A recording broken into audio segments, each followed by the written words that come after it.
And we are live. Am I in focus? I am in focus enough. Okay, first things first. Uh, I'm gonna set a super chat goal. This is something that we've never done before. Alright.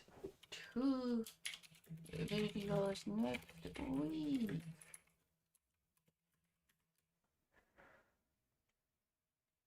And we're gonna do this for the 3 hours because I've never done this before. I don't know how it's gonna go. All the colors of the chats are welcome. As you can see, Peg is out of the crate. We're gonna see how well she handles it with being a star. She's like so sitting in the corner for so long, and the second I hit live.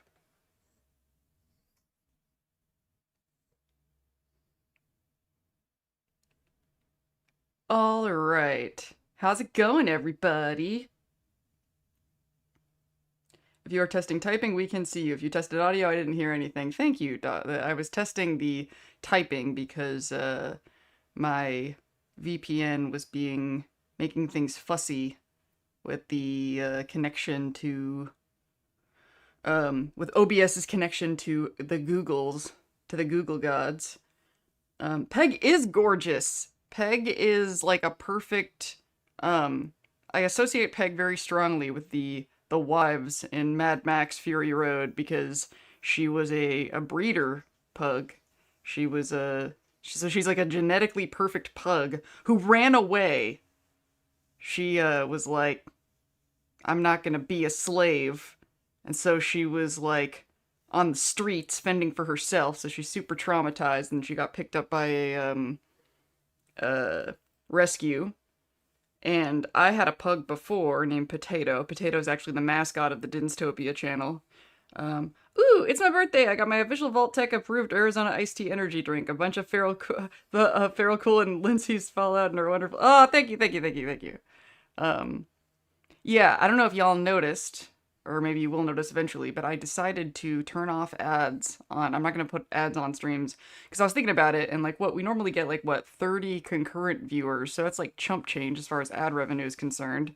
And it's not worth interrupting y'all, and basically y'all are happier and I'm happier with the super chat uh arrangement as far as monetizing this stream is concerned. So I'm hustling y'all for super chats and turning ads off. You're welcome. The karma hit of selling attention to advertisers is just not worth it. After running my karma hit calculations, our puppies will not be warlords. Exactly. Um. So, welcome to Lindsay's Fallout, where I say things that about where I am a Fallout streamer. I was actually just a little bit ago. I was going through older stream footage and saving stills that I can use for stream thumbnails.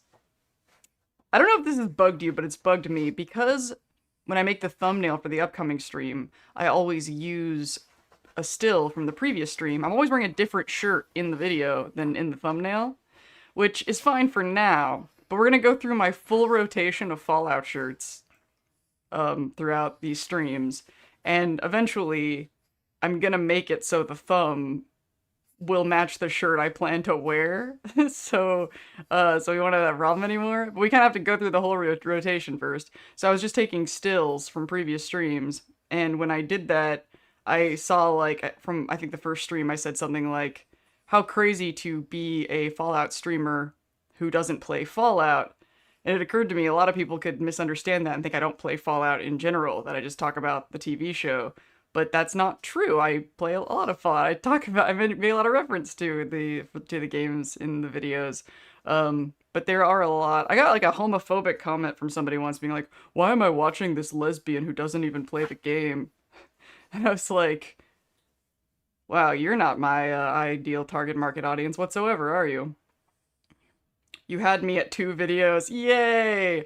Yeah, speaking of which, let's talk about that for a second. So, this is an interesting time because we just finished the show, and And my views have been very humble anyway. Like, I think even like my biggest videos for throughout the season have only been like 4,000 views. So now that the show is over and people aren't waiting to see my next thing, I'm like, views are probably gonna not be so good. I mean, we'll see. I mean, I'm hoping I'm building momentum and I'm building a relationship and building an audience, but it's sort of a little bit of a wild west as far as what we're gonna do from here, and also the nervous system onslaught of the TV show. I talked about at the beginning of the season finale video that, it's like I felt like I kind of deflated a balloon that's like flying around the room because of all the pressure of the buildup of waiting for the season finale. So I'm hoping this is going to be like a way more chill era for um a more chill era for the Lindsay's Fallout channel.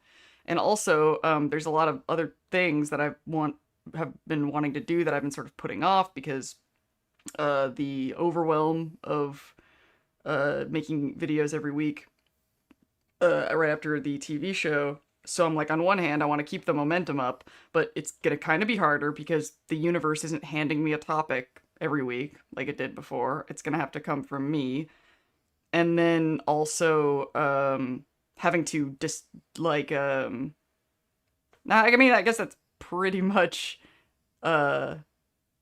it. Oh yeah, also in the video game issue, because if I want to make videos about the game, it's not going to be like I can like the TV show videos where I can just take a bunch of stills and lay them over what I'm talking about. I actually have to like play the game and record the footage, and so I've been taking some time to organize, the recordings I already have. Like, I don't know if anybody cared or noticed this but me, but in this week's video I said something about the remnants, about the Enclave presence in New Vegas, and I didn't have any footage of that, and I didn't really have the time to go pull up a game and pull up a save and find, like, I was like, I know I have the start Auld Lang Syne quest saved. My saves are so hilariously organized. Maybe later I can show you guys my Fallout save collection. But I was just like, I don't have the time or the energy, and so I just cut to just Mojave walking, wandering, and it kind of made me itch because I think I've talked before about how I'm a professional video editor and I've been a professional video editor for my entire adult life. And something that's just drilled into my brain is always show what you're talking about. So if I'm talking about the Enclave or I'm talking about this, and using stills from the TV show, that's really easy to do. I could just, go through the stills, the PNG exports of the episode and just find a picture of whatever it is that I'm talking about and throw it in there. But the video game stuff is not going to be so easy on me.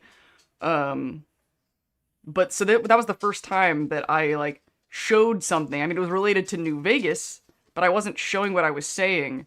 And it was sort of, I guess, a moment of sort of growth of fighting the inner perfectionism that's telling me that you can't do that. You can't not show. Meanwhile, I watch a lot of video game essays videos, and everybody else is perfectly fine just showing random footage of the game that they're talking about and not like going nuts picking the shot that is 100% accurate to what they're saying. Nobody else is putting that amount of pressure on themselves. And so in this new era of Lindsay's Fallout, there's I don't want to like mute the quality that people have come to expect from me, but there's gonna be a lot more, like, especially for Culture War Never Changes, which I'm actually been kind of worried that I've been thinking about that too much, and it's getting to that, like, I don't know if anybody else is out there is ADHD, but we can put so much pressure in advance about something that we want to do that we like ruin it for ourselves, and it's too much nervous system overwhelmed and we can't even like make ourselves do it anymore. So I might rip the band-aid off on that and just get it over with and just allow myself to make just say what I have to say about the topic and just put my Mojave footage over it. And then like if I say something really specific, then and if like the thing I can overlay on top of it really leaps out at me, then I'll do it. But I need to give myself permission to not be such a perfectionist about what I put on the screen. Otherwise, we're not going to be able to do this. So the goal is, I've already built this routine where on Wednesday I would watch the video, watch the new episode in the morning, and then Wednesday I could write and record at the same time. Because I don't really write those TV show videos. I write them as I'm recording them. This is something that I wouldn't normally do. Like when I was doing the personal development neurodivergence videos, I wrote these really meticulous scripts. I even have like a teleprompter system. But one of the reasons I'm able to do these Lindsay's Fallout videos is because I don't stress about putting myself on camera and having like, I might do that for fun if, my capacity allows on certain things. Like I think the Ghoul is Perfect is like the only one where I'm really on camera. And then for the most part, I just record. By the time we got to like episode 6 or so of the TV show, I was just opening audition, hitting record. And then when I thought, ooh, I should make this point or say this differently, I would just go back and sort of the writing of the video and the recording happened at the same time. That's one of the things that makes the videos possible. It's funny, like a friend of mine was like, so before you make these videos, do you like watch the episode like 100 times before you sit down? And I was like, I literally finished watching the episode until the episodes were playing Tuesday night. When I didn't watch them until Wednesday morning, I would literally watch the episode with my friend. We would like chit chat about it. And then I would sit down and start recording immediately. And everything came out of my head. So in order for me to be able to keep doing this and not sacrifice the other stuff in my life that I want to make sure that I do, which we'll kind of get to in a second, because there's other Fallout stuff that I want to do. I need whatever my video topics to be things that I can just sit down and start recording. So that means nothing that involves a lot of research. That's what like the Dinztopia channel is more for, is things that have a lot of research. Now, I still anticipate that I'm gonna be referencing like really specific things in the game that I don't want to be inaccurate. So what's probably gonna happen is I'll sit down and do the recording, and then if I say something, and then that I'm not sure if it's 100% accurate, and then I'll go and look it up after I record it. And then if it's wrong, I'll go back and re-record that part, which I actually did in this most recent video. I mistakenly thought that the gamblers were in the Atomic Wrangler because I saw the Atomic Wrangler bartender and sort of made an assumption. And so I kept referring to them as the gamblers in the Atomic Wrangler. So you might notice when you watch that video, when I talk about how they're actually in Sunny Sundries, the audio quality slightly changes because I went back and kind of patched it. And I was like, this is a workflow that I can do. So if I'm doing a rant about synths or whatever have you, whatever the topic is of the video, and I get something wrong, like after I make the video, after I record the audio, and I notice that there's a fact that I was kind of leaning on, a character name or something, then I'll go fact check it afterwards and then patch whatever turned out to be inaccurate. But I can't do things like, we had talked about pointing out lore inconsistencies. That's going to be like a big research project that I'm probably going to have to do in the background. But as far as like, if I get the 20 super chats to do 2 videos, that's got to be topics that I can just go. So, there's things that I've already like partially recorded, like the Ghoul thing is something that I could probably just go. Culture War Never Changes is partially recorded. So that's one that I could probably just sit and go. What's going to be interesting about Culture War Never Changes is that video is not about Fallout lore or Fallout, story or games. It's about the culture. It's about the Fallout war, the angry commenters that are so predictable. Oh my god. Are they organized? Do they have a Discord? Like, it's so funny because they all think they're such individual thinkers, but they're all the same. Like, do they plan these things? It's so strange. There's always just one of them, So I do have some questions about, the people that I call the lore thumpers. But I have a different kind of framework that I'm going to be using to describe the extremes of the fandom. You'll see when I do it. But yeah, that's one. If I don't make it soon, it's gonna overinflate in my head. And that one, because it's not about the games or the show specifically, it's about the culture. And I don't want to break my mind pulling screen grabs. I'm really banking on the fact that when I talk about these people, you guys are going to know what I'm talking about. Like anybody who's exists in this fandom and is looking at comment sections is going to see the patterns, and I'm not going to break my mind making it a research project to prove this comment is an example, even though like my normal documentary professional editor brain feels like, well, you have to cite evidence if you're going to say this stuff. I'm going to be like, no, this has to be a casual thing, otherwise none of this stuff is going to get done. Um, so, um, real fast, I'll just tell you like the stuff that's on my list. So what I'm gonna do is basically on Wednesday morning, because I already like have a thing on Wednesday morning where I hang out with my friends. So when I'm done, I'm just basically gonna look at my list of topics and pick like what do I have the most dopamine for right now that I feel the most motivated to sit down and talk about. One of them. So right now the list is one of them is Truth Gears. I've talked about that before. That's a framework that I invented to help particularly autistic people, but I think it would be useful to anybody on how to deal with the subjectivity of the current world, and without like arguing with everybody or being mad. Truth Gears is a framework that I made up to replace fact and opinion, because I don't think that the way we were taught fact and opinion in elementary school is applicable to the current world. So I basically sat down and kind of solved it like a puzzle, being like, how the hell do we determine what we should treat as truth and what we should treat as an opinion? And that framework is just way better described if you were using examples. And I'm like, what a cool idea to basically teach Truth Gears with nothing but Fallout examples. You know, because Fallout is all about different perspectives and, seeing a bunch of different sides. And so I just got really excited thinking about how to explain this framework using all Fallout examples. And it's probably going to be way better, because I have another video about Truth Gears on my other channel, Lindsay Makes Videos, but I think this one is going to be better. And I'm also just way better at talking and articulating and saying stuff now than I was when I made that one. I was not in the best place. It's kind of ironic, or not ironic, but a word like that, interesting, that I was like in abusive situations when I made that video and when I made Truth Gears. And Truth Gears is a tool that I invented that helped me break free of abuse.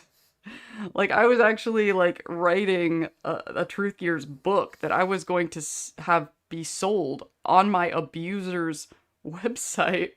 And I'm just like, oh my God.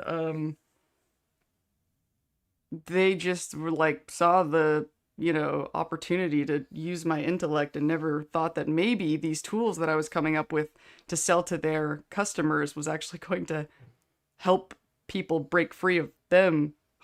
So other things on the list are my favorite scene, which I'm really curious if some of you can guess what my favorite scene is. Clue. For one thing, I think in a video I specifically said this is my favorite scene, so I may have already given it away. But this is a scene that I cut back to stills of it like every other video. Like, because it's such a good example. I think it'd be kind of a fun game to go back and see without actually discussing the scene itself. When I'm talking like about an abstraction, I will cut to this scene all the time, because I think, and that's why it's my favorite scene, is because it is so useful to describe a very common problem that comes up. It's a fucking incredible scene. So that's one I could just sit down and start recording. Another one, and this one I just thought of like 2 days ago. It hasn't been on my list or in my head at all, but now that the season's come to a close, I'm getting a lot more dopamine for it, is to talk about why I love Mr. House so much. Just go off about why he is my favorite character, and I put that in quotes because it's kind of like how I said like Aliens is my favorite movie, but The Greatest Showman is my favorite movie. It's kind of like that. Like, Maximus is my favorite character on the show as far as who stirs up the most warm, fuzzy emotions. And my favorite character in the games for stirring up warm, fuzzy emotions is Nick Valentine. you know, but my favorite character as far as who's the most interesting and entertaining is Mr. House, you know. And Mr. House does stir up some warm fuzzy emotions too. We're gonna come back to him, but I have a like I just love like that would be such a fun topic to just sit down and just rant about. Favorite lines. That's another kind of researchy thing. So maybe I should take that off this list and put it because I have a list of like things I could just sit down and do immediately, and then things that are gonna take more time.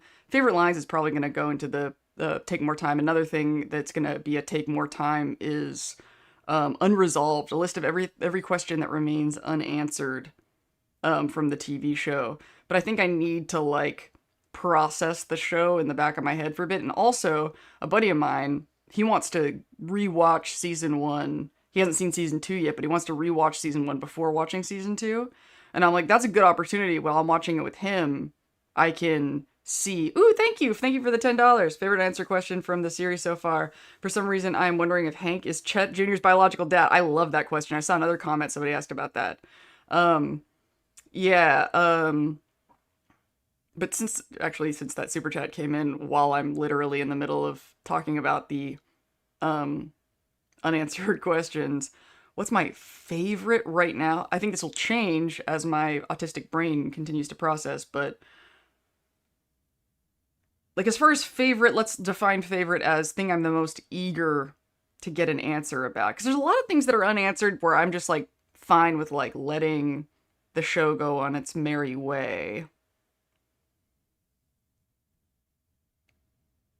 What am I the most like urgently want to know? I mean, the thing I most urgently want to know, I don't think the show's going to answer, and that is what happened to the Kings. Why the Kings are ghoulified. But as far as like a question I think the show is going to answer, what happened to the Raiders? What happened to the Raiders? Who killed the Raiders in the first season? They left that hanging, but I don't think that they will leave that unanswered. Like things like why didn't the Deathclaw attack Cooper? I'm like, maybe they will just leave that hanging. But they need to answer who killed the Raiders. I need that. I don't think they'll leave that hanging. I'm really surprised they went through all of season 2 without answering that. But maybe there's kind of something else, because we didn't really get a resolution on the Reg storyline really either, or the water chip. So I'm wondering if a lot of vault side stuff, you know, like Norm and they are gonna deal with that after whatever phase 2 is, which is clearly FEV related. Like an example of a question that I think they're gonna answer that I'm not that urgent about because I think the show will take its time is whatever Thaddeus is. You know, I want to let the show take us on that journey. I don't feel that same. So I guess the proper answer to that would be, I want to know who killed the Raiders real bad. But going back to my list of like things that I could just sit and start ranting about is the Ghoulsy shipping thing, because I already have most of that recorded, so I may as well just finish that. And I want to add kind of the stuff we were talking about House Cooper shipping as well. Like, it's probably just going to be like shipping in general. And Fallout 5 ideas. This was actually inspired by one of you asked me in a stream what I want to see from Fallout 5. I think that's something that I could just sit and rant about, but it might be tricky to get, because that's probably one that I want to make sure I have the footage to, you know, show stuff. But I think I might have the footage organized to do that pretty easily. Next idea is what I'm calling is The Ghoul is Imperfect, because my first video, Fallout TV show video, was The Ghoul is Perfect. Talking about why the show's so perfect for the franchise. But it's kind of a branch, I guess, of the stuff, kind of some stuff I want to talk about. Oh, hello! Oh, thank you for the super chat. Perfect way to describe Mr. House. Thaddeus is so intriguing. Love your live streams. Thank you, and I love you for being here. Thank you for the super chat. It's kind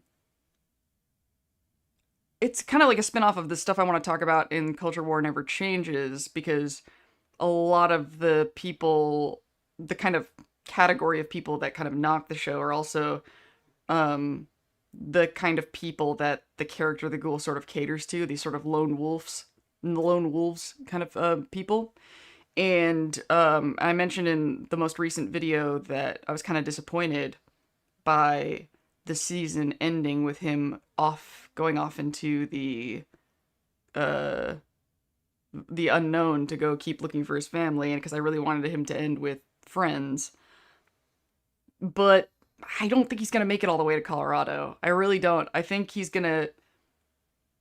I'm not a Legion expert, a Legion geek. Maybe one of you is, but from what I understand, and this is something the show hasn't really touched on, is yes, Caesar was there with that faction of the Legion in Vegas, but there's a lot more Legion across the country. Like, Legion, as far as I know, has more territory than the NCR does.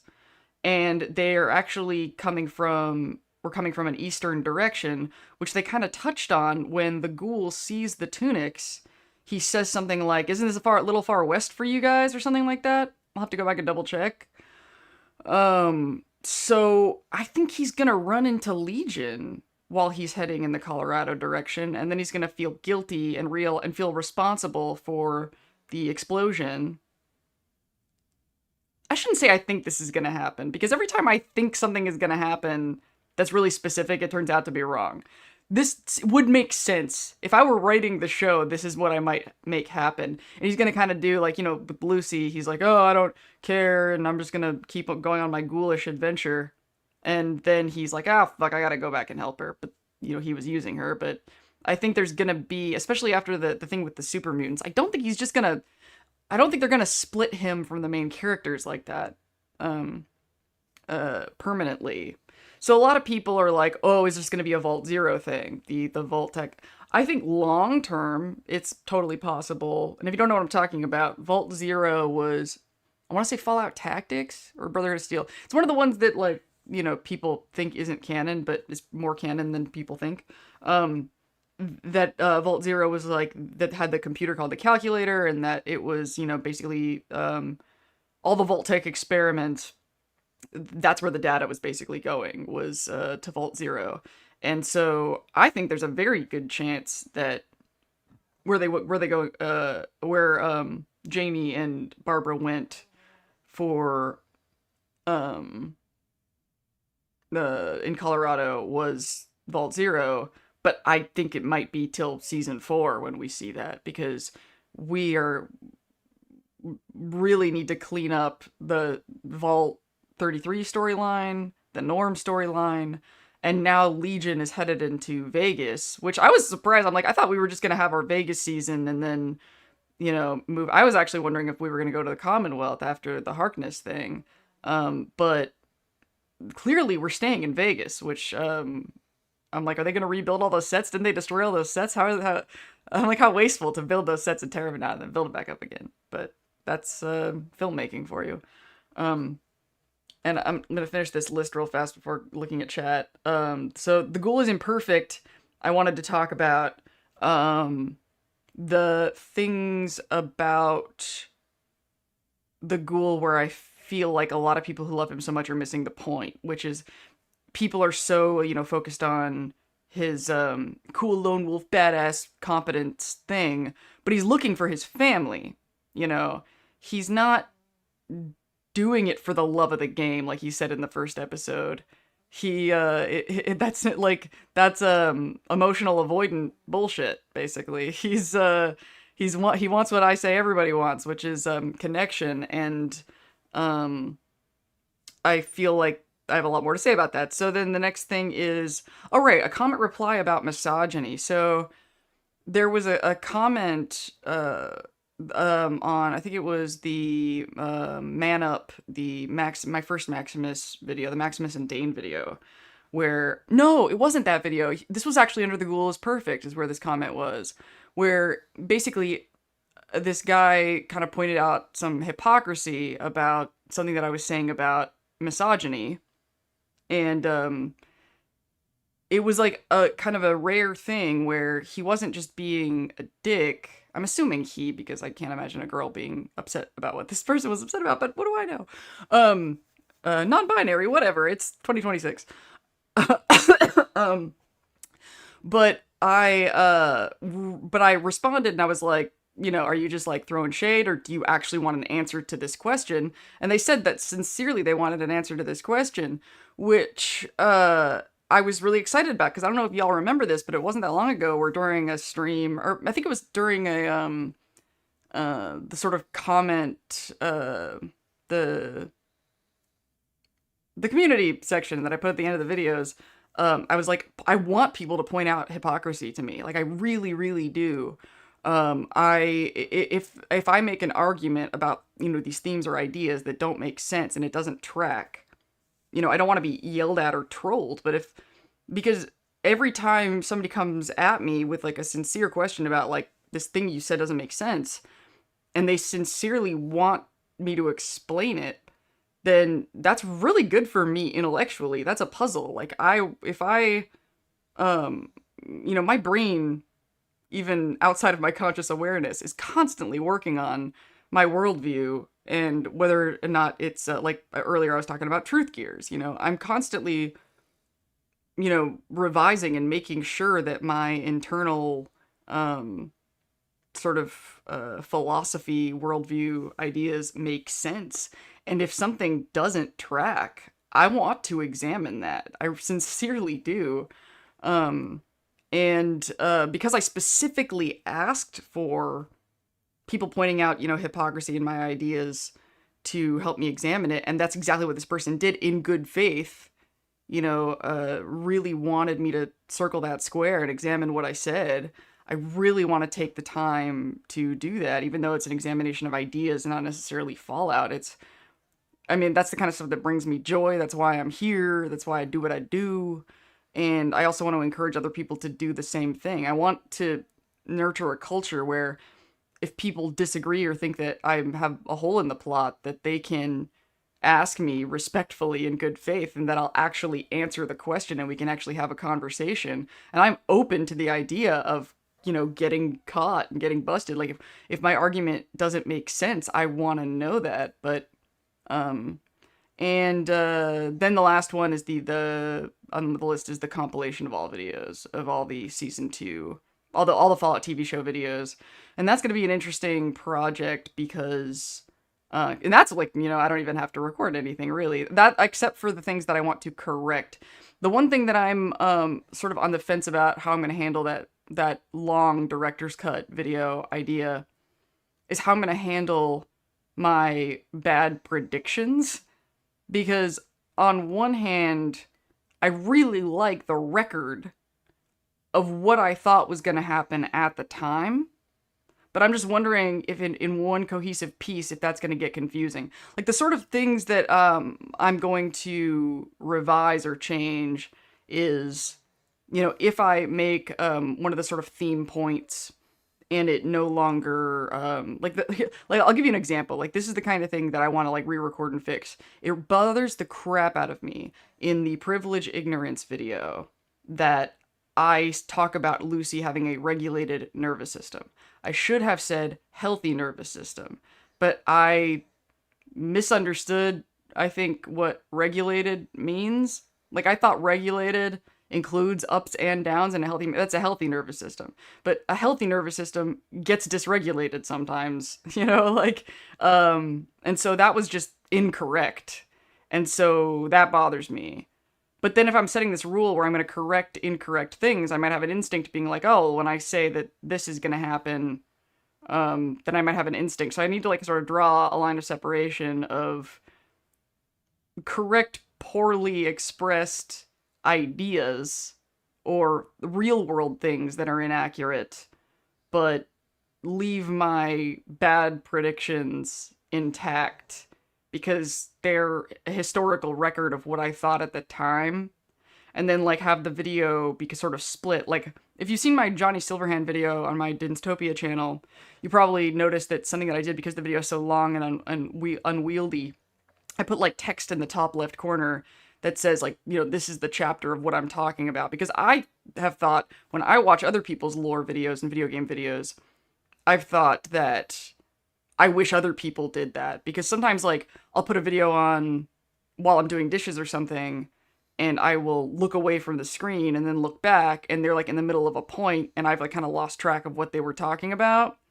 So for this director's cut thing, what I'm going to do is have a graphic in the corner that says what the title of the original video was and like the date of release, so people know where they're at. So if they're listening to the video or watching the video and they hear me make a prediction that's inaccurate, they can look and be like, oh, well, that episode that she was wrong about wasn't out yet when she said this, kind of a thing. And I think that working on that project is going to really help me with like the unanswered questions and those kind of later down the road videos, to sort of recap and be like, oh yeah, like I was really wondering what they were going to do with this, and that never got resolved, that kind of thing. Okay, so now that I got that, oh, thank you, Faye June, thank you for the $20. Try not to be so hard on yourself. Your videos are very insightful, and I have even gone back to watch earlier ones because I enjoy your commentary so much. You're doing great. Thank you. What did I say that made you think I was being hard on myself? I fucking love myself.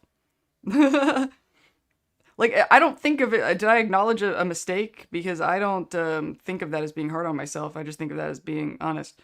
We never found out, okay, all right, I should scroll back up. Man, I missed a lot. Okay. I think the Alaska DC didn't attack Coop just because of predator instincts. He didn't run or fight. I made that mistake when fishing with lures. Maybe. I just thought it could have been so much juicier than that. Yeah, if you look at the map, the Brotherhood of Steel had the Legion has a huge territory just east of the Mojave. Ooh, good point. Ooh, the controversy about that map. That's another topic, which is, I guess it's kind of old news now, but that's sort of like the Ghoul shipping thing, or that conversation in the fandom, I think, is really interesting about. And if you don't know what I'm talking about, the show producers ripped off a fan-made map for that Brotherhood of Steel map. Which, oh my god. And Fallout does this a lot, where, like, I mean, I'd never seen, like, Amazon do it, I don't think, but, or I shouldn't say Amazon. We should really be saying Kilter Films, It's, Kilter Films works for Amazon, and they're the ones that are actually producing the show. I think we skipped ahead and say Amazon too fast.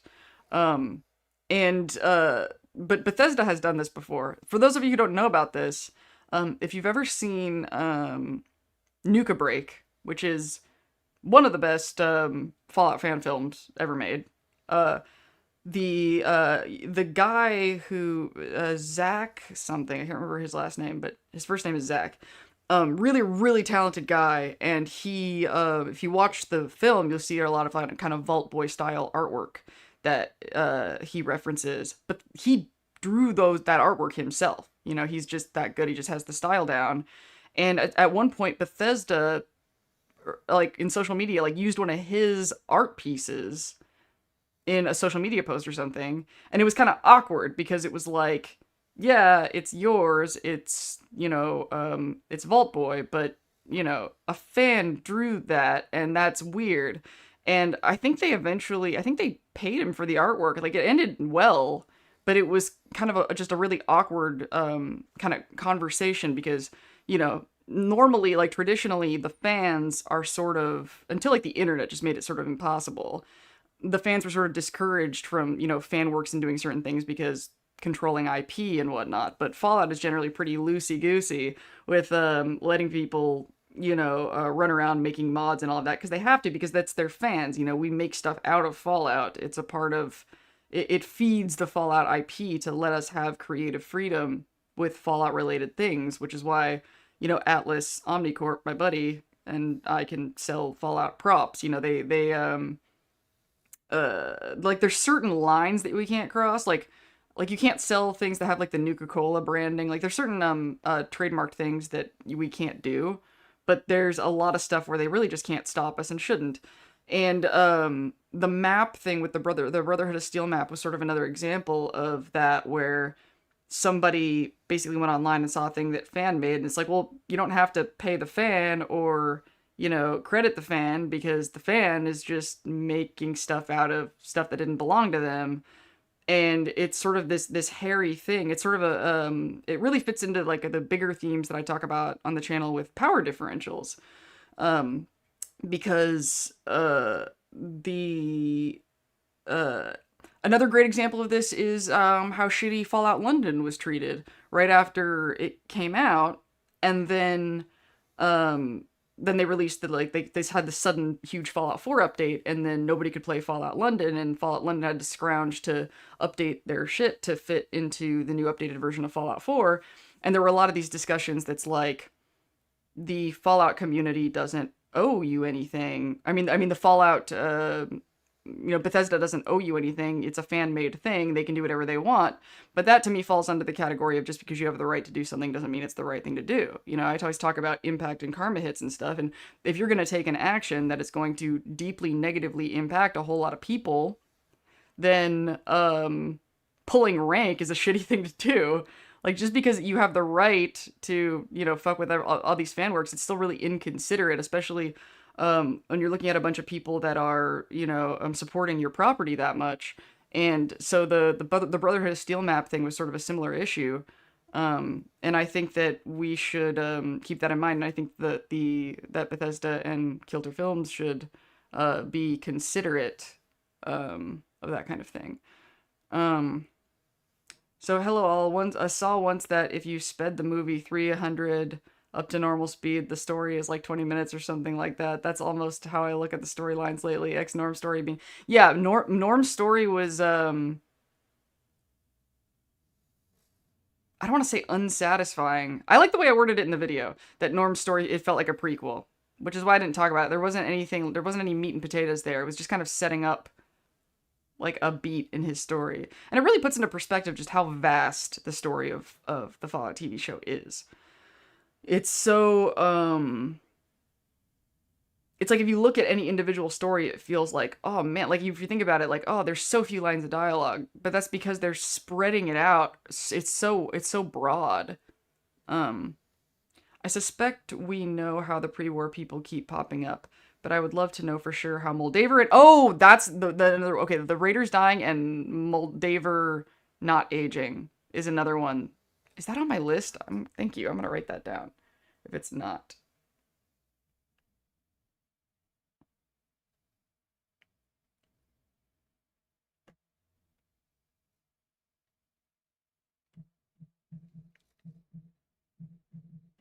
I knew there was like something big like that I was missing.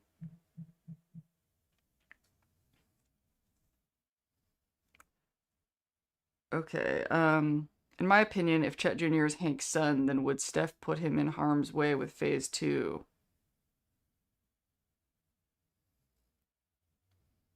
We don't know how she really feels about Hank or the... I mean, it's weird that she would put her baby in harm's way no matter whose dad it is. I suspect we know how the pre-war people keep... Okay, sorry, Tactics has Vault Zero, thank you. The ending is the only reason Tactics isn't fully canon. So realistically, I don't see this show going past 5 seasons altogether. Anything past that, and I'd worry the writing quality would keep up. Yeah, I think 5 might be the right amount.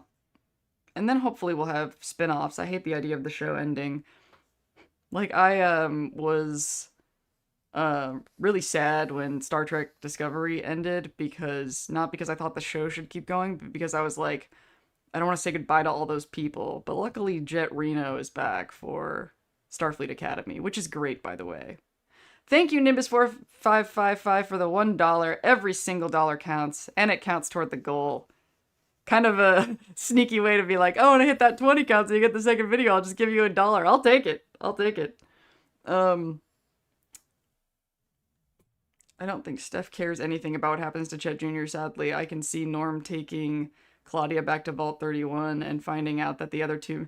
Yeah, and that sort of hits home, the whole Steph not caring about the baby, because I feel like my own family kind of had something similar going on. Like, my mom was, like, super loving and supportive to me and my sister when the whole family was together, but then when my dad left, she was like, why do I have these kids? This sucks. I mean, she did love me in her own weird way, and I think she still does, but she didn't want to have kids. She wanted to have a yuppie family, and without the husband, we were just sort of leftovers. And I think that there might be kind of something similar going on here with Steph, and how, once Bert died and, things weren't going to plan anymore, this baby was just this thing that had to be dealt with. Um, not everybody has like motherly instincts. I think that that's something that, especially this, I don't want to say this generation, but like in my lifetime, like at the time that I was born, I'm 39 by the way.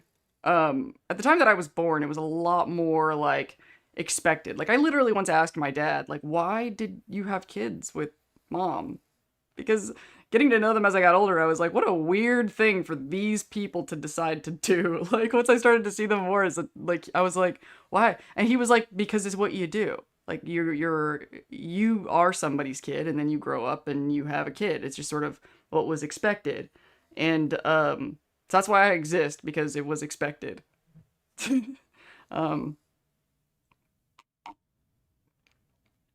but I think now, as humanity is sort of maturing in a weird way, even though I think humanity is in its adolescence right now. I don't think we're about to all die. I think we're teenagers running up credit cards right now, as a species.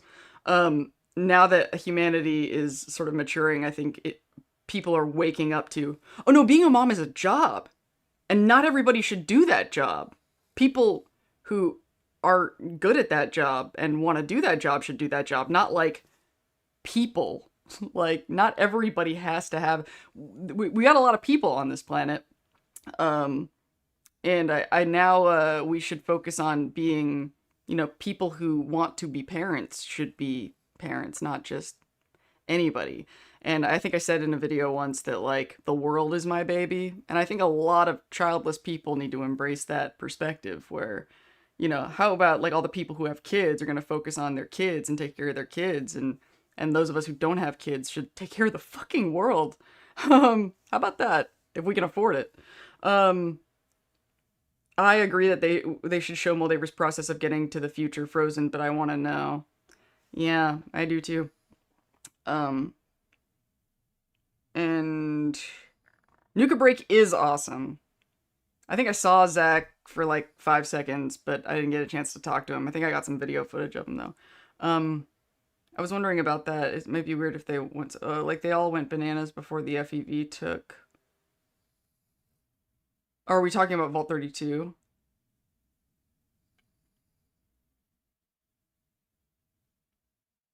Yeah, that's another thing to add to my list is what did Vault 32 find out? Death to management. I thought it was really cool and kind of subtle how, Chet was like so excited about finally standing up to Steph, but then as soon as people started saying death to management, he was like, I thought that was cool and ominous. Um, that's what I'm curious about too. And did the cleanup, who did the cleanup and the restoration? Yeah, I kind of took it for granted that that was, Betty and friends, but maybe not.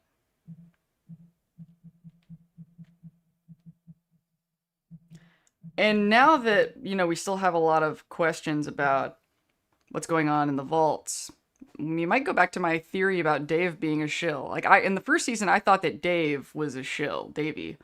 And then the second season, I was like, oh no, maybe he was just so indoctrinated that I got suspicious because I have trauma or something.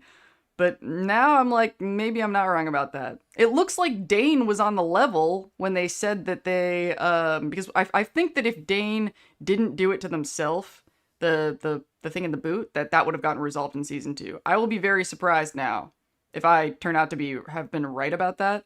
I still don't really like it because I don't like like Dane doing it to themselves just doesn't feel true to me, but I feel like if it wasn't, then we would have found that out by now, but we'll see. I think I'm going to give that like an honorable mention. Like there's some things that I'm like, it could be argued that XYZ was explained, but I don't feel satisfied with the explanation. The Deathclaw thing would be an example of that. Like maybe I should just take it on faith what the show showed me, but I still feel unsatisfied.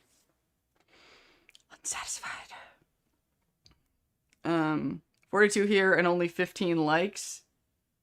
15 likes? Like, what is that? Likes where? What is that referring to? Not only are you showing your appreciation, smashing it, it helps the YouTube algorithm suggest it to others. Yeah! Yeah, give me more likes. I'm likable. Remember y'all that Vault 31 began chanting death to management just like what was written on the Vault 33, you mean, and yes.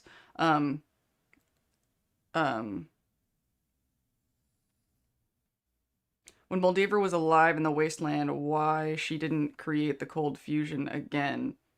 I'm assuming it's complicated to make. I mean, I don't know.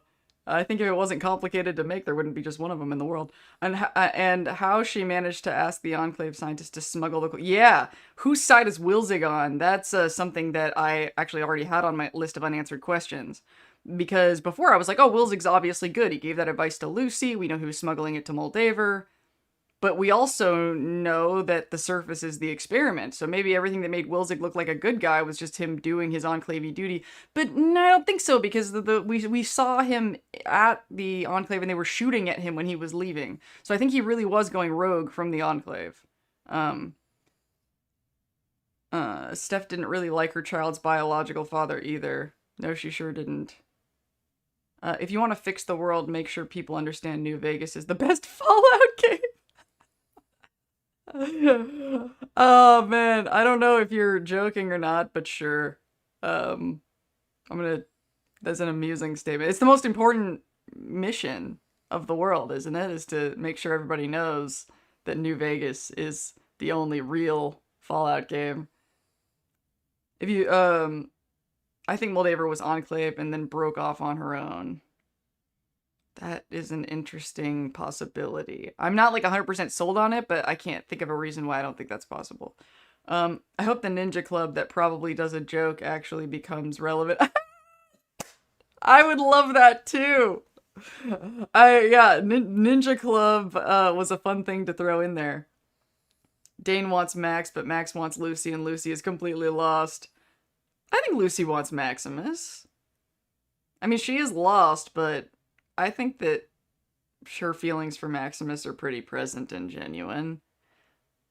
And I'm not against the idea that Dane has romantic feelings for Maximus, but I don't think it's necessary. Like, I don't know, I'm thinking about, like, one of my best guy friends right now. I think I have, like, no, actually, maybe 4. I have a lot of really close male friends that there's a strong warmth and affection that's probably weird for bros, but it's, I've jokingly said no hetero. And so I definitely see the warmth and affection there between the two of them that is not, that kind of exceeds what you would expect from bros. But I don't think it necessarily has to be warm and fuzzy. I'm like, I would allow the fanfiction. I think that the fanfiction should exist. I feel the same way about Cooper and House. I think that Cooper and House gay connotations are hilarious. And like, not even just like, I could see House having an affection for Coop. Like, that is not just... And I know it might be like sacrilegious for a lot of people's ideas of House, but I think House is autistic, and autistic people and romantic feelings are strange compared to holistic standards. Able to play dumb like Christina Applegate in Married with Children.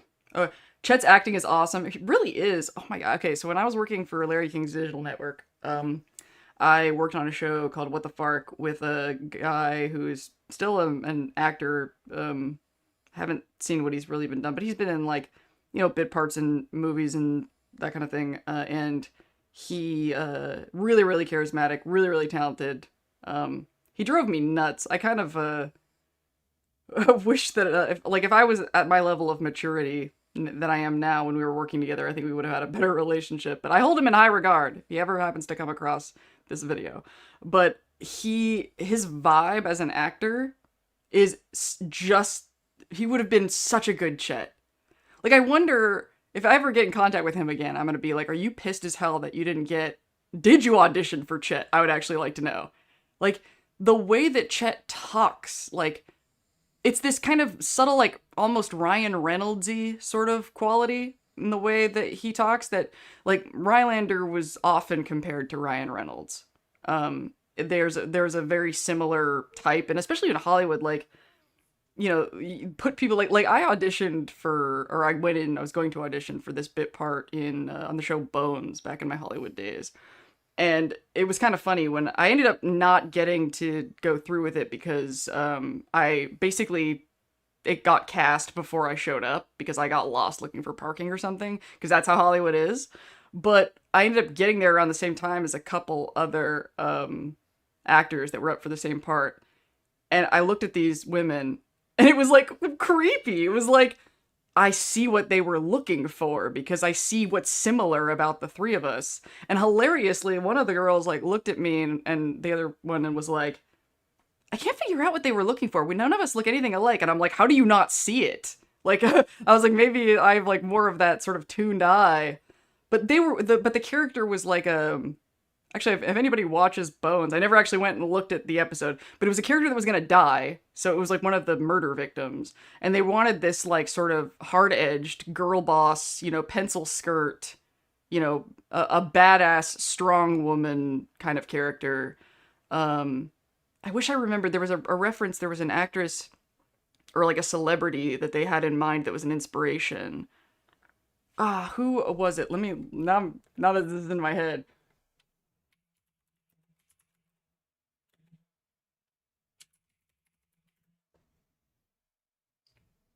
Bridget Nielsen. So if you look up who Bridget Nielsen is, if you're curious, that was what they wanted, the type that they wanted. And like I actually totally like saw with me, when you think about me, Bridget Nielsen, and you could probably like imagine what these other two women looked like. But Rylander would have been such a good Chet, and it kind of like makes me sad, like in some alternate universe, seeing that like a guy that I worked with for years as one of the main characters on Fallout would have been a cool branch. He would have done it so well. So I think Lucy will cling to Max now that her situation with Dad is over. Yeah, I'm hoping they'll just be a duo next season. All the 32 Dwellers saw was a bad wedding. That's all it took for them to shift and go rogue and want death. These are the same folks that tried to teach the Raiders literature. I think that's a fair observation. I mean, I think that it really speaks to, if you put people in this really privileged, cushy sort of thing, that they just can't handle certain which is why Betty was the way Betty was after the Raiders attacked at the beginning of the first season, like getting everybody like, no, we're not going to leave the vault, we're not going to add any more chaos, we're just going to like clean up and, you know, go back to business as usual, and tightening up all of those loose ends, because, you know, you give these people this like, I mean, look at, you know, the way, you know, we had COVID and then we had January 6th, like, people are, if you're not used to stress, and if you are really dependent on a certain kind of order, you don't really handle it well when you lose it. So rom-com Ryan Reynolds. Yeah, I guess. I need more House. He's such a character. I've been looking into Howard Hughes. It's a special type of mind. Yeah, I think that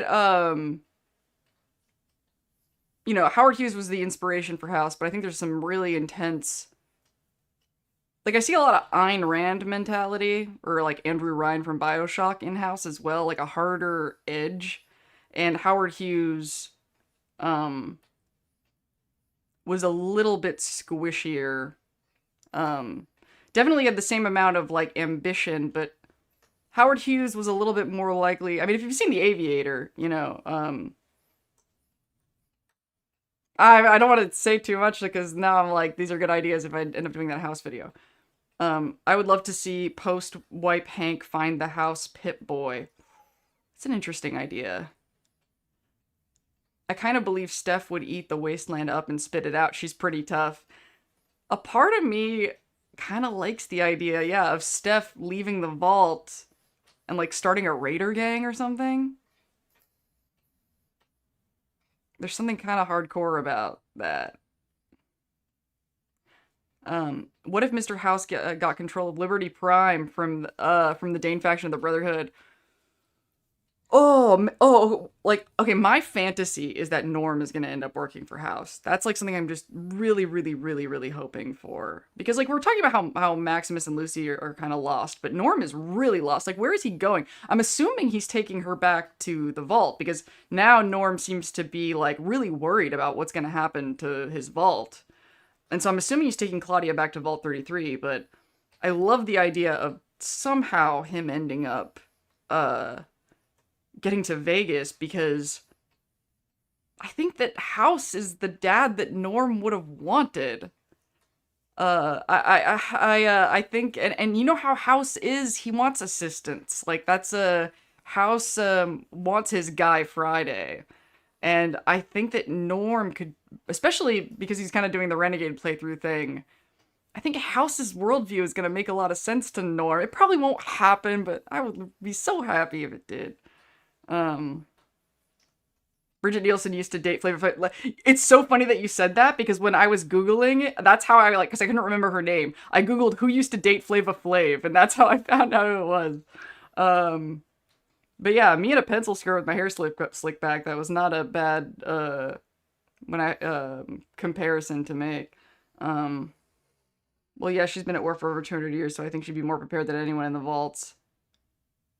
Oh, House is totally on the Rand train. He would fit in Atlas Shrugged. I want to watch it again because I totally forgot what was in it. But somebody made, like some fantastic nerd, had a debate. I don't know if it was like a rap battle thing. I think it was just like, but this was like before AI when whoever did this. But they had a debate between House and Andrew Ryan, and that highlighted their disagreements.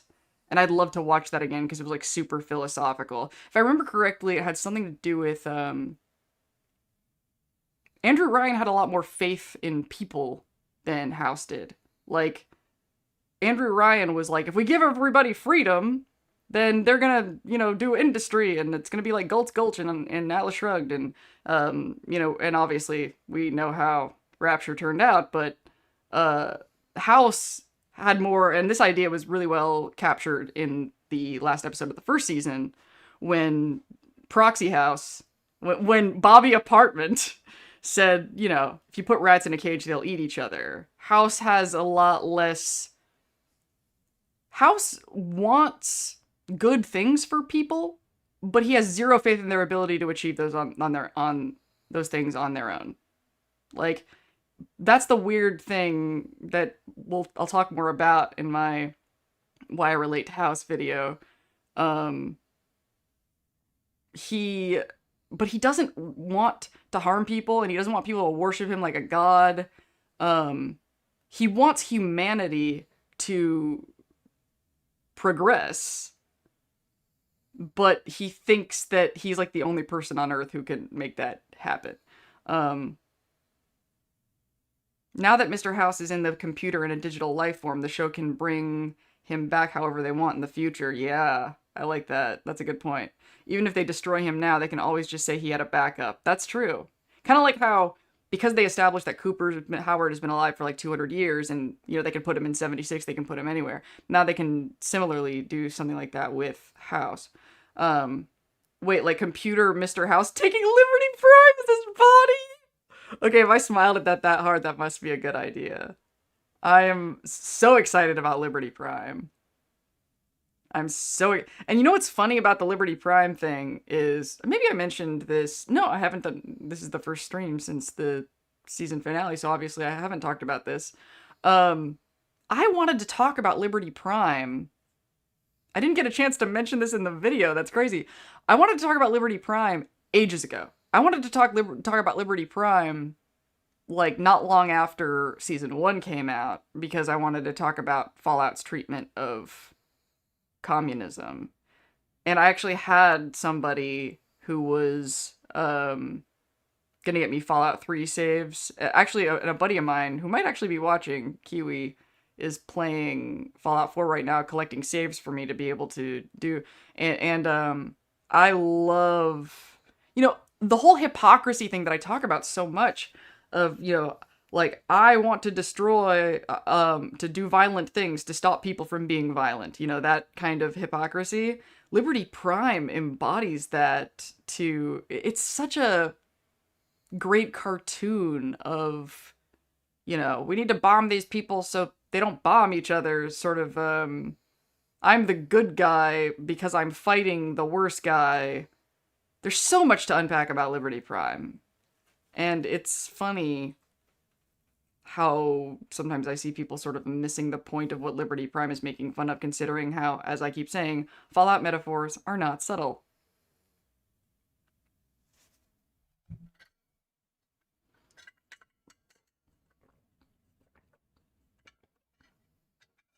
Norm for House makes more sense, yeah. It does. I mean, the Maximus and House would be interesting because Maximus and Lucy happen to be standing right there, but I want to see Norm as House's assistant.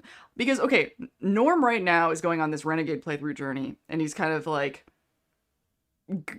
getting to this place of, I'm willing to hurt people. I'm willing to take huge karma hits and disobey orders to do what I think is right. So, I talked about how he was willing, like, he embraced chaos, and what has happened since embracing chaos is him having to make these pretty dramatic choices for his own survival and be willing to treat people who harm him badly. Like, I mean, we kind of talked about this in season 1 where he was losing faith in the Vault-Tec approach to things by saying, like, I'm glad to know that we punish people for breaking the rules, right? Or is that just for Vault Dwellers? What about people who come in and hurt Vault Dwellers? He's like, why should I be respectful and accept punishment, from an organization that does nothing when outsiders come in and do this horrible thing that not only was super violent and horrific, but also humiliated him and, pushed him under a table.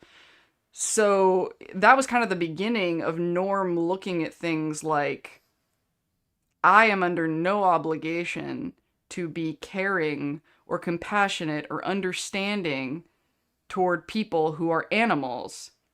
And, like, why should I be civil toward people who don't respect civility? And that's House's attitude, House says, if you want to know the fate of democracy, look out the windows, The Brotherhood of Steel is never going to accept my robot army, so we're going to blow that shit up. I feel like Norm would be in alignment with House's way of looking at things. And also, we already know that Norm is, like, a technology nerd who hacks terminals and plays games on his Pip-Boy. So I think that Norm would want to learn more from House, because Norm's faith in humanity, other than Claudia, is shit. They might fridge Claudia for that reason. That seems kind of beneath the writers, but, like, he doesn't know yet what Hank has done and what Hank is. Like, I think that Norm's patience for piddly humans is going in a very housey direction.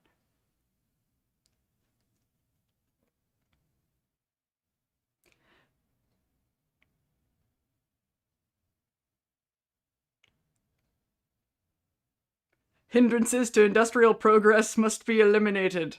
If we're talking about House, I have to say progress instead of progress.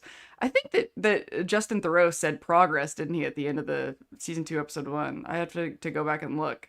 But I feel like, I guess Rene Aubergenois is Canadian, so he'd always say progress. So usually when I'm talking about it, I say progress.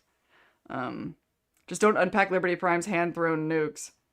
I think this theory about them using Mr. House over and over again is likely. The games in the show. Yeah, and I would not put it past them. I wonder how fans would react, but if they do end up creating a Fallout New Vegas remaster, they're probably going to put Justin Theroux in the role of Mr. House, because why wouldn't they? Rene Auberjonois passed away, and they're not just going to recycle dialogue, because that's not what they do when they remake games. Recasting Benny would be fucking interesting. Um, and there's something about that that might be kind of cool to see Justin Theroux in the game. Does that mean they're also going to position it so, we've talked about Dinky the dinosaur being turned around. Anybody else see anybody commenting about how when you get, like now in the TV show, when you get off the elevator, you're directly facing House? Because for those of you who don't know this, in the video game, when you go up the elevator, you have to turn left to see House. When you first open the elevator, the first thing you see is Jane, and then you turn left, but that always bothered me. I always wanted it to be so you just get off the elevator and he's right there. I wish it was that way, the way it is on the TV show, but it's not. You have to turn left every single time.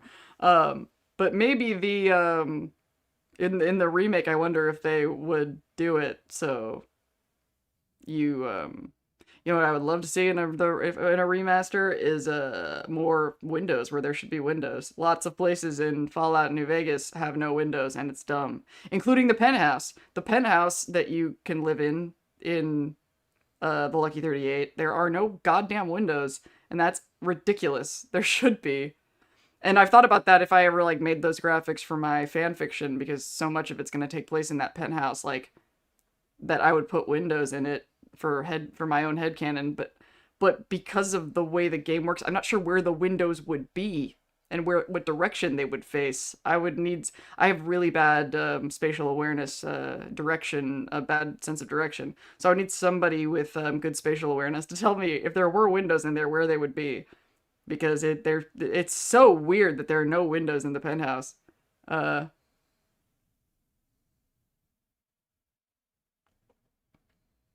Like, I don't think there's any windows in the Atomic Wrangler hotel rooms either.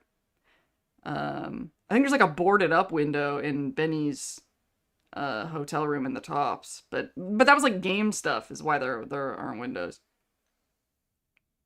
Do we know Norm is Hank's kid? Hank never seemed to care about him.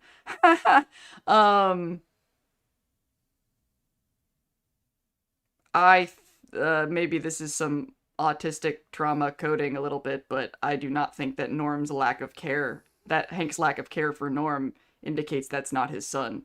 That's a very normal way for a parent to treat their autistic son. Unfortunately, that's not that far off from how my mom treated my sister, to be honest. My sister was the Norm of the family. I was more like the Lucy.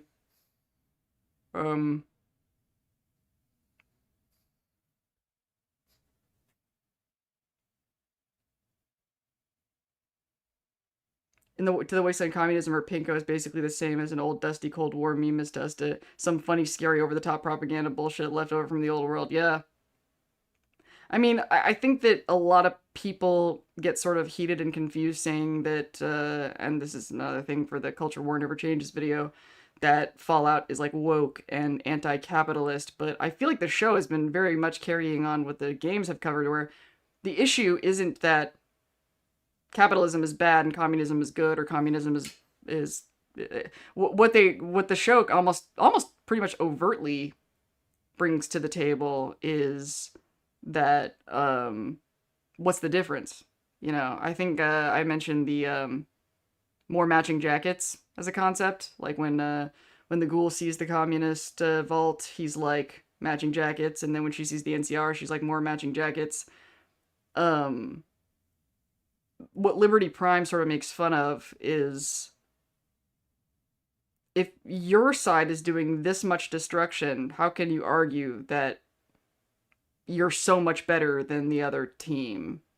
Like, what is it about your team that is so, like, it's a lot easier when you're looking at Nazis to be like, oh yeah, putting people in concentration camps is bad. But if you look at, I'm sure there's probably some political historians that could probably rip me apart, and I don't want to talk too much outside of my wheelhouse, but it seems to me that the biggest problems with communism were the overseeing government body of the communism. You know, like a small commune, like in The Last of Us, for example. And I love that they overtly called this out too in The Last of Us. If you haven't seen it, there's a small commune, and Joel's like, "Oh, what? So you're communists?" And then his brother's wife is like, "It's a commune. We're communists." Like, it really kind of shines a light on a lot of the most horrific things about communism, breadlines, etc. Had a lot more to do with the overseeing government body than just the concept of sharing uh, resources. And like it's there's definitely an issue of not being able to change your lot in life because it is dictated to you by the government. That's not cool. I'm But once again, we're outside of my wheelhouse here, and I would want, if I was going to talk about that in more depth, I'd want to do research first before I say anything that's my political philosophy at this point is, honestly, we just haven't, all the ideas have been bad so far. Like, we just haven't come up with a good one yet. I'm expecting to find things wrong with every political system that I investigate, but what's wrong with them and why is a topic that deserves more attention than I can go into in this live stream. Oh man, Norm doesn't know anything about his dad. Yeah, or what he did. Yeah. And if he makes it to New Vegas and finds out his dad's mind is wiped. Oh, and then and Lucy's involvement in it. That's another, like, I think at that point Norm would willingly work for House. Yeah, I've seen some people are like not convinced that Hank really had his mind wiped, and I'm not sure how much I'm pretty convinced he really did it. But I'm leaning toward his reasoning being more that that he did it to protect Lucy in a way. Like, that as long as he had all of that information in his head, that he would be a danger and liability to her. Like, I got like this strong vibe that like whatever the Enclave is doing can't be stopped. And if Lucy's not gonna let him continue working for the Enclave, if Lucy's like never going to accept the Enclave approach, and the thing's now in his neck and he can't mind blow her like he had hoped to, the only way to kind of protect them both was to hit the button.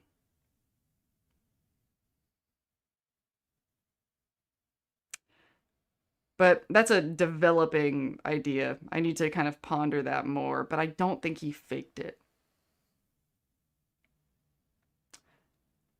I always heard that casinos don't do windows because if you don't know the time. Yes, I agree as far as the downstairs casino area, but I'm talking about the penthouse. The like hotel rooms absolutely do have windows in casinos. But it's the hotel rooms not having windows that irks me. But you're absolutely right, 100% right about like the lobbies and the gambling areas.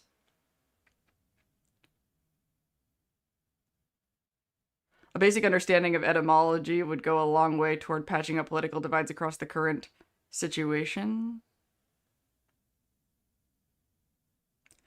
I do not buy into anyone who says that a basic understanding of something would fix the world's problems. No. Is Hank as good of an actor as Kyle is? Oh yeah, that's actually a good question, right? As far as like, and man, his acting was fucking phenomenal in that episode. The shifts in facial expressions were uncanny, and I think it's another reason why I don't think he was faking it, is because of how good the performance was. I bet his first question in his mind is, why does my butt hurt? Oh my god, like that moment when he turns and looks to the side and kind of blanks out. I wonder if that's what he's thinking about. Something that always bothers me in all TV shows and movies when somebody's memory gets wiped is the lack of questions that they have about their current situation. But then again, I imagine it's something like a dream, right? Like when you're having a dream, a lot of things are happening that don't make logical sense that you don't question until like you wake up and think about it. I know the ghoul thinks he's being helpful shooting Lucy's dad in the ass and all that, but I'm being honest, but if I'm being honest, that was a nice callback. Yeah, yeah. I liked that too. As soon as I saw what he did, I was like waiting for that reference. For the rooms to keep them from taking the terminal debt avoidance plunge.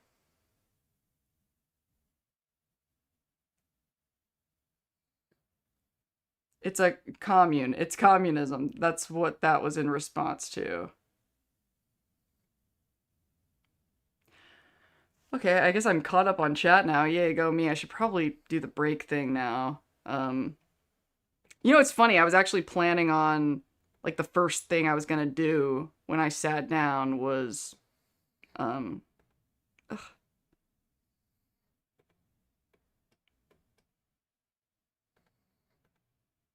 Oh, sorry, my PC made a window pop up that I didn't want to see. The first thing I wanted to do is I wanted to talk about my terms of service, not terms of service, my house rules update. And then I got sidetracked talking to all of you. So maybe I'll talk about that when I come back. I'm going to jump up and down and, and I will shout out the first person who notices this, but there's something in multiple streams that I said I was going to add to that animation in the corner that I did actually add, that it is in there now. I told you guys like 2 streams that I was going to add it, and I actually did. So whoever notices it first, put that in the comments. And I will be back. Here's a little bonus room, 'cause I know you've had it tough. And here's a little bonus tune about collecting real cool stuff. Yes, here's a little bonus room where you can play. Don't be frightened, don't run away. You can linger, 'cause I'm your video friend. Think of me as a father figure with a hand to lend.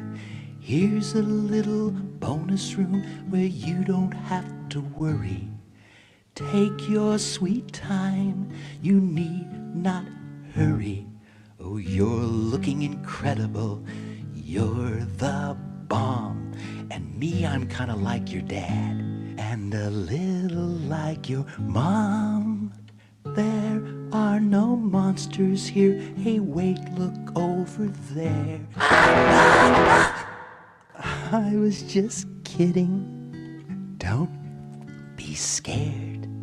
And when you turn this game off in the real world once again, you won't have to play make-believe or try to pretend.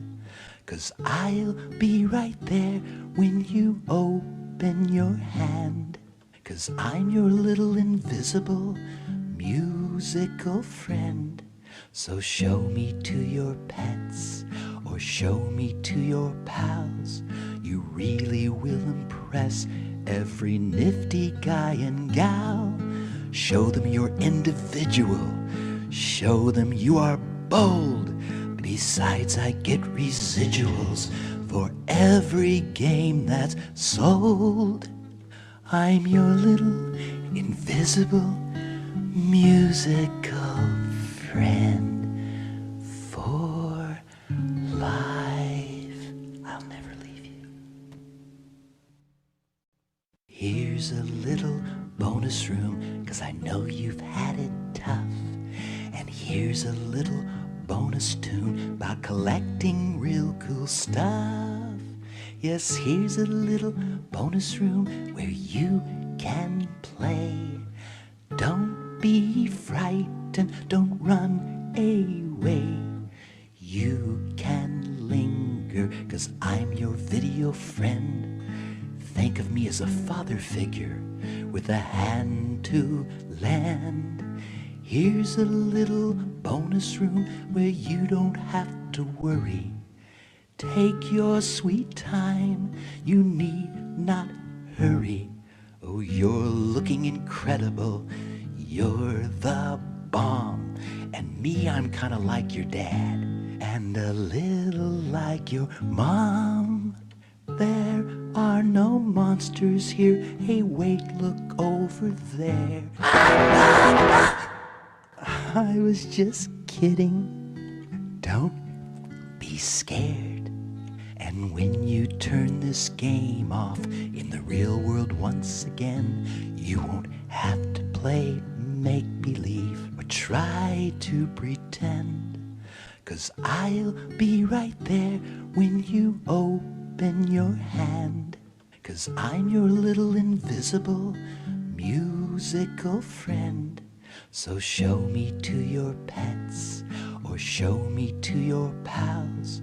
You really will impress every nifty guy and gal.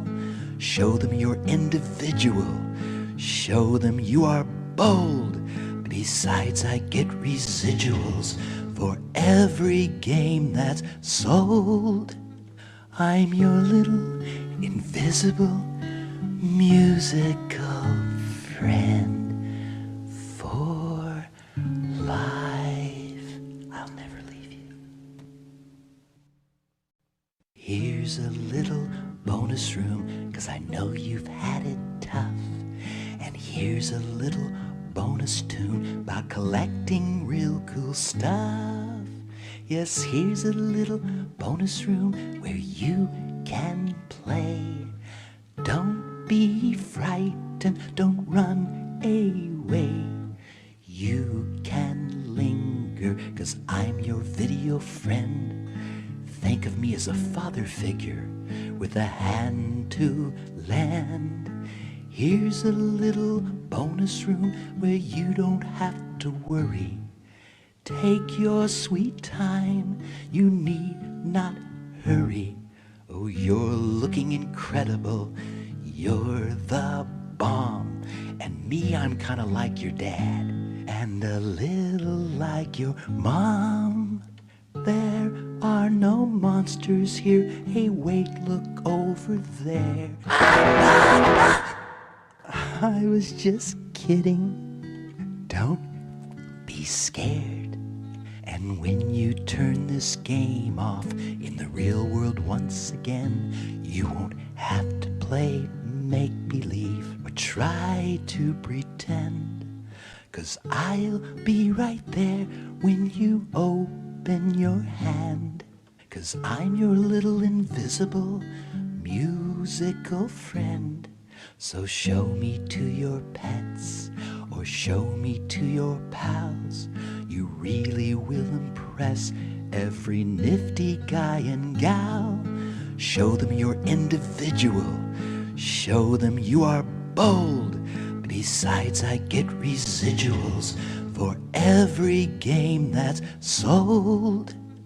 I'm your little invisible musical friend for life. I'll never leave you. Here's a little bonus room, 'cause I know you've had it tough. And here's a little bonus tune about collecting real cool stuff. Yes, here's a little bonus room where you can play. Don't be frightened, don't run away. You can linger, 'cause I'm your video friend. Think of me as a father figure with a hand to lend.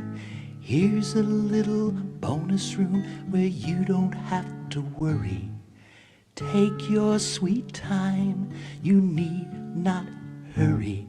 Oh, you're looking incredible, you're the bomb.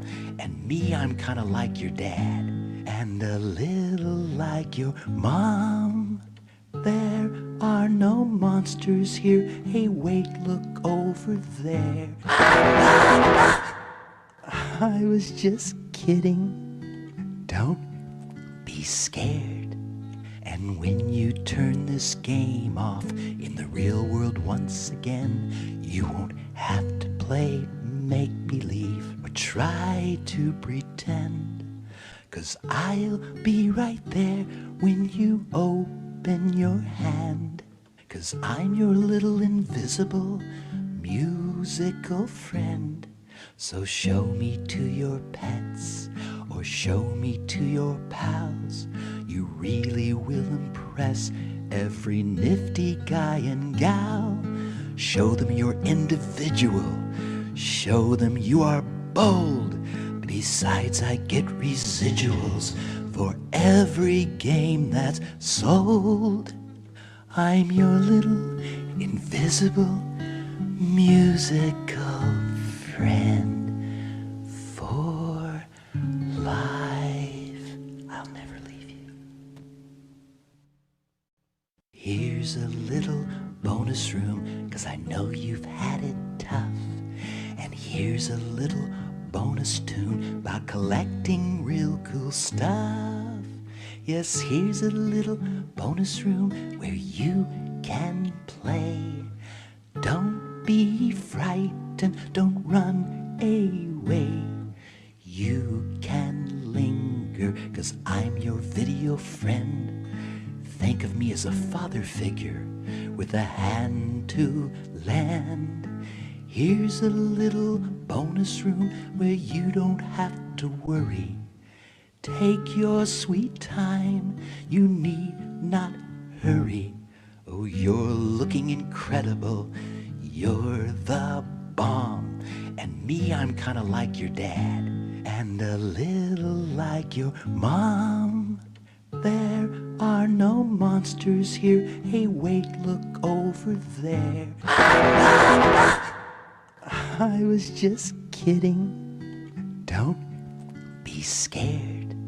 And when you turn this game off in the real world once again, you won't have to play make-believe or try to pretend. 'Cause I'll be right there when you open your hand. 'Cause I'm your little invisible music. Why, yes, who said, you take a sip from your trusty Vault 13 canteen. That is the correct answer. What is the name there? The...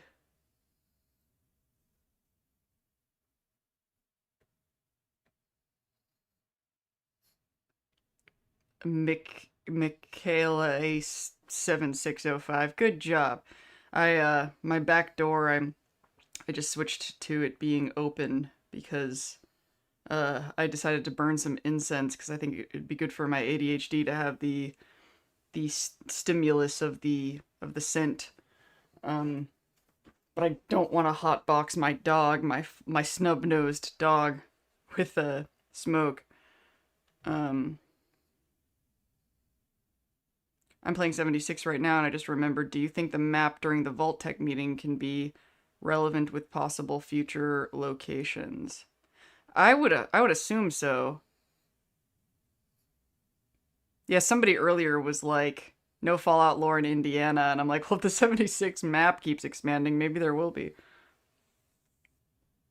Take a bite out of your trusty Vault 21 jumpsuit. Is that as random as it sounds? Oh, and he gives you cold fusion to Moldaver. I think Moldaver tried to force Hank to give the code, but he only gave it because of Lucy.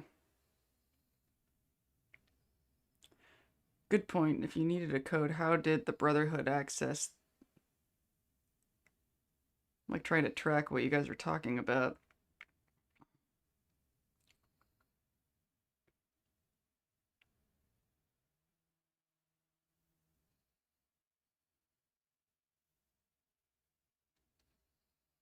Oh, yeah, I see what you mean.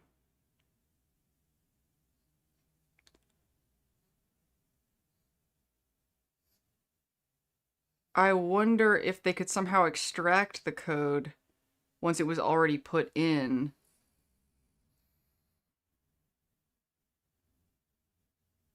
Yes, and when the Ghoul used it in houses in House no code, maybe House already hacked the code, and when the president.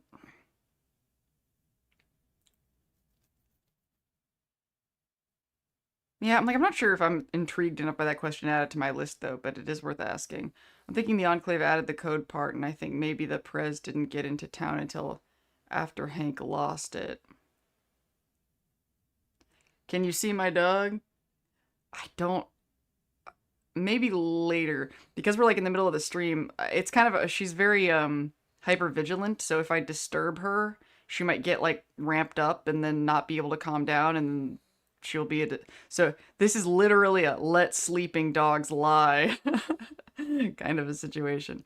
Okay, so now what I would like to do is I've talked before about how like okay, there's like four narratives that this channel covers. Narrative one would be lore, or like the story of Fallout, or the story of the TV show. Narrative two is like the story of the Fallout franchise, the fandom, Bethesda. Narrative three, and this is something that I want to expand into now that the show is over, is more like the themes in Fallout that I like so much. Things like power differentials, abuse, that sort of thing. And I might want to talk about other games, other TV shows. Like, Fallout will always be the heart of this channel, but because this is the channel where I'm managing to do such a good job of, like, maintaining a relationship with an audience and regular uploading, and also just kind of this building narrative.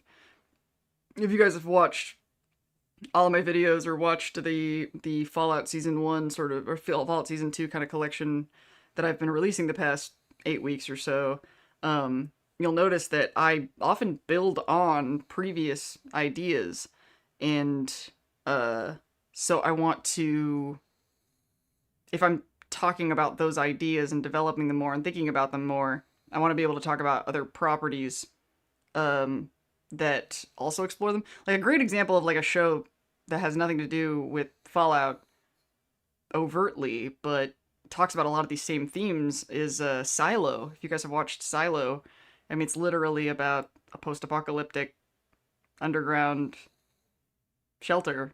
So, it's not like Fallout, but I feel like if you're interested in the kind of stuff Fallout talks about, it's a very organic property to also be a fan of. I would say if you're not familiar with Silo, it's like imagine Fallout kind of spliced with The Martian. And the reason I would compare it to The Martian is the writer of the books that the show Silo is based on was like an engineer fixer type guy. So Silo is a lot more realistic, I guess, about the physical reality of how the silo works, how it functions, and it has some really interesting kind of rules of like how these people live and the laws that they obey and why they obey them, and but it's very very similar as far as the kind of themes that they're dealing with about power differentials and how this society, this very controlled, isolated society. Thank you. I love Silo too. And I was talking about earlier my friend that wanted to watch season 1 of Fallout, and we've actually been watching Silo. And as I'm watching it, I'm like, I really want to talk about this show. So I'm not really sure how I'm going to spin it. Like maybe in the intro being like, yes, this is a Fallout channel, but it's also, like I keep talking about, I love Fallout because of the themes and the stuff that it addresses.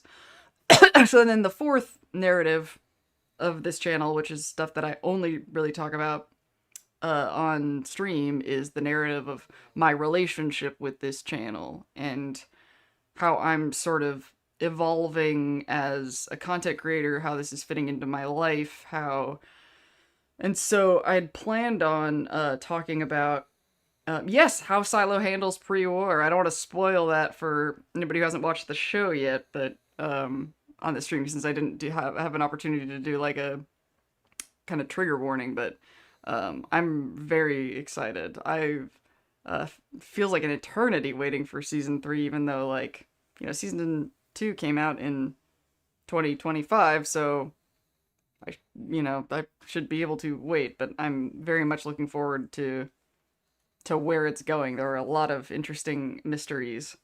Um, I don't have Apple TV, but I am a part-time pirate. LOL Silo is on the list. No judgment here. Um,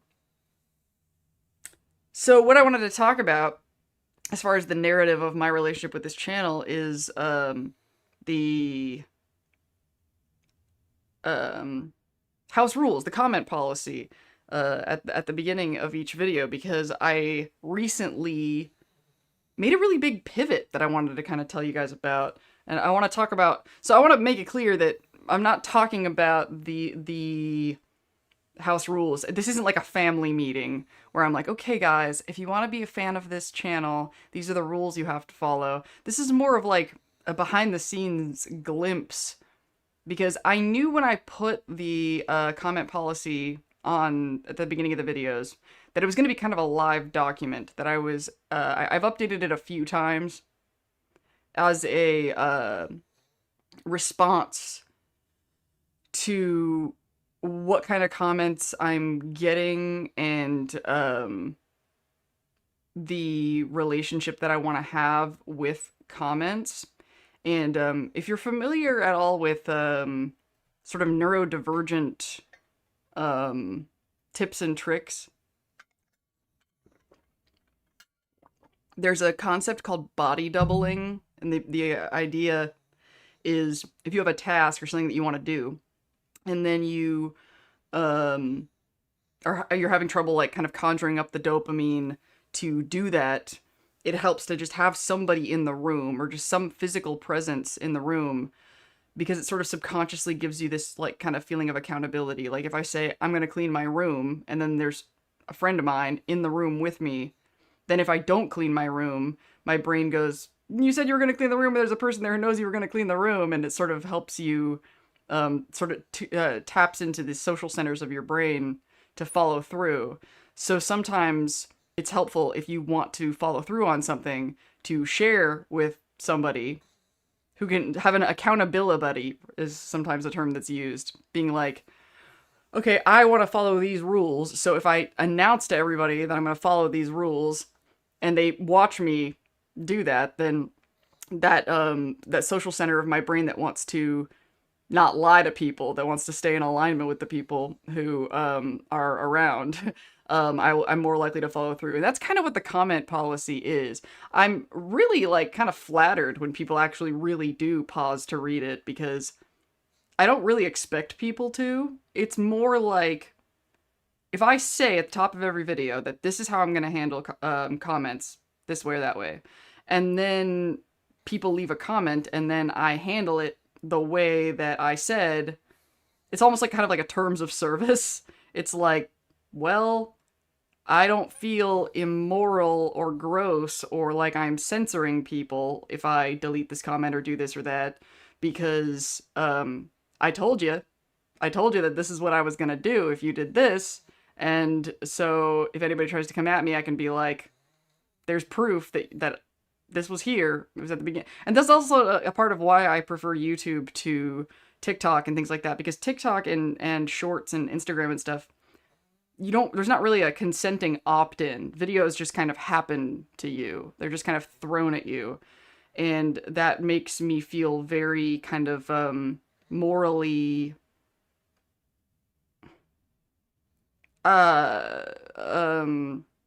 it makes me feel less comfortable being really free with what I say in the video, because people didn't really consent to seeing me say these things. And honestly, I think that the short form content can be very unhealthy for human nervous systems. But on YouTube, you saw the thumb, you saw the title, you decided if you wanted to click on it and watch it or not, and then you see at the beginning, this is what we do here, and, enter at your own risk, trigger warning, spoiler alert, that kind of thing. And I've been pretty transparent with all of y'all since the beginning that my goal with this channel isn't to be a hugely famous, content creator that with a gazillion strangers. I'm trying to build a community, a back and forth, like minds. So I think at the beginning of the Is Maximus Stupid video, I said something like, welcome to Lindsay's Fallout, where I lose the audience I don't want in the first 15 seconds. um, it kind of reminds me of this story that I heard once. This girl, she had like blue hair, and some douchebag on the subway was like, "Why would you do that to yourself? Why would you do that to your hair?" And she was like, "To turn off people like you." So there's sort of this mentality of, there are things that I know that I do that turn people away, but if they are turned away by those things, then I don't really want them here. There's a very something that I really an assumption that is often made that I really disagree with about YouTubers is that, like, I am here to serve the audience, the commenters. I am and if commenters don't like something that I did, then I did something wrong. A lot of YouTube commenters can be kind of bullies, and they really see, you know, see us as like dancing monkeys, and if they are going to spend their hard-earned $0 watching my shit, then I need to serve them specifically. And it's like, no, if a lot of us, if you don't like what we do, then we want you to just go away. And especially this channel in particular, like there's comedy stuff that I want to do with Atlas, and that's going to be much more like general audience. Like if I do the comedy sketch kind of ideas that I have with Atlas Omnicorp, then that's not going to have, those videos are going to be much more people pleasy, a lot more catering to audiences. Not going to have this, but what we're doing here is a lot more delicate, and I want to have meaningful intellectual conversations about Fallout with like minds, and I want to discourage minds that aren't like. So, before I start pulling up pictures, I'm gonna look at chat for a sec. Um, I don't think season 3 is going to be in Colorado. I kind of talked about that earlier. I think that he's not going to make it that far, but we'll see. Foundation took me a while because I read the books that had. Oh yeah, Foundation. The show is very, very different from how the books work. I started watching it and I was like, oh, these are some interesting ideas, and then I got distracted. It's hard to tell what you might have changed, updated. The would adding an underline or change the. Oh no, I'm gonna actually break it down, Rev Runa. That's so yeah, I'm actually glad there's some interest in me talking about this and that I'm not just entertaining myself. So let's talk about the difference, because I made a because all of that was very long-winded, but I had a point of like the pivot that I made. So let's look at the this is the original one. So I don't expect you to like read all of this, but like while I'm talking about it, I thought it would be good to have it on the screen. No, this is not this is the new one. This is the original one, that I started with.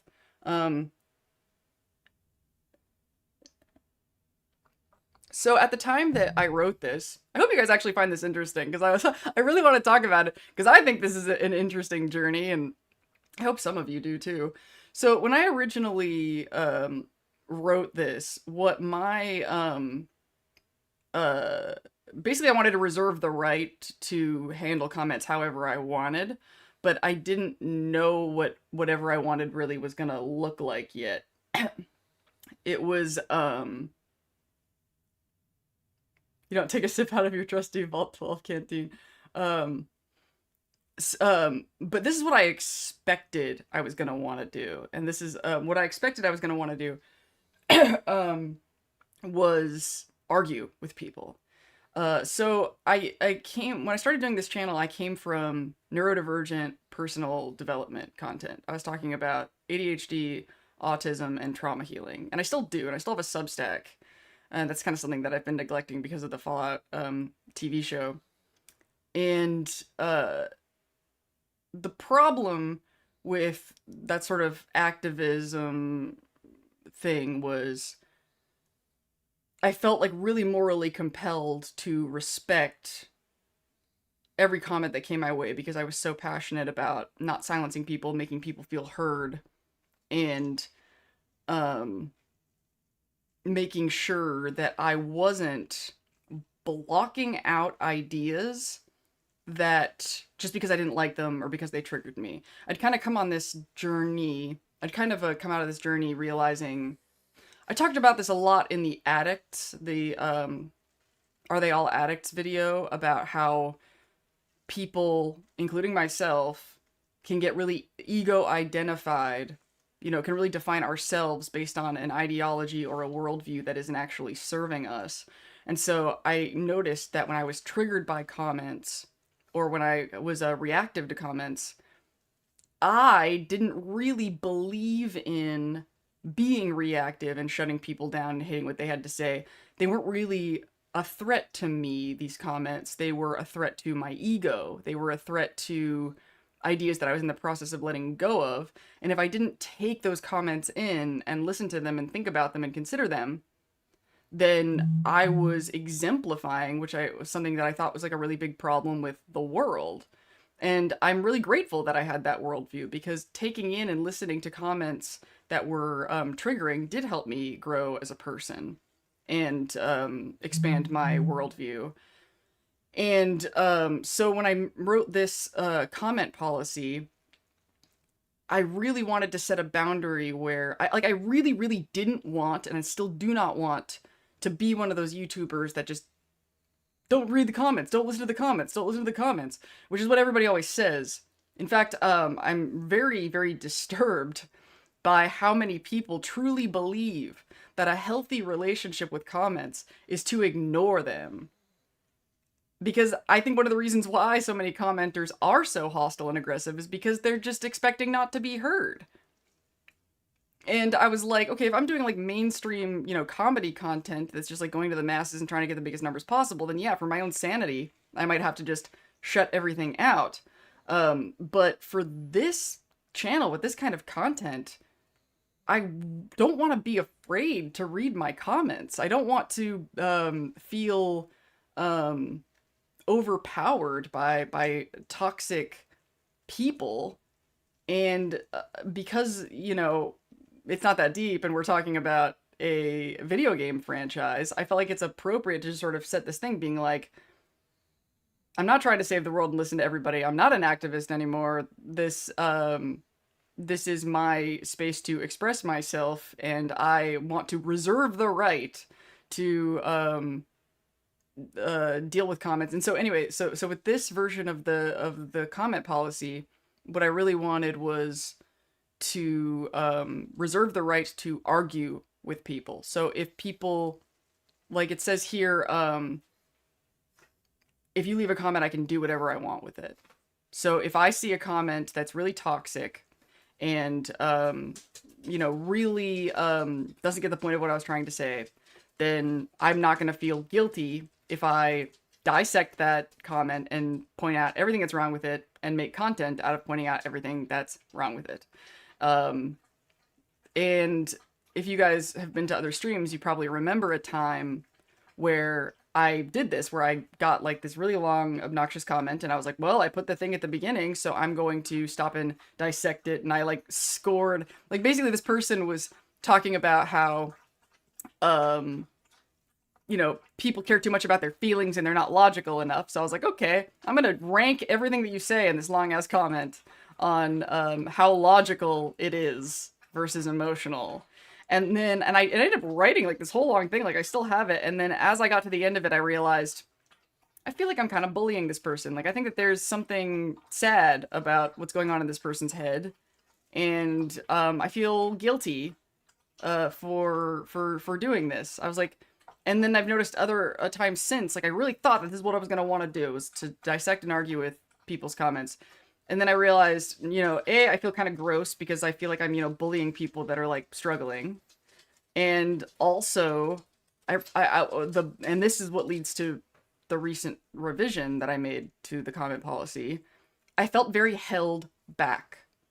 Like, basically, if I if I'm looking at comments that are clearly not intellectually grasping what I'm talking about, are really behind, like I get a lot of comments that kind of feel like they didn't even really watch the video, and then I get mad and go, oh, like I already explained this, and then I realize every time I dissect and argue with comments that I don't like, I'm not evolving as an intellectual. My ideas aren't maturing. My perspective on Fallout and these themes, I'm just like reinventing the wheel and putting forth all of this energy to, an old friend of mine once said, you can't reason someone out of a position they didn't reason themselves into. And then I realized I no longer want my comment policy to focus on giving me the right to argue with people. Like, I used to justify it in my head by going like, well, I'm not arguing with them for them. I'm doing it for other people who are reading, and then they see what this person said, and then they'll see my response. And the person I'm replying to probably won't be impacted by my counter arguments, but maybe somebody else who's reading this will be. And then I realized, well, if that's the case, then just think about whatever this comment made you think about, and then talk about it in another video, because your audience that you want is going to be paying more attention to what you say in the videos and the live streams than how you reply to this comment. In fact, a lot of times it kind of makes people lose respect for you, because they're like, why are you engaging this troll? Even though I don't think a lot of these people are trolls. So this is the updated one. I'm still not like completely wild about this. Like, there's something about it that might be a little bit more aggressive than I want it to be, but it's kind of funny. Like, I debuted this with the most recent video, and I was like, it's funny, like, some people don't like what are turned off or irritated by my comment policy thing, but a lot of people also compliment me about it. Or even, like, I think somebody was like, I want to copy this and put it on my own channel, and I'm like, well, these are probably people that have a similar worldview to me, where they don't want to have to be like, I don't read comments because they're toxic and it's the public. That feels like almost like Hank mentality, or like a lot of Fallout villains who just see the general public as animals that or just Vault 31 shills that don't deserve to be respected and can be just herded like cattle. And I don't want to have that relationship with my commenters. So in this version, instead of reserving the right to do with comments whatever I want, including ripping them apart, I basically kind of brainstormed what comments are not worth my fucking time, basically. Like, making, and this goes back to why I was talking about body doubling and accountability buddies, is by putting this in the video and sharing it publicly with everybody who comes to the channel, I'm basically holding myself accountable to actually follow through on, nope, I said that I wasn't going to engage comments that cross these lines, and I'm not gonna feel guilty, and that autistic activist social justice warrior in my brain that feels guilty for not listening to everybody in the fucking world. If I continue to have this attitude where I'm morally obligated to listen to everybody, I don't grow up. I don't evolve. I don't spiritually or intellectually evolve and grow toward being I don't know of a way to say this that isn't spiritual language, but a vibrational match to the audience that I want to have and the kind of people that I want to discuss this property with.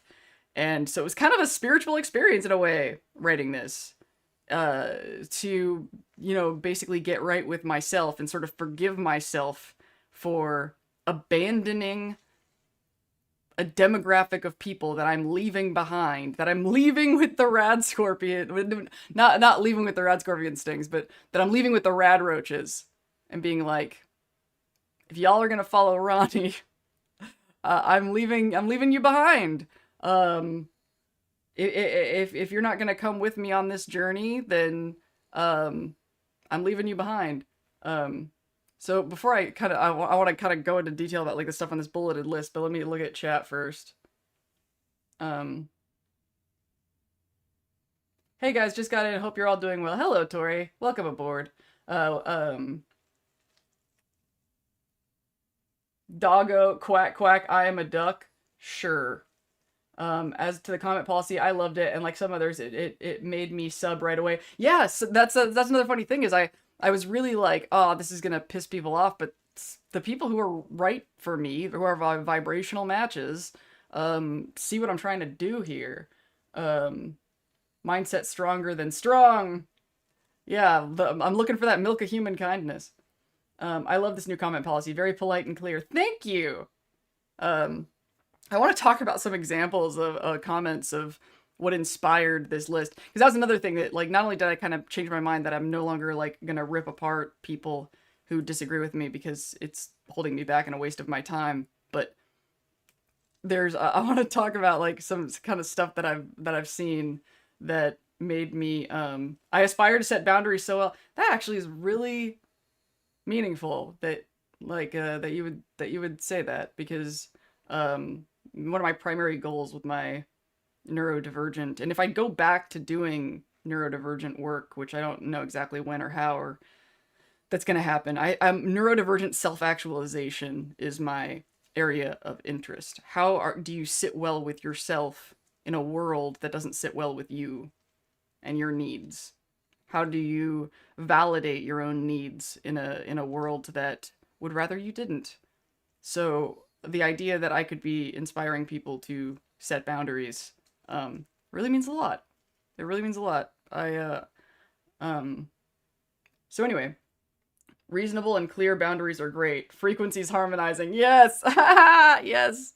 We're resonating. We're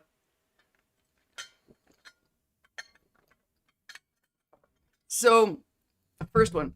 If a comment rests on values I don't share and engaging with it would be a dead end, it may be deleted. And I picked the word may instead of will, like I did on the other ones, for a reason, because I was like, maybe I want to hear from some people who have different values than me, because it'll make me think about things differently. If it adds to my intellectual growth and it's different from me, I still want to hear it. But sometimes people will have value differences that are, so wild that it's like, your way of looking at this issue is so irrelevant to the way that I see reality that it doesn't matter. An example of that would be when somebody put a comment saying that I have an unhealthy relationship with comments. I think they said it in response to, it was a comment on one of these live stream videos, actually. And that like instantly pissed me off, because what the hell is a healthy relationship with comments from this person's perspective? Because I think that my relationship with comments is extremely healthy, because I am transparent, because I don't see my commenters as wild animals. Like I actually listen to what people say. And I when I was doing the neurodivergent, like, I think that one of the things that makes my relationship with comments so healthy is that I examine when it's not healthy and admit when it's not healthy. And I make updates to this comment policy as my, I think it kind of goes back to something I said in a video about a good person is constantly examining what they think goodness is and is willing to update as you go. And that's exactly what I'm doing with comments.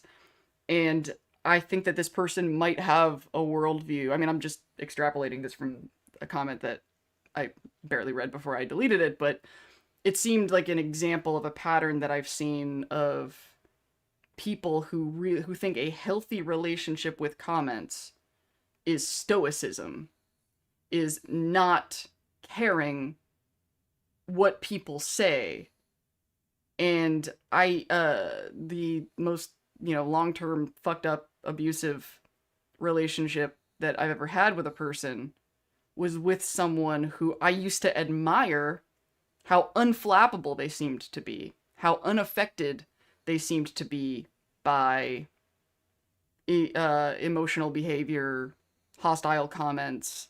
And I thought, oh, I want to be more like that because I don't want to have such strong emotions about what people say to me. But then as I got to know this person better, I realized that that stoic, cool head was like sociopathic, psychotic narcissism.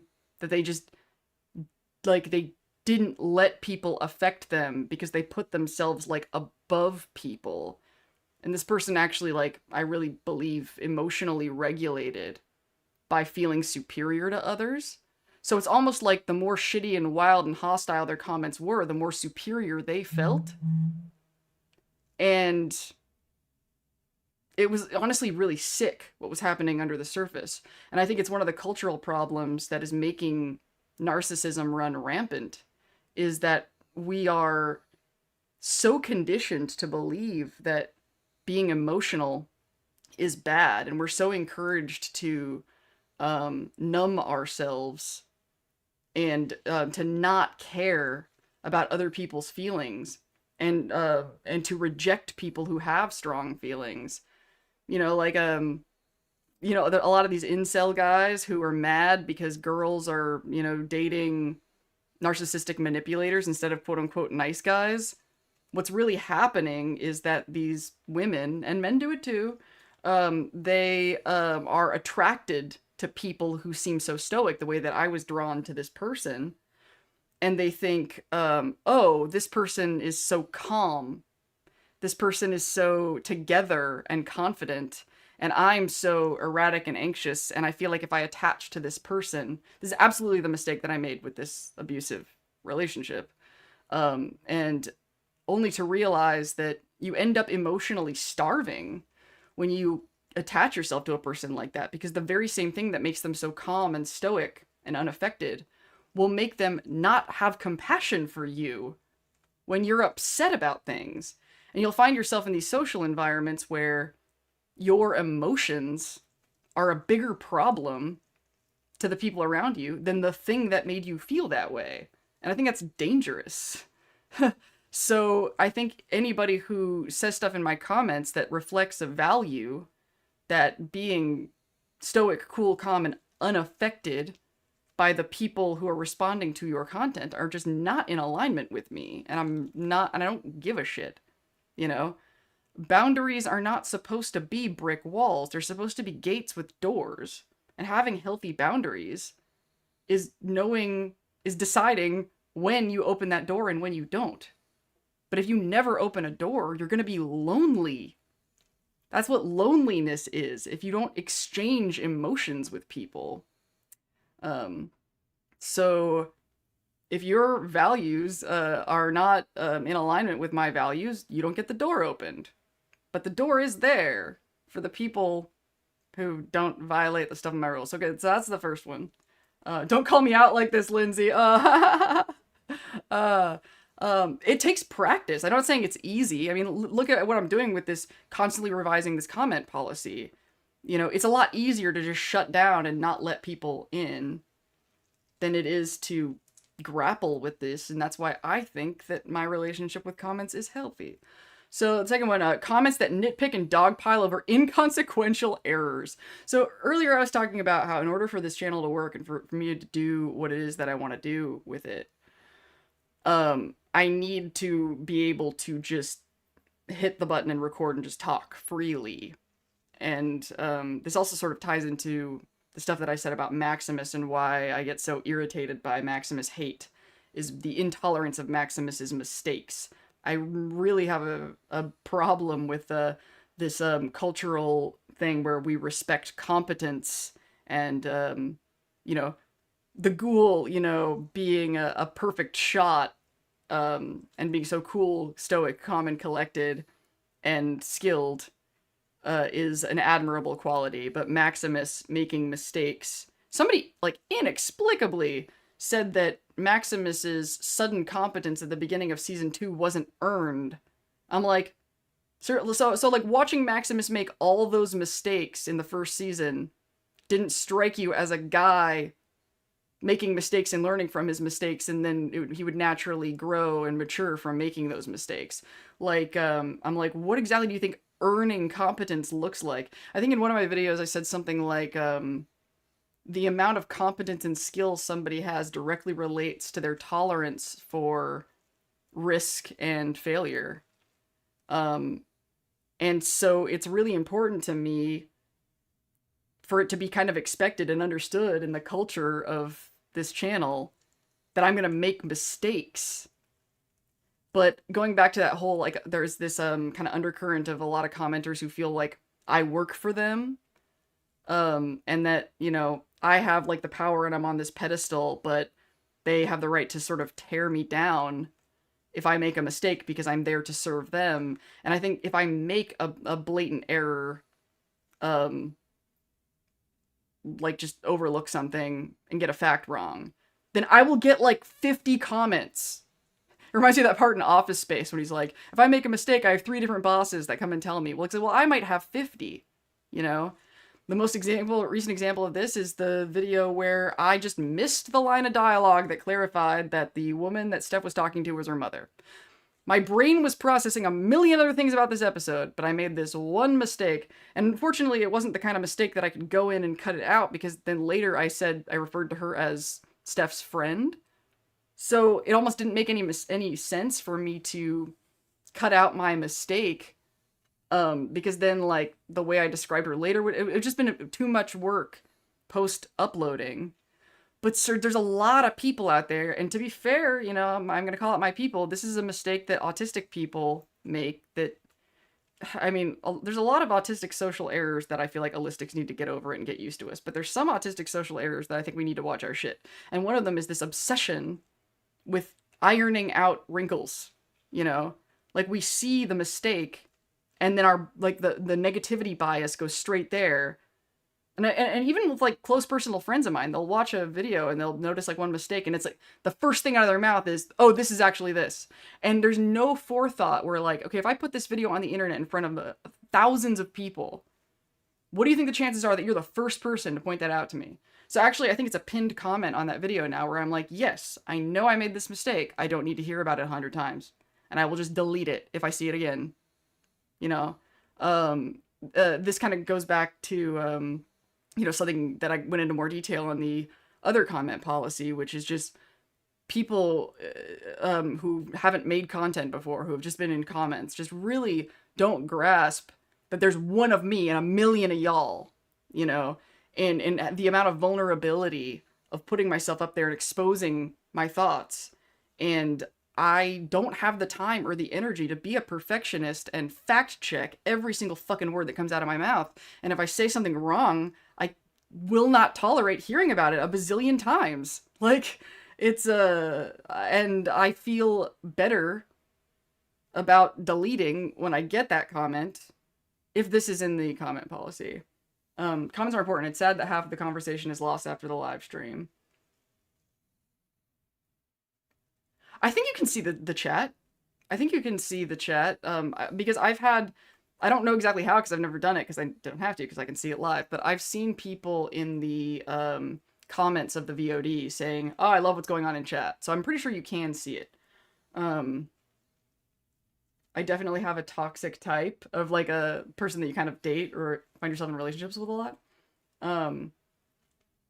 The potential to have to deal with public comments is one factor that keeps me afraid of moving forward in some areas that might be helpful. So I greatly admire what you're doing and taking notes. Oh, that's nice. Thank you.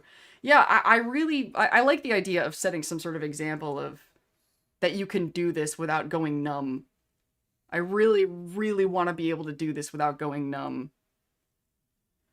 I know I'm guilty of not reading all the comments on a video before posting my comment. I would say, like, I mean, at least on mine, if, you know, if there's a correction issue that a million people are saying, I'll put a pinned comment. It'll be pinned at the top and say, no need to tell me this. Fuck off. So I would say check for pins, and that's probably all you have to do. Another thing that I would highly recommend, and this is like because I'm having this dialogue with y'all that a lot of people don't have, and I think other YouTubers would appreciate it. I think I may have mentioned this in another stream, is if you're gonna like criticize or push back or give a counterpoint, just say something nice first. Just the first line being like, hey, great video. It could be that simple. Or thanks for making this video. And then say the challenging thing after that. It will totally change the tone with which we receive. And I think that would really apply to anybody. But if you don't say anything nice or any gratitude, and a lot of autistic people are like, well, I shouldn't have to, soothe your emotions. Well, too bad. We live in a social world and there is an emotional subtext in everything that people say, and it will make whatever you have to say be received by a more regulated nervous system if you just put that one line at the beginning with something positive and supportive, and then say your criticism. Like I said earlier, I was talking about how one of the videos I want to do is talking about some confusion somebody had about what I said about misogyny, but this person clarified that they were asking in good faith and actually wanted me to explain it, so I will explain it, and at some point. If I get a vibe of good faith and not just I want to overpower this YouTuber that said something irritating to me. No, I didn't even say an irritating thing to this person, but in their head it feels that way. I said it to the world. But there's a lot of people whose like nervous system, and this is the kind of stuff we're going to talk about when I do the Truth Gears video. This lack of conceptualizing the difference between somebody leaving a comment on my video is more personal than me saying something in a video. I'm going to say that again. Leaving a comment on someone's video is more personal than what they said in the video. Because when you leave a comment, you're saying it to me. When I make a video, I'm not saying it to you. And I think there's a lot of people leaving comments who've never thought about it that way. When people leave comments on a video, and this is why so many people have to go numb and shut it out and not read the comments, because from our perspective, there's thousands of people, or I guess in my case, usually like 100 people. 100, that's still a lot, that are saying stuff to me. And like that when I make a video, you don't get a ping that says, Lindsay made this video for you, responding to you. When I get a notification, I actually don't have notifications for comments on for this reason. I go manually and I read them in studio when I'm ready to look at comments in like one session. Because if I got pings every time somebody left a comment to me, my nervous system would fucking collapse, a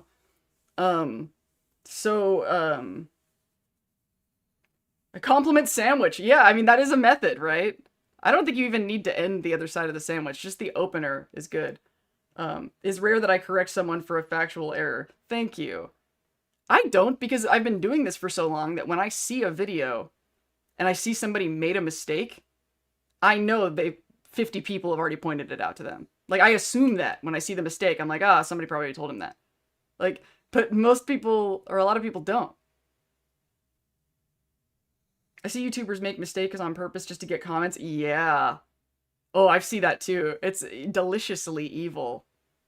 But I do see it. That's autism bait. If you're autistic, watch out for that. People making comments with mistakes or putting content that has a mistake on purpose. I'm seeing through that now, and that's exactly the kind of hank shit that I will not do. I want to treat my audience with respect. Oh yeah, basic review critique structure is to start with something nice, good, and then go with the rest. Probably the best lesson I got from art school. Yeah, as painful as it was to have to review my peers. Yeah. I mean, I would definitely say whatever the nice thing is at the beginning, don't make it bullshit. I think gratitude, thanks for making the video, is a great thing to do because, the person who made the content in front of you spent a lot of time and a lot of hours making this thing. It takes me like 2 solid days to make the videos that you guys watch. And so when you spend 2 solid days of your life working on something, and then the first thing that somebody says is what was wrong with it, like all they see is that one mistake, it's fucking vexing, you know? Like it is and then when a bunch of people do it, and some people do it with a nasty attitude, like the thing about Steph's mother, somebody said something like, it wasn't ambiguous. They literally say this, like, how dare you waste my time with this video you put 2 days of work into with this, obviously wrong thing. The entitlement, the lack of grasp of what we but luckily this audience, y'all, are not that way. Like, in fact, sometimes I'm actually surprised at the lengths that you guys go to communicate. Like I think like people say things like, "Thank you for making this video for us." This acknowledgement of the amount of work that I'm doing, that to entertain you all. I mean, I'm obviously doing it for me too, but I'm doing it for you, for me. You know what I mean? Like, if I was doing it just for me, I wouldn't put it online. I would just make it and then watch it and go, I'm awesome. But no, I share it with all of you because that's what I'm in this for. Which is why I don't want to be numb inside, because I'm like, if I'm going to put all this effort to make this thing to communicate with people, I want to have some sort of back and forth with those people. Notifications is the way to go on all social media, if you ask me. Yeah. Because, man, well, those apps, Facebook is the worst. Like, they'll find some way to find some button you didn't check that will justify them sneaking some sort of notification into your email or something. Like, I'm like, I actually deleted Facebook from my phone because I couldn't figure out how to make it stop notifying me. And now I still get emails. Like, the way that Facebook lures you back, it's like, oh my god. So I'm grateful when someone discusses good topics at a solid level, but I hate saying thanks right at the beginning. It feels like I'd be giving fake praise before even really listening to the content. Well, yeah, don't comment at all until you watch the content. That's another thing. I mean, unless, like, it's like a little joke thing that's responding to, like, one line in the video, then that's fine. Like, if, at the top of the video, I make, some joke about Mr. House, and then you go, LOL House, blah, blah, blah. Like, I like, but if you're, critiquing in some way, then watch the whole thing. But I would say if you feel dishonest thanking someone for making the content, then I would examine your shit, I guess. Like, are you not grateful that they made that thing for you to watch? If you're not, then I don't think you should comment at all. Exactly why I rarely make comments anywhere, too afraid of being the potential annoying tap on the shoulder. But sometimes I hope that someone might learn from something from it or continue the convo. I honestly think, at least for somebody like me, the solution to that is to just start with something positive, and then say what you're gonna say. It is generally a good idea to scroll down and see if other people have said it first. But if you acknowledge the amount of effort that went into it, I mean, hell, you could even thank the YouTuber for making something that made you think enough to say something, like for somebody who made a thing that made your brain go, I have something to say about what they said. If you don't have any gratitude for the fact that the YouTuber said something that stimulated your mind enough to say something, then why are you saying something? Like, does saying something do something for you? Because if it doesn't do anything for you, then don't say anything. And if it does do something for you, that's worth thanking the content creator for that, is it not? Good time zone, friendly fiends, ghouls, gals, pals, and NB pals. Hello! Welcome to the stream. Are we not entertained? Exactly. I'm actually kind of excited about that little breakdown that I just did, because I really think a lot of commenters are just reacting, obeying their nervous system that says, comment, correct the error, tell them they're wrong about this. And they aren't stopping and going, why do I feel the need to correct this error? Oh, that actually reminds me of something I was going to say earlier about like what relationship with comments that I don't want is I don't want to blindly react and let my nervous system command me on. Oh, I guess I did kind of talk about this. I don't want my nervous system to blindly command me how to deal with comments. I want to stop and examine why I'm responding or dealing with a comment the way that I am, which is sort of the brainstorming point of, you know, this list. So what's the next thing? Oh, right. So the nitpicking and dogpiling is what we just talked about. Next is commenters who fail to grasp the content will be shamelessly deleted unless they ask good faith questions. We talked about the good faith thing earlier with the how I want to talk about the misogyny thing, because this was somebody, and I want to take a moment to just talk about how rare this was. This is somebody who was irritated and semi-offended by something that I said, saw hypocrisy in what I said, and instead of having the attitude of, you're another terrible YouTuber that's ruining my YouTube experience with your hypocrisy and lies, they actually opened up to having a dialogue with me to give me a chance to explain what wasn't connecting. That is exactly the vibe that I want from this channel. I want y'all to challenge my shit respectfully. I really, really want that. Going back to, like, I don't want to spend a lot of time arguing with naysayers and, you know, people who are just, you know, attacking me and not paying attention.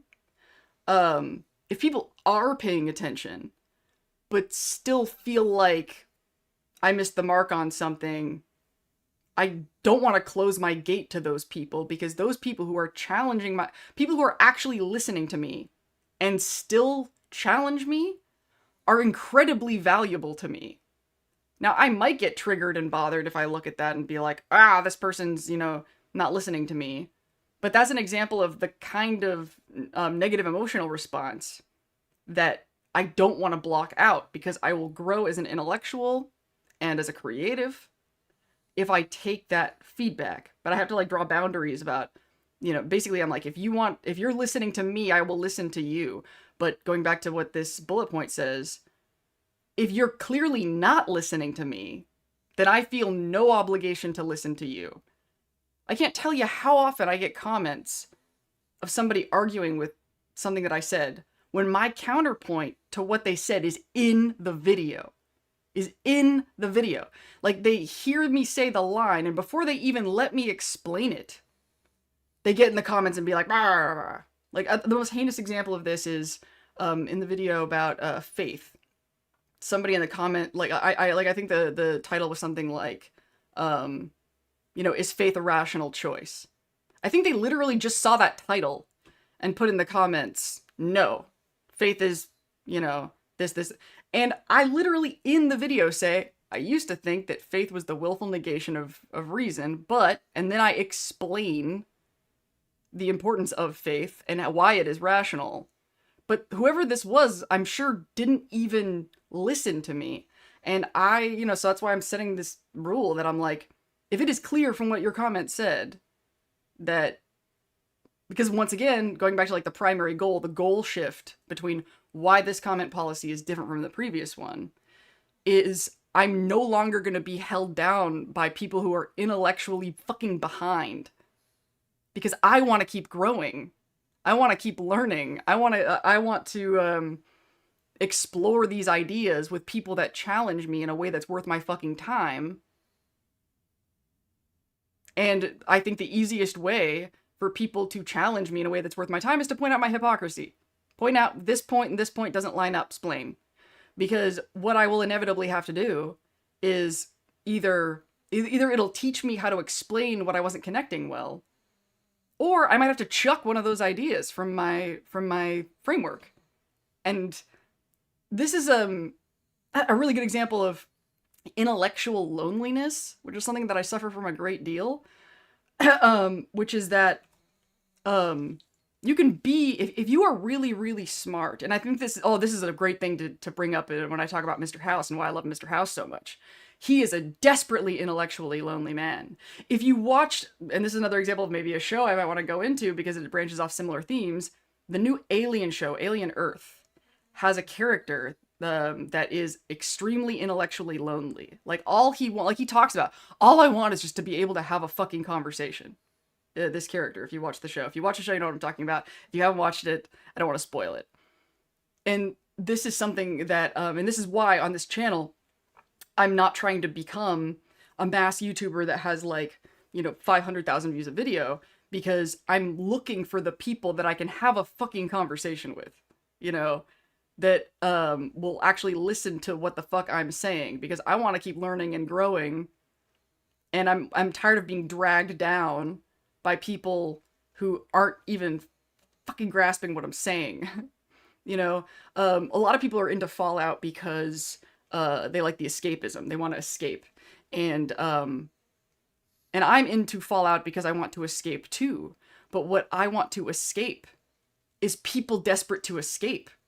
There's a reason why I make videos and I want to talk about Fallout and Cyberpunk, because those are two fun video game franchises that are a blast and they're fun, but they tackle very real issues that are plaguing our world. And so for a lot of us, for me and people like me and people who are drawn to my content, we want an escape from people who are burying their head in the sand. And that's why Fallout and Cyberpunk became the perfect franchises for me to have fun and have a good time. Especially Fallout, because humor is such a huge part of it. Fallout gives me a place to laugh and have a good time without burying my head in the sand and ignoring the problems in the world.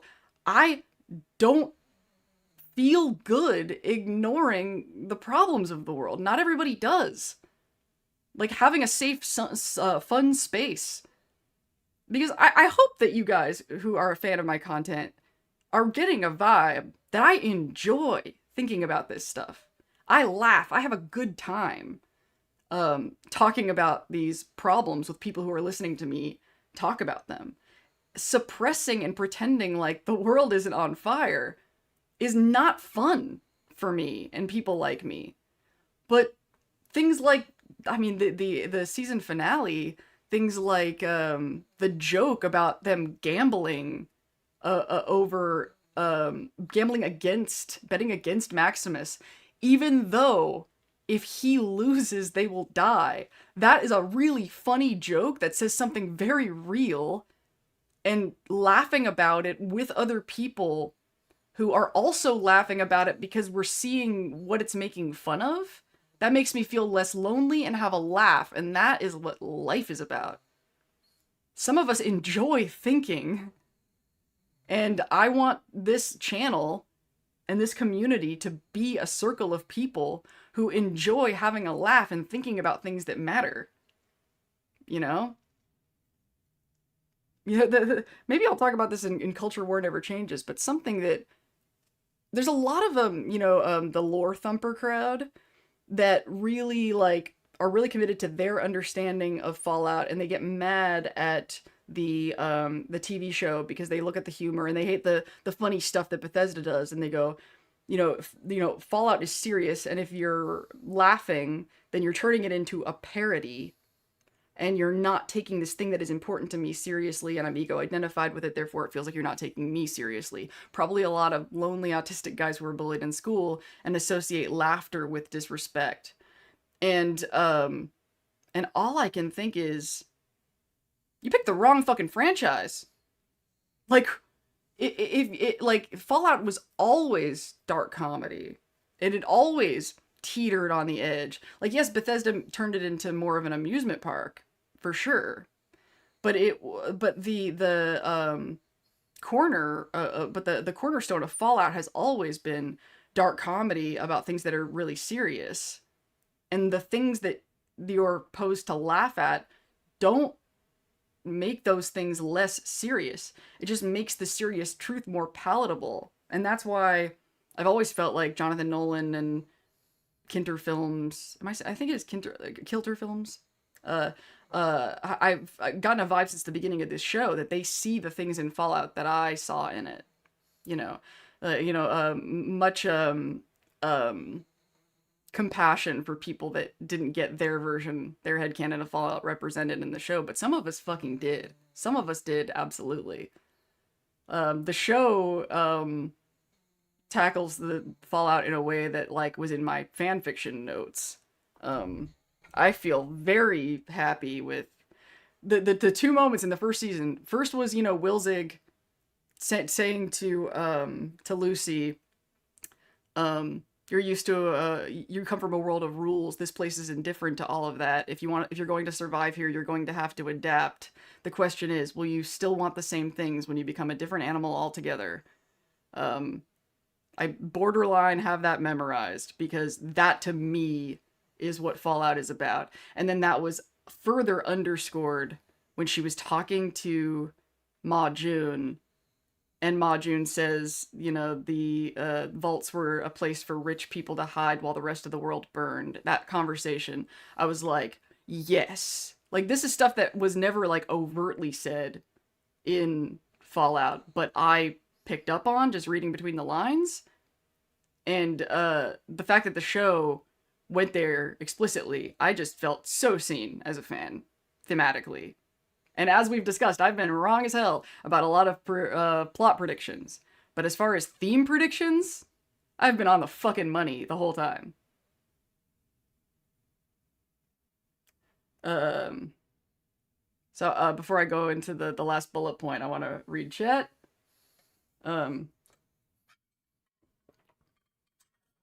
Alien Earth, which is on Disney Plus, which means facehuggers are Disney princesses. Well, I guess facehuggers are more like sort of the masculine side of us, so I guess all the aliens are Disney princesses now. That is hilarious.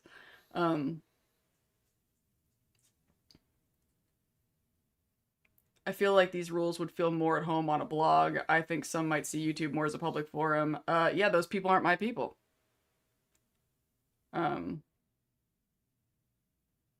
Yeah, I mean, this is my turf, and I'm going to define the rules as I see fit. I mean, people can break the rules all they want. I'm just going to follow through with what I say on the rules if they do. I'll watch it so I can understand what you're saying. Yeah, I highly, highly recommend it. The intellectual, loneliness is a thing. I loved Alien Earth. My only real complaint was the season finale felt like it was a penultimate episode instead of like House of the Dragon season. I haven't watched House of the Dragon, should I? I loved Game of Thrones, but I also sometimes like a show will get to a point where it just betrays me so much. Like, and I was one of those people that hated the series finale of Game of Thrones, and then I was like, I'm done with Game of Thrones. I don't care anymore. After I invested that much, and then that was the finale. So whatever like future franchise, I was like, I don't care anymore. Similarly, and I wonder if I would still feel this way if I went back. I was a huge fan of The Walking Dead until I was just exhausted with nobody killing Negan. I was like, I can't, like, I just do not believe in this context that nobody would have taken him down. But maybe with everything that I now believe about power differentials, maybe if I watched it again, I would understand why Negan wasn't taken down a little bit more than I did at the time. But then I was just like, come on, somebody take down this motherfucker. Like, I don't want to get too off topic, so it's not fun. Everyone around me is able to just not look and be fine. I feel crazy. What is that referring to? Sorry, I hate sometimes the delay when I read, by the time I read chat. Really enjoyed Alien Earth, and I think you would have some really fascinating takes. Oh, so many. That show, there's so much going on. And I've mentioned before, my favorite movie, like, since childhood is Aliens. So I kind of watched, I've talked about, like, Terminator was a big franchise for me, but they have just betrayed it so many times. I keep going back, like in a battered spouse. I just keep going back to Terminator, but the last Terminator movie was, not only did they treat the character that I care about the most horrifically, but they also queer-baited. And this might be in a lens that not a lot of people might understand, but the last Terminator movie was kind of shitty to lesbians. If you understand, you understand.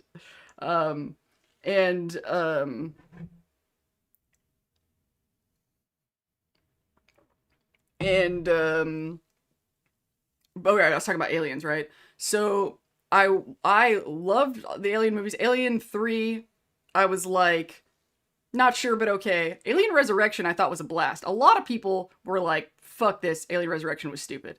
And I understand why people thought that. I actually for a while I had on my dating profile that like sort of like a spin-off question is that Alien Resurrection was underrated. Um it's goofier, and that's I think why a lot of people. But I still liked it. It didn't ruin things for me.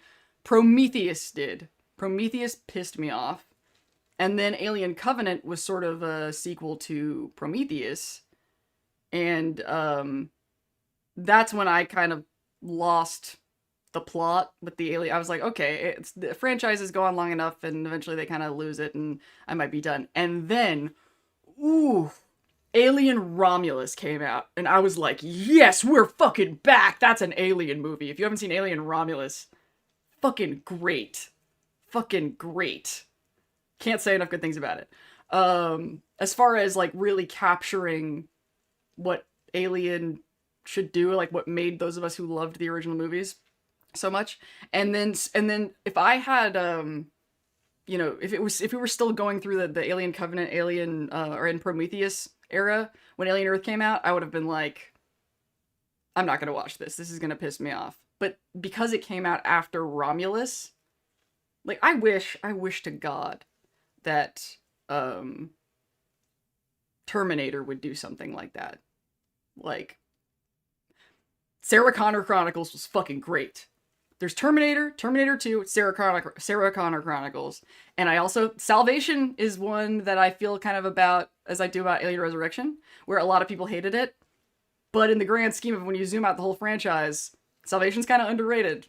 So Terminator, Terminator 2, Salvation, and Sarah Connor Chronicles. That is Terminator to me.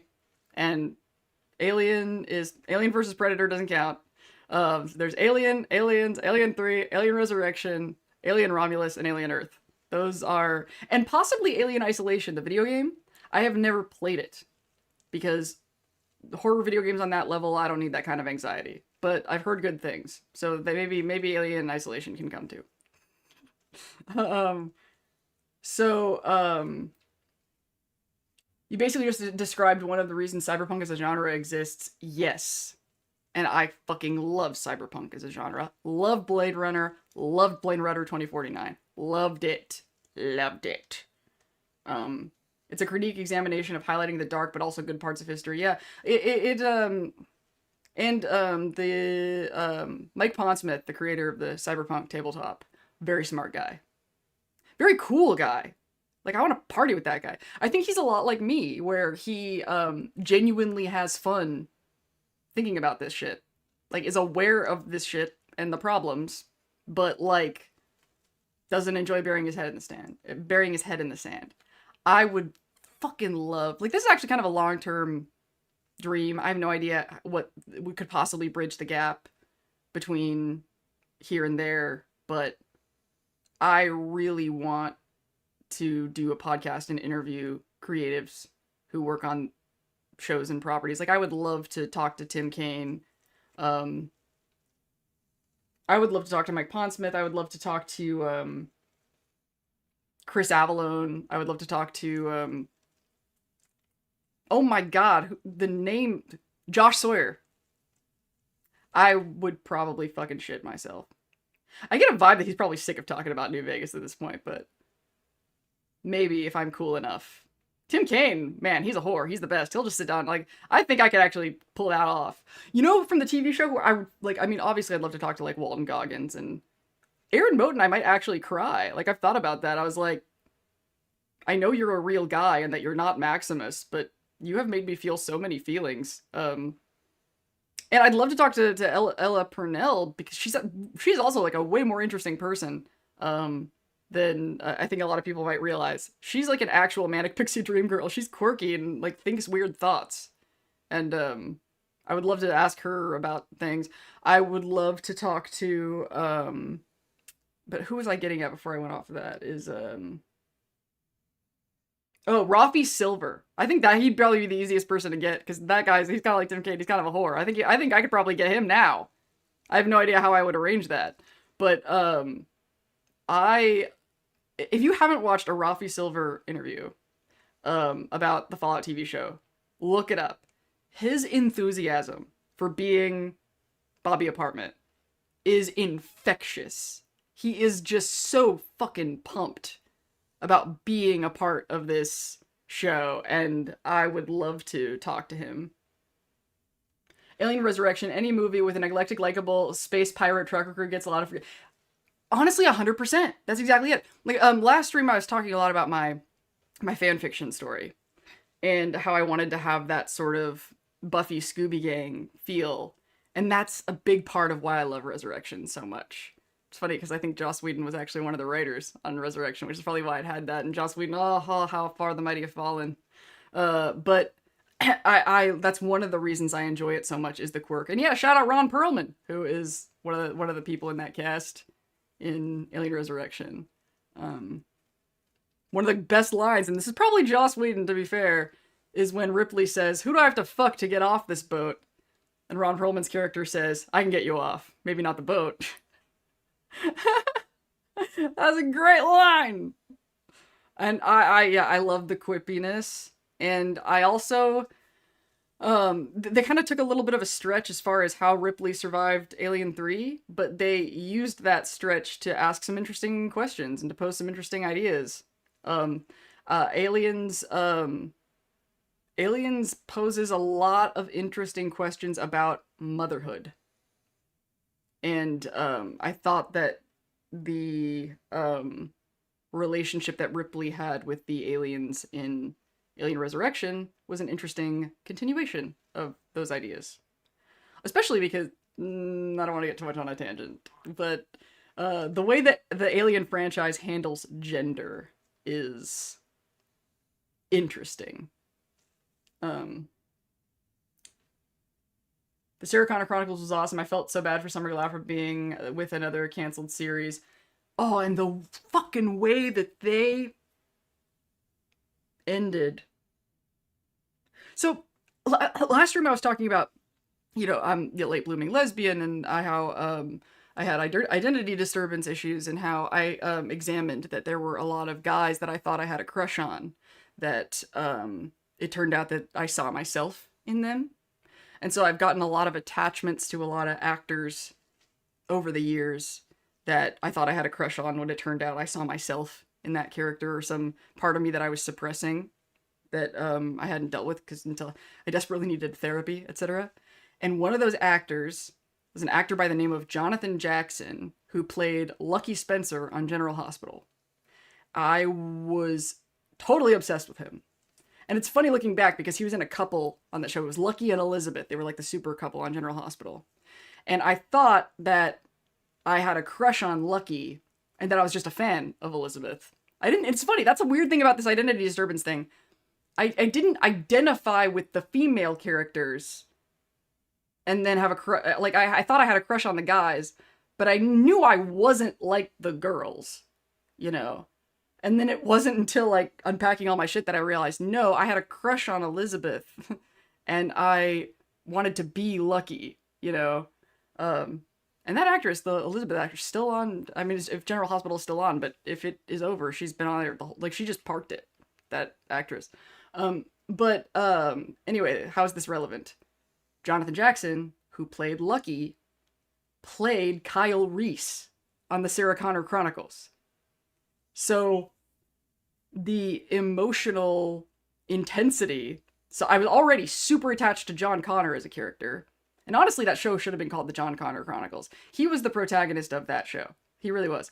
He was the one that was on a journey, that was changing, that was growing. Sarah was pretty stoic. I mean, great character. But it was really about him grappling with, in my opinion, with his destiny with the machines.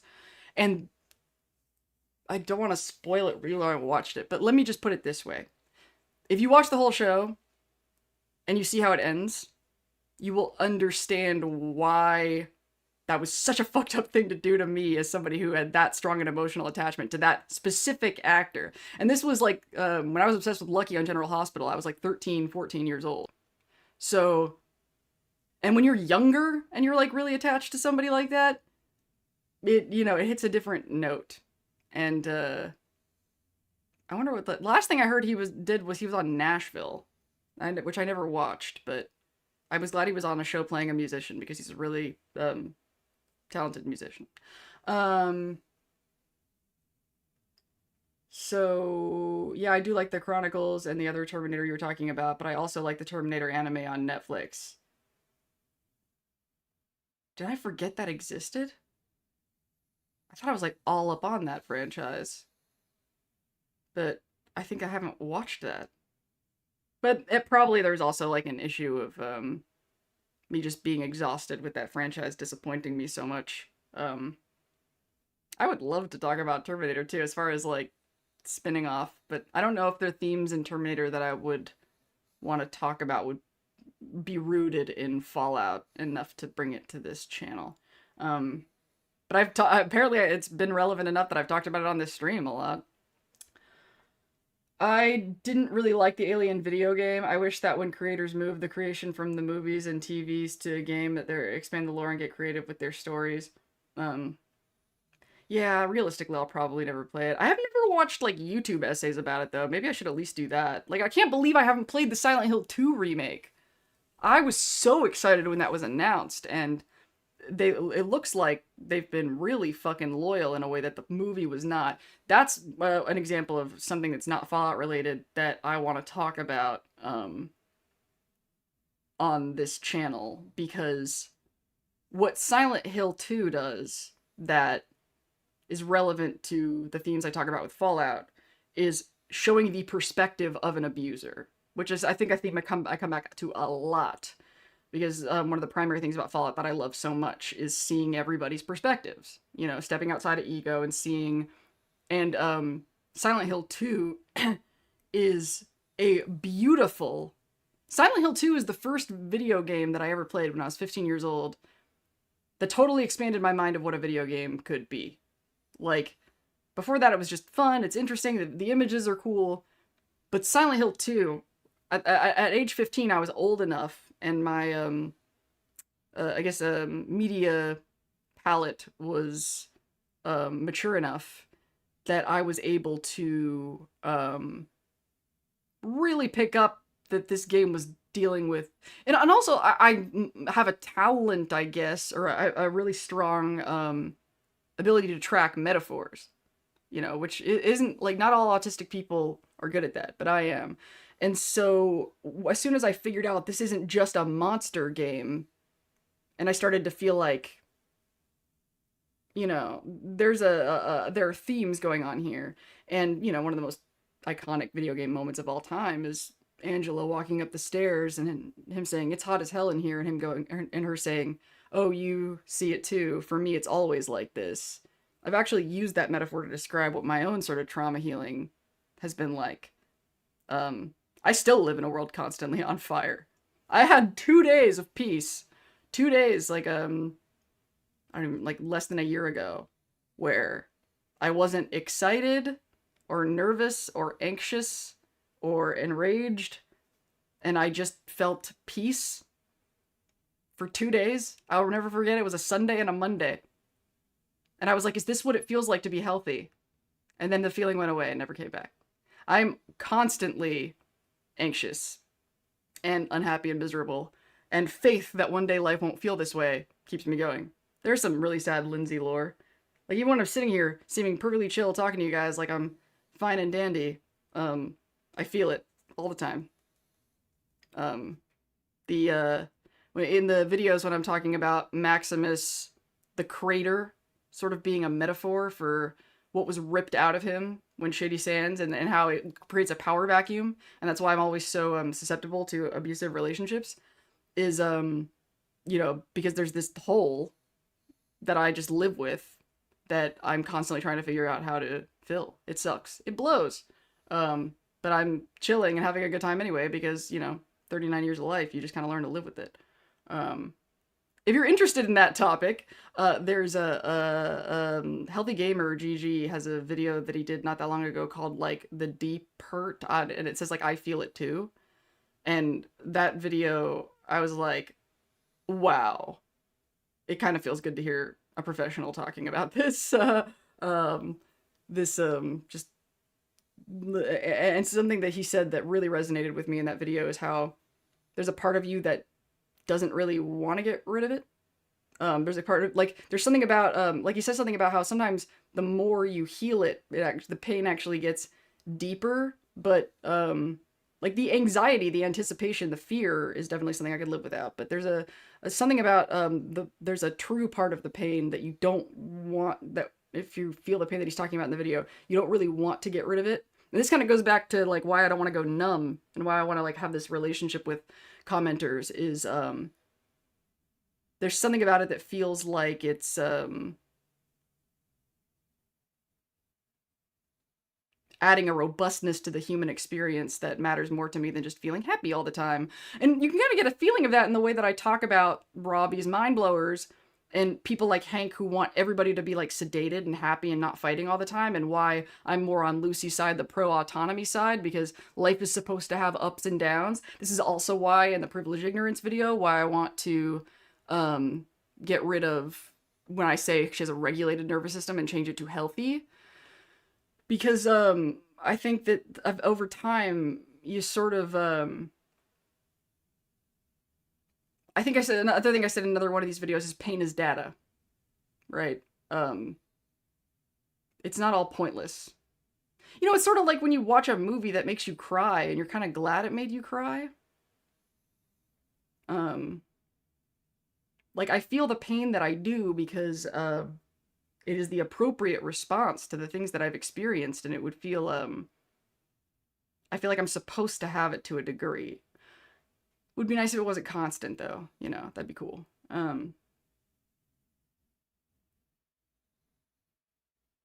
Yellow Jackets. I still haven't finished that. I want to finish Yellow Jackets. Tim Kaine recently said he was going to do way fewer interviews. Poop! Well, fewer, not zero.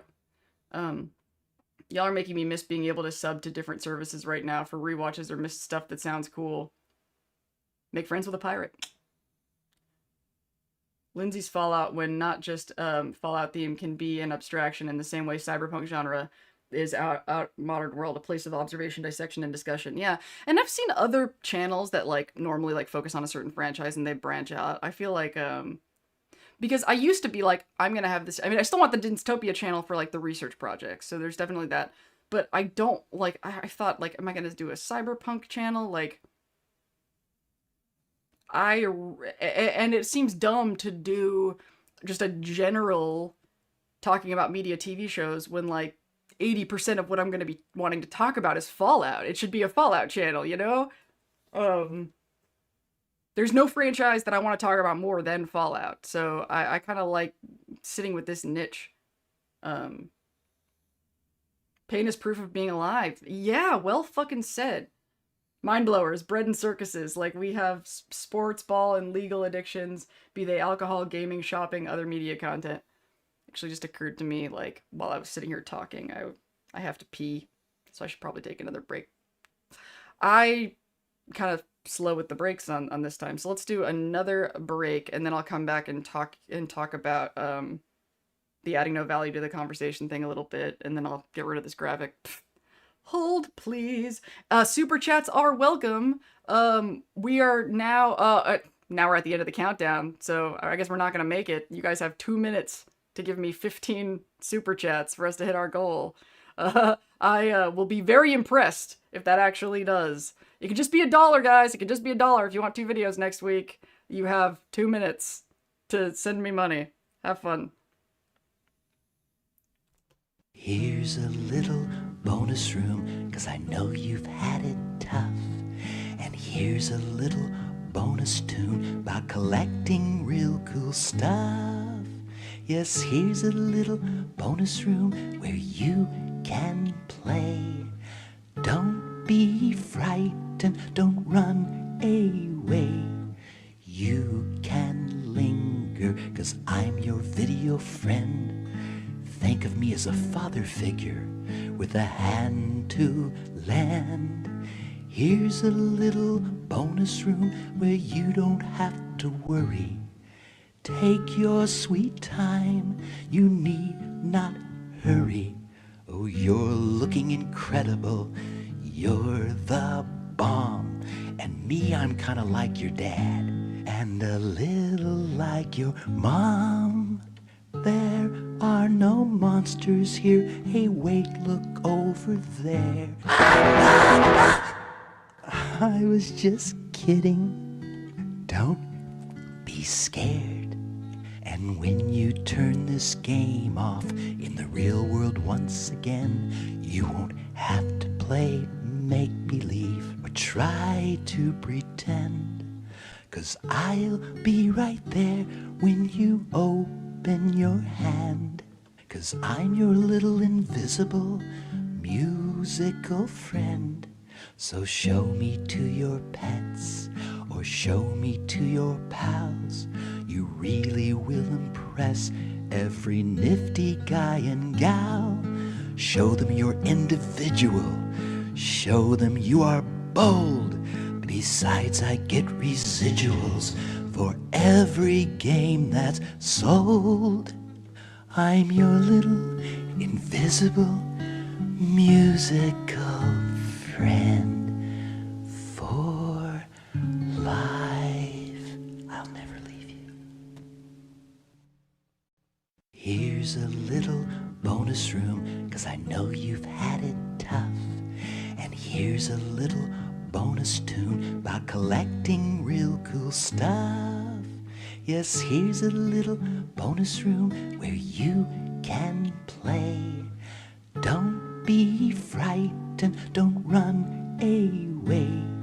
You can linger, 'cause I'm your video friend. Think of me as a father figure with a hand to lend. Here's a little bonus room where you don't have to worry. Take your sweet time, you need not hurry. Oh, you're looking incredible, you're the bomb. And me, I'm kinda like your dad, and a little like your mom. There are no monsters here, hey wait, look over there. I was just kidding, don't be scared. And when you turn this game off in the real world once again, you won't have to play make-believe or try to pretend. 'Cause I'll be right there when you open your hand. 'Cause I'm your little invisible musical friend. So show me to your pets or show me to your pals. You really will impress every nifty guy and gal. Show them you're individual. Show them you are bold. Besides, I get residuals for every game that's sold. I'm your little invisible musical friend for life. I'll never leave you. Here's a little bonus room, 'cause I know you've had it tough. And here's a little bonus tune about collecting real cool stuff. Yes, here's a little bonus room where you can play. Don't be frightened, don't run away.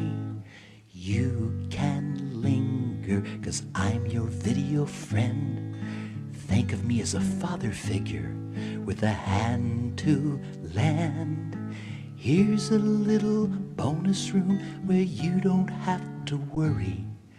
Take your sweet time, you need not hurry.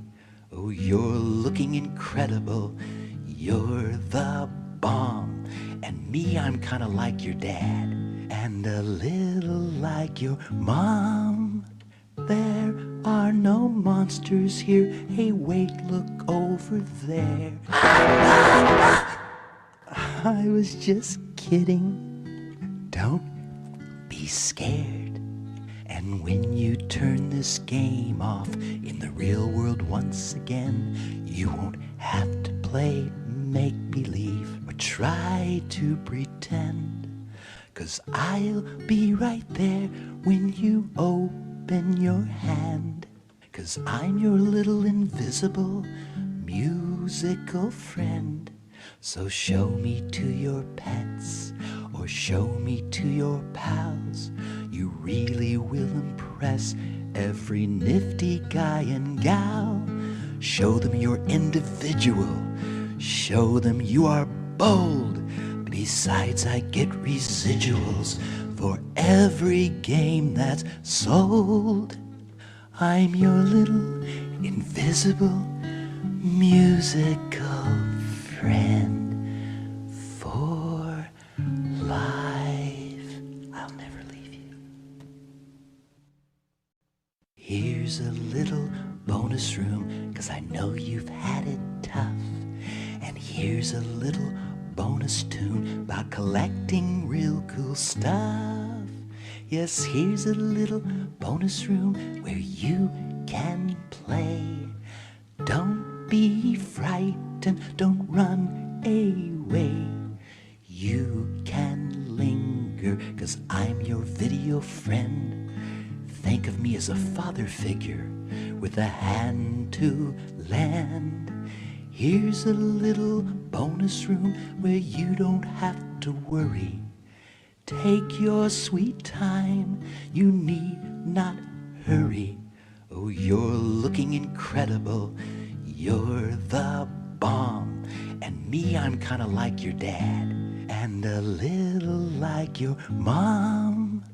There are no monsters here, hey wait, look over there. I was just kidding. Don't be scared.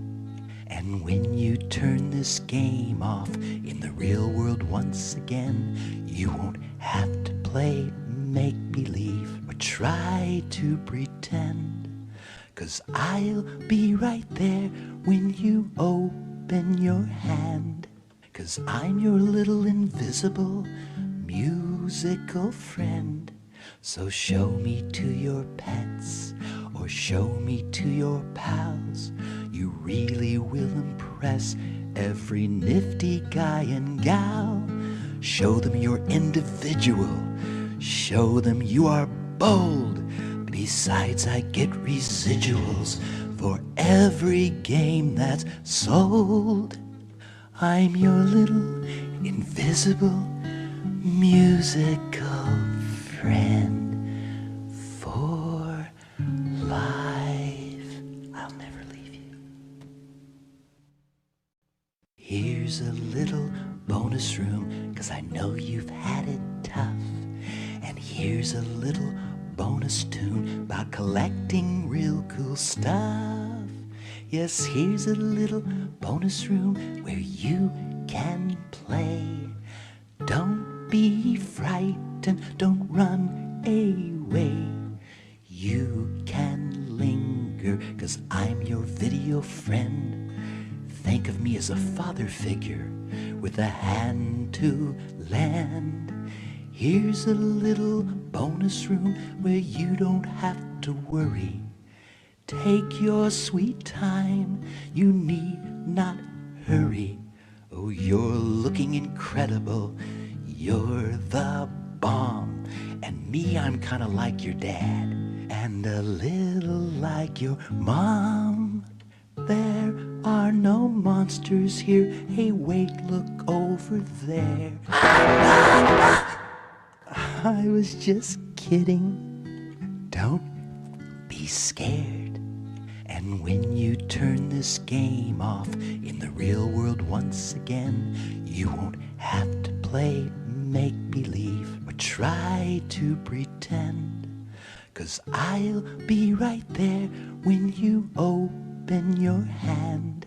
'Cause I'm your little invisible musical friend. So, okay, I am back, and now I'm looking at the time, and we're going into the last hour of this thing. Oh, thank you, thank you, thank you. I mean, more. It stopped. The stupid thing. You know, I said that YouTube forced a counter on me. Well, it it stopped counting things toward the goal after the counter went off, so now I have to count them manually. Thank you so much for all the super chats. Um, so we have so we were at 7 before, 8, 9, 10, 11, 12 now. So we need 8 more. 8 more. Prove that you love me, and I will be your dancing monkey. So before I read the comments, okay, so because now that we're headed toward the last hour, if you've seen these streams before, um, uh, if somebody wants to help me, actually, maybe I should put, I'm gonna put 12 in the chat so we'll know where we're at. Okay. So while I was taking my break, my brain, if you've seen these streams before, you know something that tends to happen is I want to go way longer than is healthy for me. And I'm trying to like stop at like, basically the goal is to stop at 4 hours, but I tend to stop at like 4:30. And so while I was on my break, I was like, okay, I want to have a list of the things that I want to talk about before the stream is done that will make me feel satisfied and be able to rest and go to sleep. And so, but interacting with y'all and responding to chat is top priority because that's why we're here for. Remember, I've talked a lot about how I'm here to make a connection with people, and I don't want to just talk to nobody by myself. So here is the list of the things. First, I want to talk about the comment that pissed me off the most. The comment that got to me. The comment where I had an unhealthy relationship with comments, and I want to talk about why. And then, which basically leads to, we kind of finished this, or the argumentative comments that add no value to the conversation. This comment committed that sin, and the other one is the commenters who fail to grasp the content. So I want to talk about that. And I want to talk about what conditions would make me talk about Terminator on this channel and how that connects to why the season finale of Fallout 2 was so much more emotional for me than I made it sound. Like I was like, I think I get kind of numbed myself when I did that. So I want to talk about that, and then I also want to talk about, you know, the warm and fuzzies of what this channel means to me. Let's do that first. Maybe I'd feel better doing that, the warm and fuzzy thing. While we have 21 people, I'm at about a bunch of people left. I really wish I was doing this at a time that there was like 30 people in. No, there's only 17. Why'd you leave me? Why did you leave me? Maybe it's good. Maybe it's good that, well, I'm getting sappy that there's less people. But I've said it before and I'll say it again. This is the best audience I have ever had after 20 years on this platform since the platform started. This is the most fun and the most quality connections that I've ever had in any fandom, and I've been in quite a few. That's another thing on my list of possible video topics is I wanted to specifically compare my relationship with Fallout fandom to my previous fandom, which was Star Trek. I basically abandoned the Federation for the Wasteland. These streams is like the most fun I've like ever had, like in my life. Seriously. It really is. That's like, why does it feel so heavy? That should be such a fun, lighthearted thing to say, but it's really not. Like, talked about how like my suffering that I constantly live with, and you know, abuse situations and whatnot. It wouldn't be fair to say I was handed a shit deal, even though I was. But basically, my origin point was a shit deal, and then I normalized shitty behavior. You know, Dorothy could have kicked her heels together 3 times and gone home at any time, but Glinda didn't tell her that, so she just wasted a lot of fucking time getting chased by monkeys and shit when I could have just gone home. Earlier I was talking about intellectual loneliness, right? Like, all I have fucking wanted is to just be around live people who were interested in listening to the shit that's coming out of my mouth. And that's all we do, is like, we just sit there and I talk and y'all talk to me about the stuff I'm talking about. Like, that's literally all I've wanted since forever. And I just, earlier when I was breaking down the comments, I was talking about how I'm trying to stop allowing myself getting buried, like in lower vibration states, and I want to rise above and meet people who can meet me. Like, it's been like 3 times recently in my personal life where like people like crossed a boundary of mine, and I was like, hey, I can't have you talking to me like that. And they actually like apologized and listened and didn't just obey, but understood why. Because, you know, I write those lists, you know, I'm very clear about my boundaries and why they are what they are. And it has been like blowing my mind, the quality of human being that I have been surrounded with since making Fallout. That's another reason why I want this channel, like the channel that I focus on, to be Fallout. Like, I said it in a video not that long ago. I was like, the best people I've ever met were in this fandom, because this is people that don't bury their head in the sand, that think critically and analytically about things. It's just, it really kind of makes me want to do neurodivergent teaching again, being like, your people are out there. I found mine. I really did. Oh, by the way, all this excellent reasons for you to keep sending me money, by the way. Like, because I want to do this more often. But whatever happens, like if I have other projects or other things that I have to do with my time and my energy, and I can't like make another video, I'm gonna prioritize these streams for sure, because this makes me so fucking happy. Right, so now, okay, so we did the warm fuzzy thing, and now I want to talk about, now that I've done that, I want to talk about the comment that pissed me off the very most and why it did. And then the Terminator. So the finale of this stream, but once again, chat's going to take top priority, but let me get this talking shit about this comment thing out of the way, and then before I go into the Terminator to season 2 finale thing, then I will read what's in the chat. No message, just caps. That's so cute. That is a message in its own way. And James Baird with the $2, thank you for, and you named the feral cools. I'll remember that now. I'm so sorry, by the way, if I ever just like, if you're like a repeating commenter and I haven't acknowledged your continuous presence. It's gonna take me time. I'm so bad with names. Speaking of which, if any of you make videos, I want to see them. I really, really do. Honestly, I miss the old days of YouTube. It used to be really common to do video responses. You can kind of do that with TikTok, with like the replies, but the more I see your faces, hear your voices, hear your thoughts.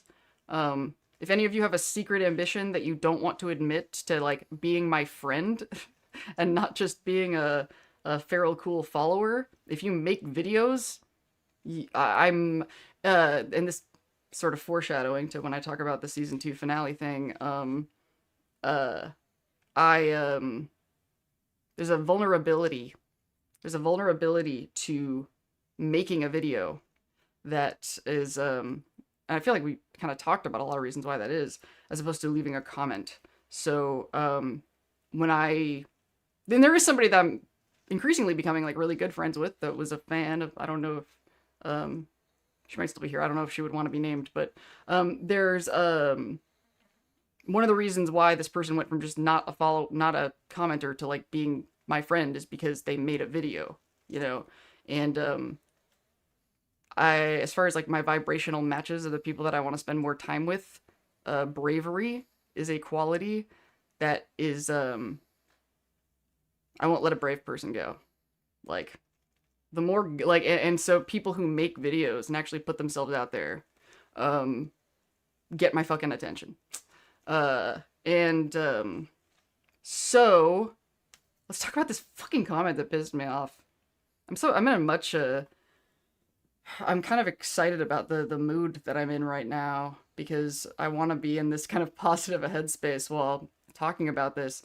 But earlier I was talking about, if somebody leaves a comment that pisses me off and triggers me, I really don't want to go numb, but I also don't want to react. Like, you know how earlier I was like, you know, if a video inspires you to say something and you're not grateful for being inspired to say something, and saying thank you at the beginning of the comment feels dishonest, you need to examine why you're leaving the comment. Because I feel like so many people, and it's the same on the other side, like, every time I reply to a comment, I stop and think, what are you trying to accomplish by clapping back to this person? Hence the new comment policy being a lot about, if this person crosses this line, then I gain nothing by inviting it to stay on my lawn, stay in my reality. Ooh, now I'm getting mad again about it. I was like, oh, I'm gonna do this in a good mood, and I'm like, now I'm thinking about it. So what this person did, or first of all, they didn't just write a comment, they wrote an essay, and then they replied to that essay with another essay.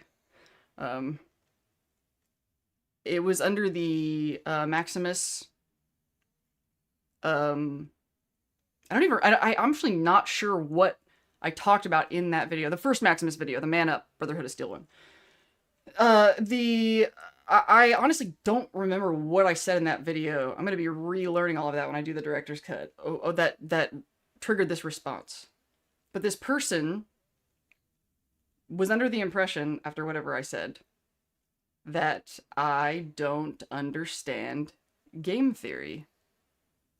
And then they taught me about game theory and why I probably said something about what would I say that would seem to challenge game theory about, choosing better leaders, and why this made me so mad is because if y'all have been watching my content, which I hope that you have, you should if you haven't.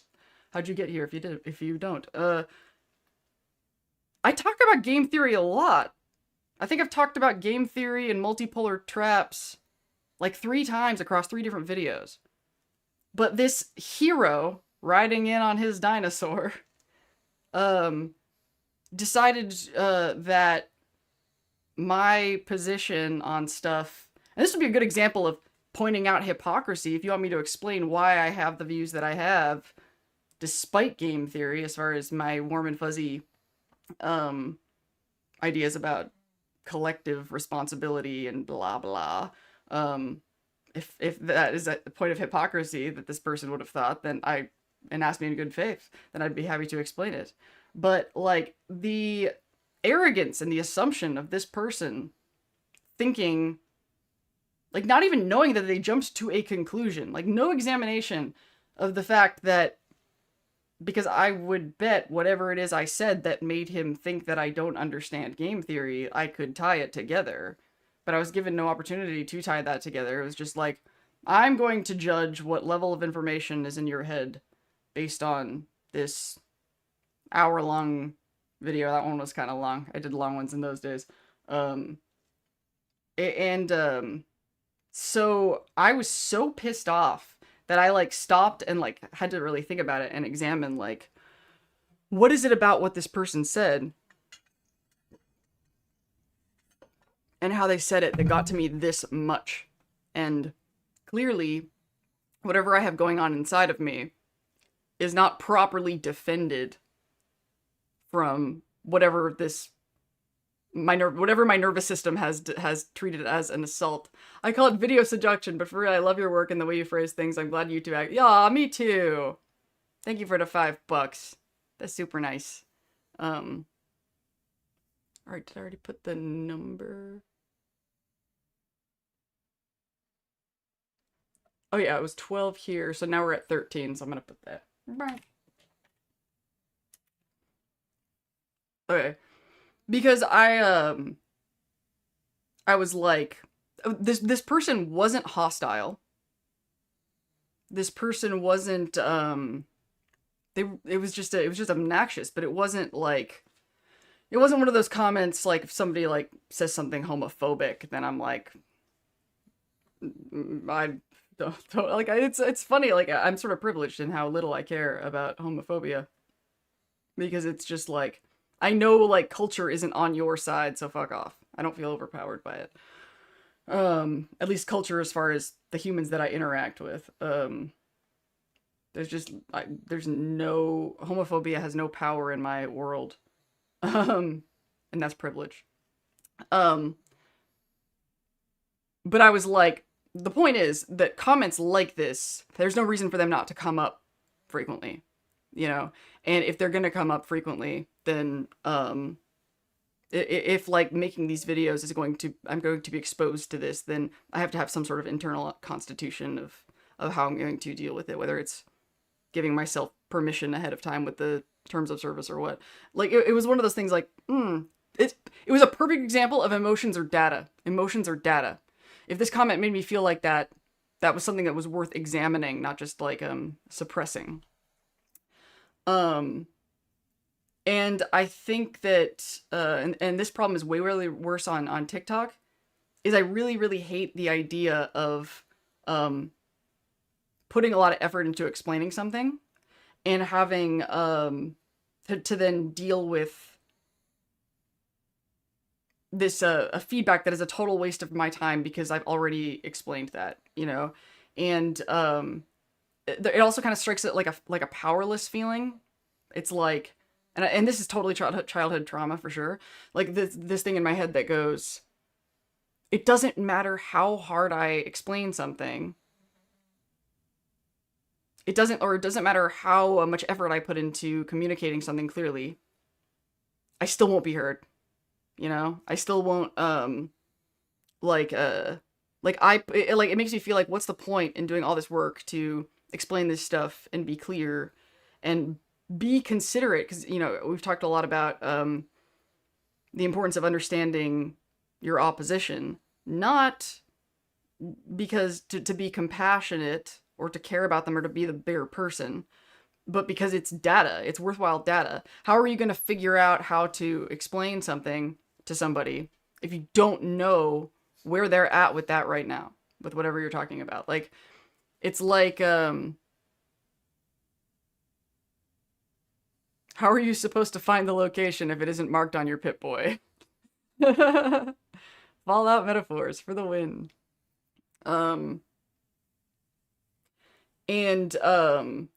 The fact that somebody wrote me 2 essays about something that I already bothered to talk about in 3 other videos. Like, I think at one point I complained to you guys about somebody who was like, after I did like 4 videos in a row, like focusing on goodness versus obedience, somebody was like, I think you're confusing good with lawful. Like, basically just projecting their experience with every other human being other than me onto me. And basically that's something that bothers me a lot in dating too, actually, is like, why is it my job to unbury myself from proving that I'm not your abusers from the past that had nothing to do with me? Like I have a limit for how much I am willing to take responsibility for other people's sins. I mean, I'm a white person, which means I have to carry the weight of a lot of sin and clean up a lot of messes of people who are no longer alive, just because I inherited this privilege. So that's enough, you know. I would like whoever I'm dating to not be like, prove you're not my mother, you know. I already have to prove I'm not a white colonizer every day of my life, to myself and the world.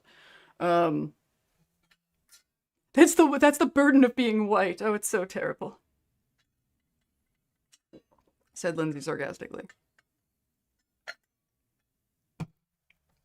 Counting super chats reminds me of my favorite joke. What's your favorite joke?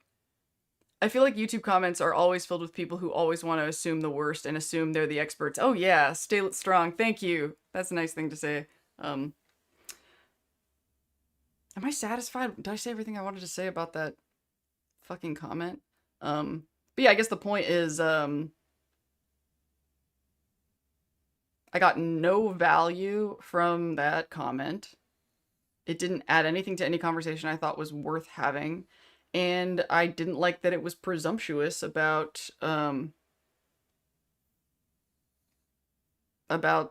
much I knew about something. And so I, without even reading it carefully, I eliminated it from my reality. And the comment response and the new house rules at the beginning of the videos reflects that I don't need that in my reality. I am not going to prove to people who don't listen um, that I understand things anymore. Feels good. Actually, it's funny. I think Midnight Whimsies was actually the person that I was talking to about this. When that comment came in, and I deleted it, she was like, that must have felt good. I think that was you, who said, oh, that must have felt good. And I was like, it weirdly didn't, because I still had to do that, like, examination of, like, yeah, I deleted it, but I really wanted to understand what it was about it that bothered me, and how much of it is my problem, because I was like, I'm gonna get more comments like this.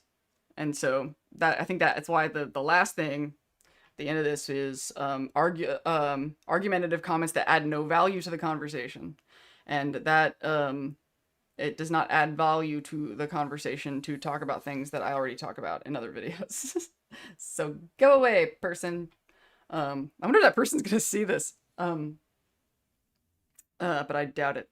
They didn't watch enough of my videos. So that leads us to the Terminator and what the conditions would be, and how that relates to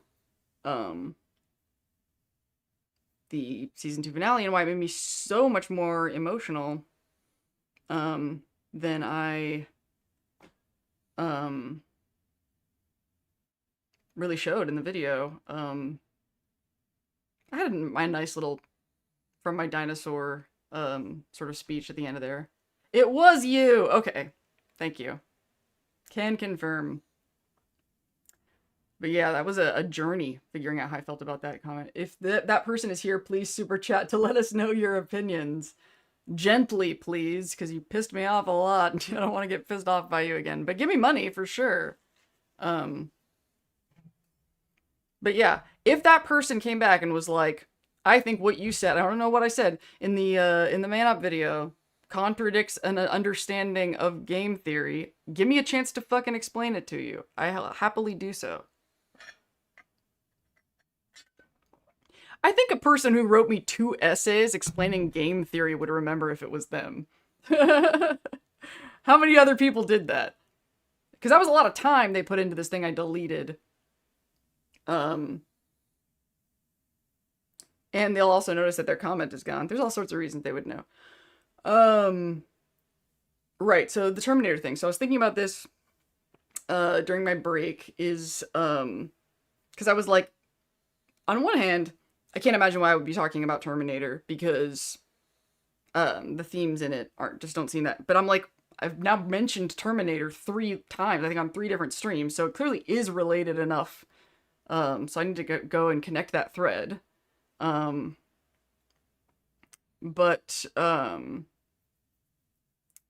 the thing that I would want to do the most when talking about Terminator, especially Terminator 2, is all the ways that it, like, predicted my life. Like, I think I've talked about how it predicted my relationship with AI and how I interface with AI, like believing that a machine is the devil, but then accepting its help, right?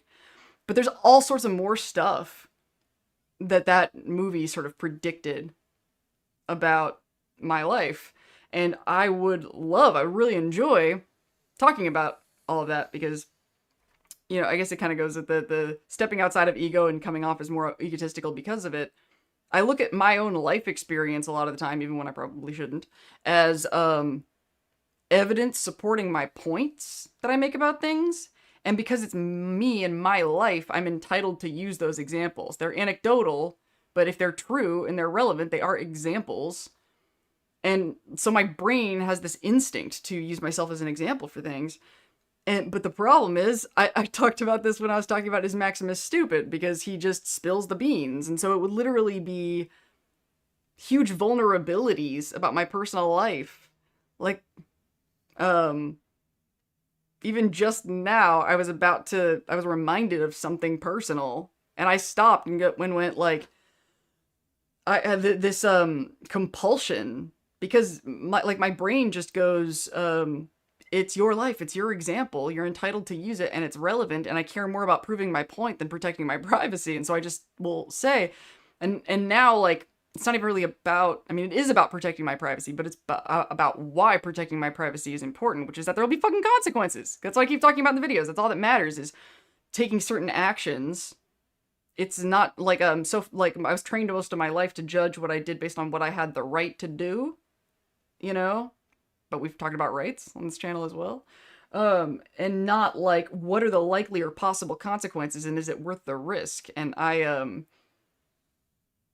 like, want to share stuff. I don't have a problem with the stuff about me that I share with the world, but the world might have a problem with it. I talked about this in one of my videos when I was talking about authenticity, you know, and even if you want to be authentic, that doesn't mean that the world is going to receive, and it goes back to me being annoyed about not being heard and understood, right? Like, even if I say something with the best intentions and I intend it like this, to have this certain effect, that doesn't mean people are going to hear what I meant, you know? If everybody heard what I meant, then I would have no problem telling anybody anything, but people can take those sound bites and prove that you suggested this or implied this, and can take some very real action, threatening action against me or things that I care about if I reveal too much. So the only conditions with which I would make this Terminator video, where I would tell a lot of these stories and how Terminator predicted them, is if I am not the only one revealing those stories. And you can see how this is going to connect to the Fallout season finale. Probably. You're good at connecting the dots here. So, I've talked about, like, certain abuse stories and situations. There are other people in the world who are connected to these stories. And if I make one wrong move and I talk shit about these people or these things that are very much in the real world, anything can and will be used against you in the court of narcissism. I'll call it that. It's the vampire theater, you know, for those of you who watch Interview with the Vampire, another show that I would love to talk about. I'm dying to tell the world about some of this stuff. But, in fact, I was writing a fictional novel that I used to talk about a lot on my Substack, and I was, like, planning on channeling a lot of the shit that I went through into the fictitious world of this book. And I ended up deciding to put it down. I haven't given up on it. Like, the whole story is written, but I've talked about before, I think I've talked about how much I struggle with fiction writing, which is why I don't want to do Fallout fanfictions as just prose, because I'm shitty at it. And I do want to tell this story, but it's really triggering, not just because it reminds me of the horrible stuff from my past, but also because of the possible real-world consequences. And there already kind of have been some real-world consequences just from me talking about the book on my Substack. I was very inspired by being very, very mad at very, very real people. And some of them, it's clear who I was talking about. Like, I would use code names to talk about certain people, but anybody who was close to me at all would know who I was talking about. And I am not, even though I desperately want those stories told, I will not until I'm not the only one standing up, you know? One time I put on my Substack, in, like, Substack notes, you know who my favorite superhero team is? Epstein survivors. Because a lot of those women, maybe Epstein, maybe you've heard of him, not a Fallout character, but quite a character. Kind of a Fallout character. Could be a Fallout character. It's like if Legion were in Vault Tech or something. But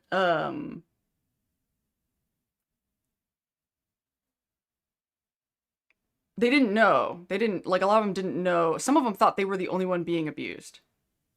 Until the truth started to come out, and then they all banded together. I was hurt by people that I was not the only person hurt. But, as discussed, it's season 2 finale talking about Maximus. If people don't help Maximus, they will die. You know? And I wonder just, like, how many of us are just not saying anything because we don't think anybody else will say anything. So if such a person is watching this stream right now, you know who I'm talking about, and you now recognize that you are also being hurt, and you don't want to step forward alone, I will stand with you. But I'm currently under the impression that not a single fucking person would.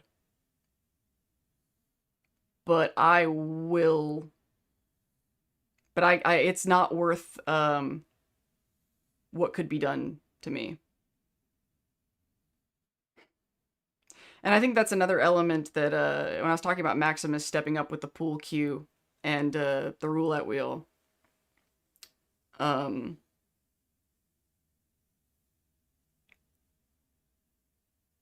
talked about how he didn't expect help, and he was so grateful. Like, God, the look on Aaron Moten's face. If you don't remember it clearly, go back and look. The when Maximus looks up and sees that Thaddeus just fired that shot, the emotions. And I think it's really interesting if you contrast that with the emotions that the look on his face when the NCR stepped up. It was almost like shutdown. Like, Thaddeus is like his bro, his buddy, and it was one guy, and like there's this gratitude that somebody else isn't leaving him to it alone, compared to awestruck when he saw something that organized and that powerful. It was like a repeat of that childhood memory of seeing the Brotherhood of Steel.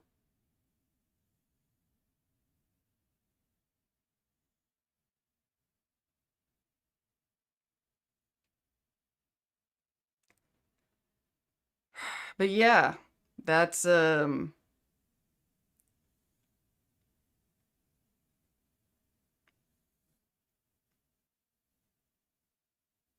a lot of people in this world that would really fucking step up if they just knew they weren't doing it alone.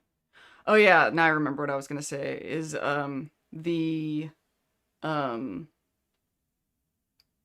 Maximus didn't expect anybody to help him, and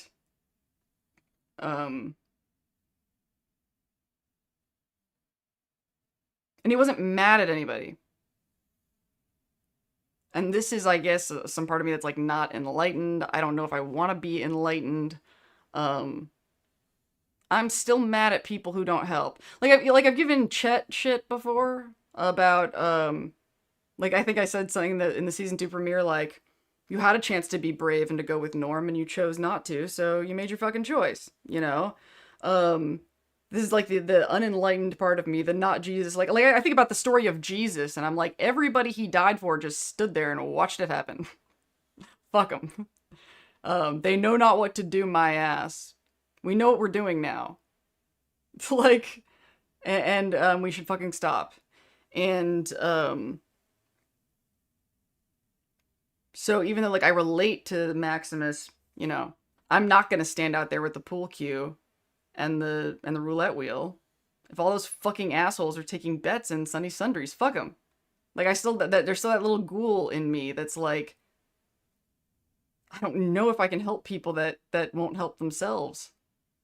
You know, when one of these dramas that I can't talk about happened, you know, file this away.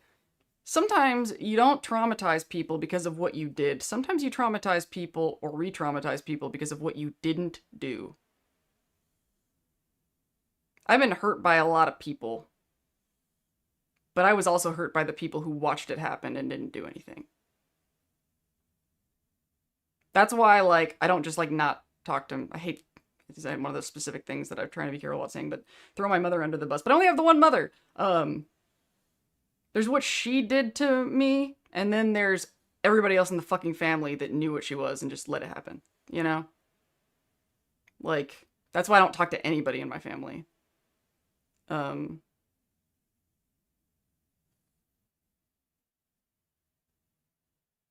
I would do so much if I just wasn't standing alone. I really would. I really would. I tried. I tried to actually do something incredible and beautiful for this world, and they just allowed me to get eaten by narcissists. They just watched me get destroyed. Fuck them. I talk about video games now. Alright, time to hydrate for a bit and look at your chat.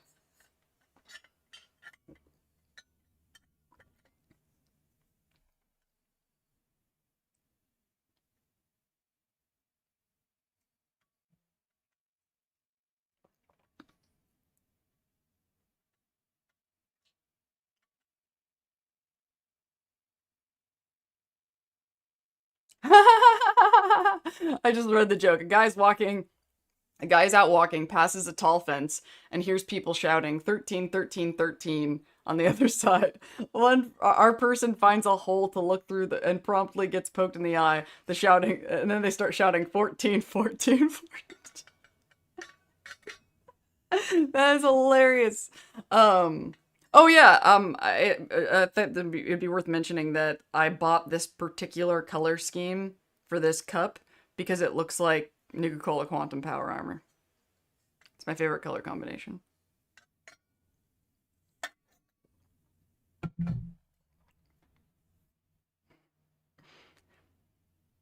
There's something about that that makes me think of social media. Like everybody's just like getting on the social media because everybody else is on social media, and then everybody's under the same spell, including all of you and me. We're all in it. We're sucked in. We're 14, 14. If that person is here, please super chat and let us know your opinions. Oh yeah, if the person sees this, well, they were, oh no, it's over. It's kind of a way back. Chat rate is down. Come on, guys. Okay, so now that I got everything that I wanted to say out of my system, I want questions. I want the thing that I love so much about this, which is interaction with all of you.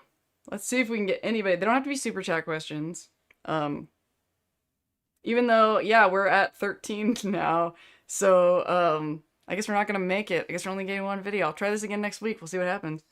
I faced the psychological war equivalent of that situation when I was in college, and I knew exactly the relief Maximus felt, yeah, at that moment.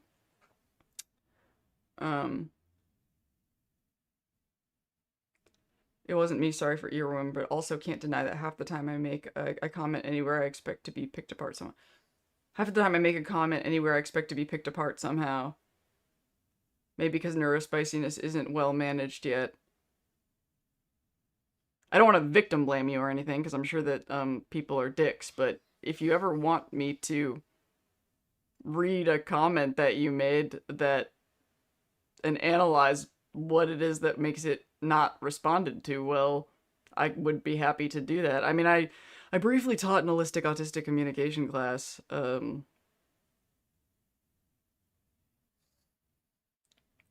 here with their Fallout character can be the Deathclaw with the pool cue?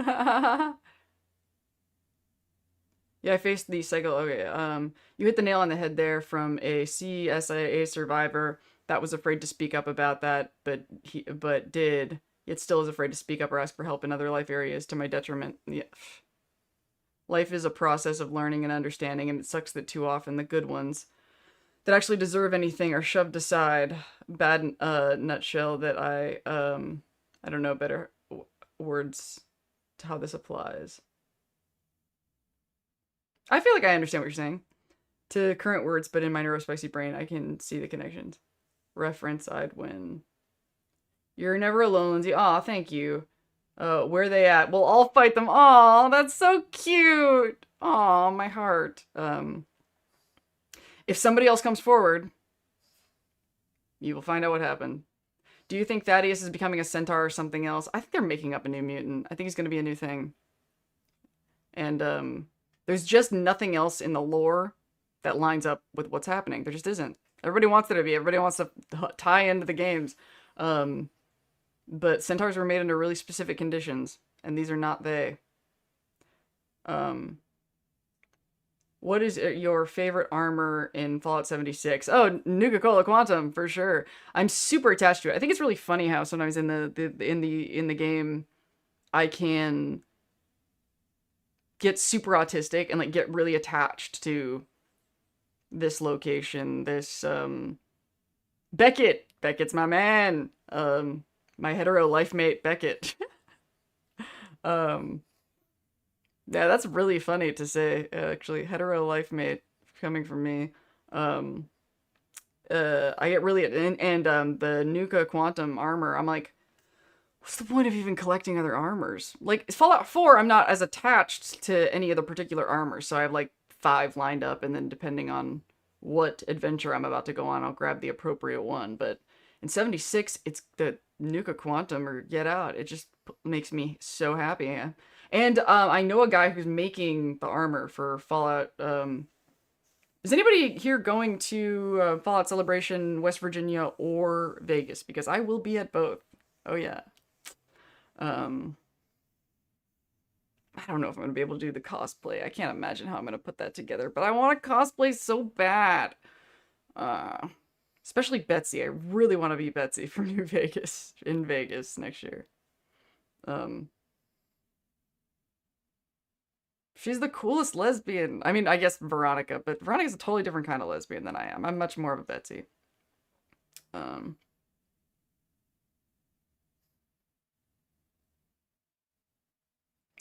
I'm both half expecting you or anyone to tear any comment anywhere apart. Do as you will. I just hope you let me know versus in vague terms. Are you friends with me on Discord? I am reachable on Discord. I'm like, should I have a problem with revealing my Discord in this chat? I'm not sure. What's the safest way to communicate my Discord to people? Because I'd rather like you consent and like give me a comment to analyze than me just find one. I wonder if you can message me through the Fallout wiki? I don't know.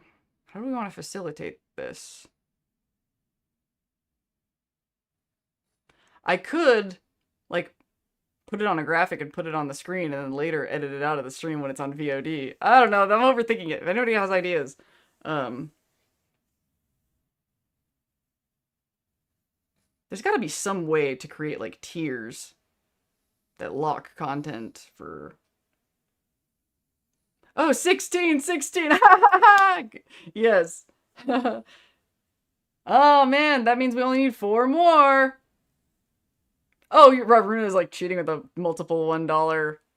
Come on, don't make her stand out there alone, guys. Is it a her? Why did I assume that? I think just the name Ravruna sounded feminine. I just realized I have no idea if you're a her.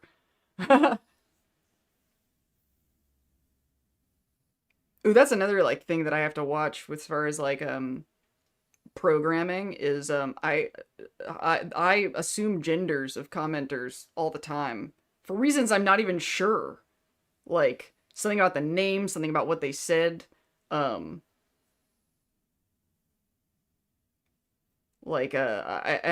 need to examine that because sometimes, especially with neurodivergent people, like 17, 17. Come on, don't make Ravenna do it alone. Somebody else chime in. This is sad. Oh, okay. Where is it being held in West Virginia? Flatwoods, I believe. And one of the few people that does like Starfield. I'm glad you brought that up because this was an example of I didn't know. Ah, Moonstone Numbers, thank you for the $2 super chat. Thank you for Snyder 18. You guys, I can't believe you're gonna pull this off with a bunch of $1 ones too, but you're devoted and I love it. All right, what was it that I was excited about? What you just said is, damn it, now I totally lost my train of thought. Totally forgot what I was saying. I'm usually so good at that. Not like I don't think I've ever lost my train of thought on this stream before. All right, I was talking about Starfield. Right, so I really don't want to be like one of those elitist fans. Like and by what I mean by one of those elitist is people who yuck other people's yums, or just go along with like the cultural narrative. Earlier, I think kind of a throwaway comment I was talking about how I wanted to possibly do a video explaining why I left Star Trek fandom and why that used to be such a huge part of my life and why I made friends with people who were a lot closer in Fallout fandom. And an example of why is, I don't know if anybody here is involved in Star Trek at all, but there is a show called Star Trek Discovery that is very not liked. Like in Star Trek, it feels like talking about Discovery sometimes is like talking about Nickelback in 2002. Like it's you don't have good taste if you like that show. Like I probably, I guess in Fallout it's like that with 76 to a degree, but not nearly the way that Discovery felt so universal. And season 3 of Discovery is one of my favorite seasons in all of Star Trek. Like the show as a whole, I could say stuff, but season 3 I could literally go on and on about. And in Bethesda stuff, Starfield can trigger, like, not like expanding outside of Fallout and looking at Bethesda as a whole. It's I feel like there's almost this vibe of the way people talk about Starfield that's like talking about Avatar, the not the Last Airbender, but like the James Cameron thing. Like it was this big deal that nobody gave a shit about. It was like this huge deal, and it's almost like, it feels like the media is trying to tell you it's a big deal. But like if you actually talk to fans and people talking about Starfield, and I will admit, I want to go back to it. I want to give it another chance. But we got $2 from I guess, are we did we I guess I have to do the 2 videos then. You technically did it. You sneaky bastards. Actually, I'm excited. I want to do 2 then we'll sort of test how this one of them will probably be, like I was talking about earlier, like if I'm going to keep doing this, I'm not going to be as nitpicky about the stills. So one of them might be a topic of talkie with I don't know. I'll decide. We'll see what happens. When I was hanging out at the bar where I used to hang out with my Star Trek friends, this was like on a different night though. Me and somebody else at the bar were talking shit about Starfield, and then around the corner from us, this guy who I'm pretty damn sure is ADHD autistic too, and super spiky and traumatized. And he had already been, we kind of butt heads because he got kind of triggered and got frustrating to talk to earlier in the conversation. So, but we were talking about Starfield, and then this guy was like, I actually really like Starfield, and I've put like a couple 100 hours into it, and I've done all this and this, and I didn't want to be that guy, and I felt bad. Like, he didn't say it in a way like, I want to make you feel bad about this, which is kind of hard to explain, but in fact, I kind of thought he was a good sport. Like, maybe he had felt bad about the awkward interaction that we had earlier that night, and I immediately was like, we don't want to yuck your yum. If you love the game, then, you're not wrong. Because I just really didn't want to come off as one of those people who's like, I didn't want to talk to him about Starfield the way that people talk to me about Discovery. Like, really? Discovery? Oh, they did this and it's horrible. One of my best friends still like kind of has a knee-jerk reaction, it's negative about Discovery, and I'm just like, can you just not, I think Discovery made a lot of mistakes, but that show like meant something to me, and I was excited to see.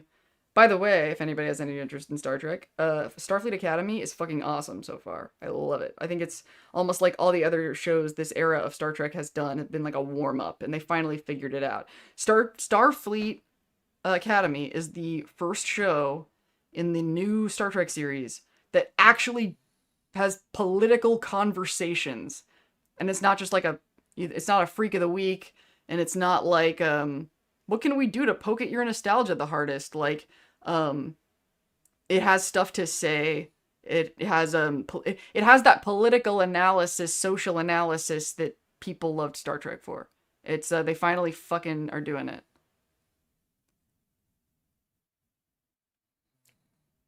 Also, my first ever super chat, if that adds any way. Oh, thank you. That's such a sweet thing to say.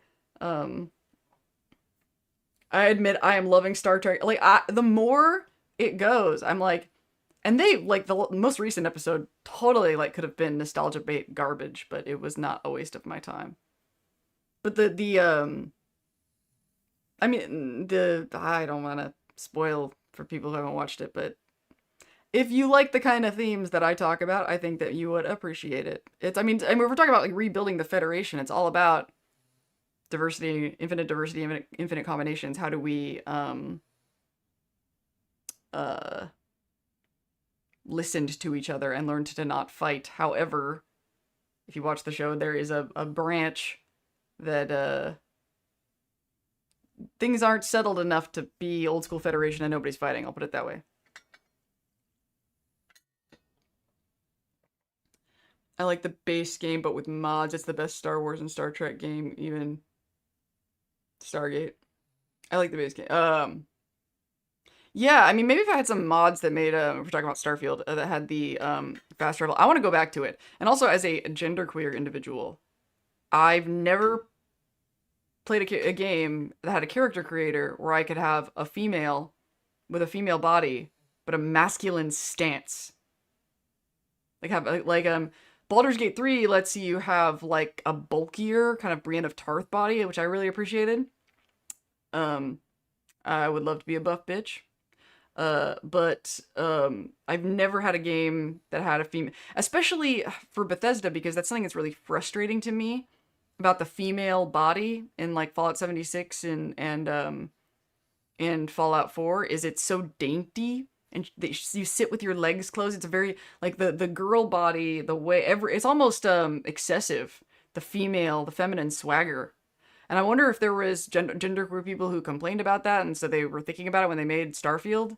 But having a female body that stands and walks like a man was pretty fucking affirming. It's the things that people who aren't genderqueer wouldn't think about.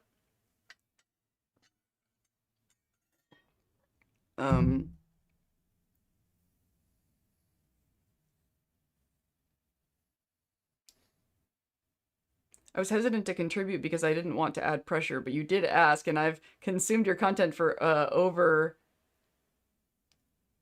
any war, so you deserve some compensation. That's really, really nice. You're being really, really, really nice. And it matters to me, and I appreciate it a lot.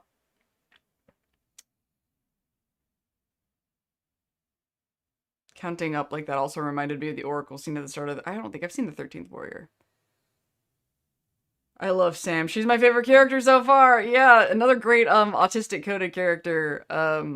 Star Trek is full of them, but especially in the most recent one with Sam, and the episode as a whole, not just with her, they talk a lot about absolutes. The problem with absolutes and autistic binary thinking really came to mind. They call it black and white thinking. I prefer binary thinking. I love The Aviator, great movie. Also, why so many complain it's too woke when they didn't, with other recent series, they proved they don't understand Star Trek at all. Yeah. There's weird shit going on with people who call things woke. And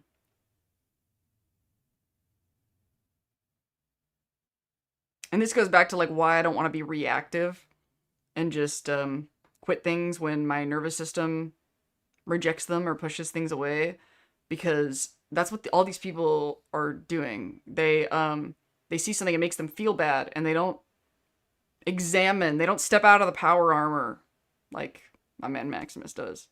And they just think that I think I worded it in an episode where in a video where I said something like, they think their emotions are them. They think that their fear is them, and that when they honor their fear and go, this is bad, that they're honoring themselves when they're actually honoring their programming, in my opinion.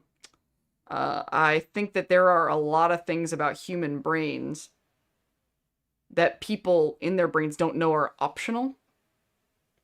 Like when something hurts them, if they're always able to just obey and react to whatever the fear, the anger is telling them to do, if they're always able to escape, then the pain stops. They go, oh, that's the correct answer. That their brain learns is when I feel this, I do this. Um, and then the pain stops. Therefore, the brain learns. Cool. Which is why so many people, instead of solving a problem, they hide from the problem. Because to your brain, that's the same. The problem went away. So the brain goes, that's what you do. Run away, escape. Escape the pain. But if you are marginalized, if you are being abused, if you are being overpowered in some way, and escape isn't an option, you have to. You can't cut your foot off when your foot hurts. You have to actually, like, have a relationship with that pain and understand it and figure out what conditions your body is asking for. And that's why a lot of these people are privileged. You know, we talk about this in the privilege ignorance video, is if they've always been able to avoid confronting something that hurts and you don't let them escape or avoid, then you are the problem. You're the abuser. You're the, you know, like, and I think that's what a lot of the wokeness thing is, especially for a bunch of white people that don't grasp, their, how much their privilege is pushing things down for other people. And then the people who are getting pushed down, like, I think I wrote this thing once where I'm like, being white is like walking on a hardwood floor, but it's not hardwood, it's just people of color. And you're just walking on them to get anywhere, to go to the grocery store, to go to the bank. You just to function, just existing, you have to step on people. And then when one of those people says, ow, going, like, these guys are going, how dare you make me feel bad? I have to go to the store. I have to I have to go to the bank. I can't do my life without walking on you, and you're just making me feel bad about it. And that's to tie that back to, like, my whole karma hit metaphor that I use a lot. If you have to walk on people in order to do your day-to-day business, listen to them say ow sometimes. Like, let them say ow. You know, all of them should be saying ow every single step that you take. Be glad that they don't. 100% of the time. They'd have the right to. But going back to what I was saying earlier, these people can just find a floor somewhere else where nobody says ow, somewhere. And as long as they can continue doing that, then they will be mad at the people that are saying ow. Peggy boy. I think, like any robot character from a sci-fi series, because I just want to be best friends and play games all night. I always get really attached to robot characters. Anyone else think here, Captain America's line, I could do this all day, when Maximus picked up? Yeah! And he has, yeah. If Disney was the only one producing Fallout, would that mean Doctor Who Easter eggs will become canon? Ha! And when everyone's the same, it will still happen. Yeah. Because our whole society is organized with, somebody's got to be the floorboards. That's how the whole thing works. And the way that, you know, privileged assholes think is, if somebody's got to be the floorboards, that's the natural order things. That's reality. Game theory. I think that this game theory essay is, like, that's what he was kind of getting at, probably. And as long as there's somebody who's at the bottom, then they need to, like, know their place and shut up, because all the yelling is going to do is shuffle everybody around and put somebody else underneath them, you know? It's the reality.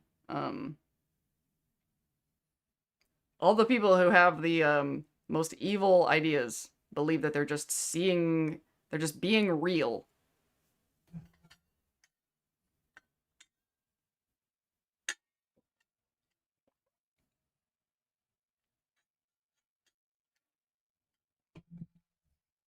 All right. So now we are at 4:10. So it's probably time to wrap up. And but there's 32 concurrent viewers. I want more questions. I guess I'm satisfied. I said everything that I absolutely wanted to say, but I just don't want to quit yet. And that's why war never changes. That's right. It is the weirdest thing in the world that there are a bunch of people on the internet who think that they understand Fallout more than anybody else, and yet they're going to war in all the comments. Like seriously, that's like the guy that I wrote like that big essay responding to what he said, and then I realized this is a person who's like struggling, and I feel like I'm punching down. Um, and one of the reasons why I kind of let that go was because I'm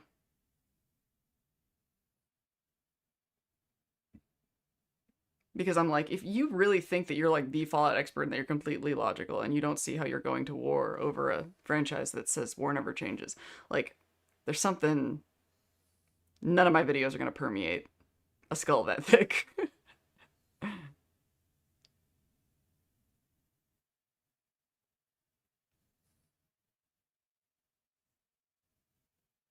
I just want everyone happy and to play nice to the point of being a doormat, but occasionally becoming the bear when cornered in certain ways.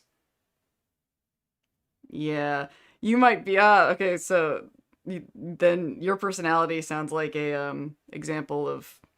I'm gonna divide Fallout fandom into two factions if when I do that culture war never changes video. A high enough charisma stat can get you places. Yup. Well, hope you get to have lots of fun at those Fallout events. Would do it if I could, but I don't have money to love on my own. Yeah, to live on my living is hard. I would not be able to afford it if I wasn't working with Atlas Omnicorp. That guy is like I keep saying, man. Fallout fans are the best people I've ever known. Will you make videos of them? That's such a good question. Okay, so I after I got home from Fallout Fan Celebration weekend this year, I took a shit ton of pictures and I took a shit ton of videos. And it ended up taking me weeks to post all the pictures that I wanted to for like my account and Atlas. I have not even looked at the videos that I recorded because the TV show came out, I started thinking about doing other things. And also like while I'm there, like I know I sound like so cool and confident and radiant, but the truth is I'm fucking autistic and weird and see life through this really narrow tunnel that only so much stimulus can get in. And I was exhausted by like I actually went to my hotel room at like 1 p.m. in the afternoon on Saturday because like I was so burned out I couldn't think straight. I was like ill from exhaustion, and that was just day 2. And halfway through. And if you were there, you know, it was fucking raining. So that was a big part of the overwhelm. Actually, one of the videos I took is a kind of a funny video of me sitting in the VIP tent just like staring and blinking. Like I get so exhausted by such simple things that I sometimes get really depressed because I'm genuinely afraid that I can't withstand being alive. Just being a person in the world. I always think of that part in the first episode of uh BoJack Horseman when BoJack is in the hospital and has a panic attack and the doctor's like, you need to take it easy, and Princess Carolyn is like, all he does is take it easy. That's how I feel. My brain and I guess my anxiety is doing so much all the time that just the tiniest tasks are everything is too much. It's like my brain is like that moment at the end of a Tetris game when you're about to have a game over and it all collapses. And you might be wondering, okay, well, Lindsay, if you're so exhausted and you can do so little, then why do you stream for so long? Because this doesn't feel like exerting energy. It feels like releasing a valve. Like, I feel like I'm deflating all of this tension of all the activity my brain is doing at all times when I'm talking like this. It's actually like, oh, thank God I'm getting all of these ideas out of me. Which is why I've always made content to begin with. It feels like my brain would be doing this anyway. It's literally like an outlet. It's what's the exhaust pipe or something, or a blowhole? I don't know, like what word am I looking for? I guess release valve probably is that. Uh all right, let's talk about Fallout Celebration Weekend. And the one more thing I wanted to say about that was when I went to the hotel, it was right before the whole cast came and showed up at the Amazon truck or whatever at the saloon. Like I had just left when they all showed up. Um, like I got back to my hotel room, got in bed because I couldn't think or move, opened my phone and saw like pictures of Walt Goggins. Good point. Can we get some pictures and or videos of the events? I think I'm gonna talk to Atlas about that. We have a meeting on Tuesday about. I think that that kind of content would go on his channel and not this one. I'd probably like post and tell you guys where it was. Um, because I want to make content to help sell his shit.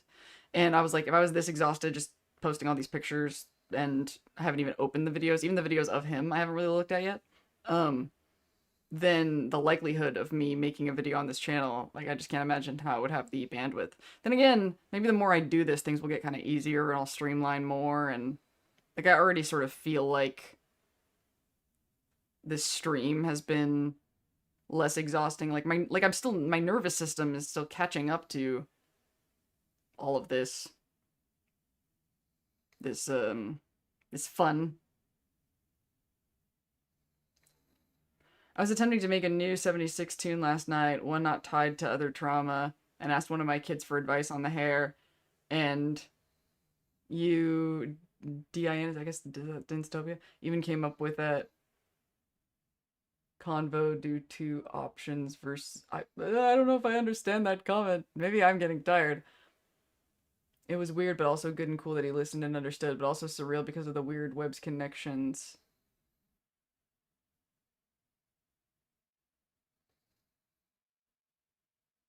I guess once this becomes a VOD and you can put longer comments, you can recount that story again, so you're not as pinched by the chat. You know, a robot companion and one for Lucy is Skynet from the earlier Fallout games. Oh, yeah, that's weird. Like Skynet is actually in Fallout. But with the personality of that, the press robot from Hitchhiker's Guide to the Galaxy.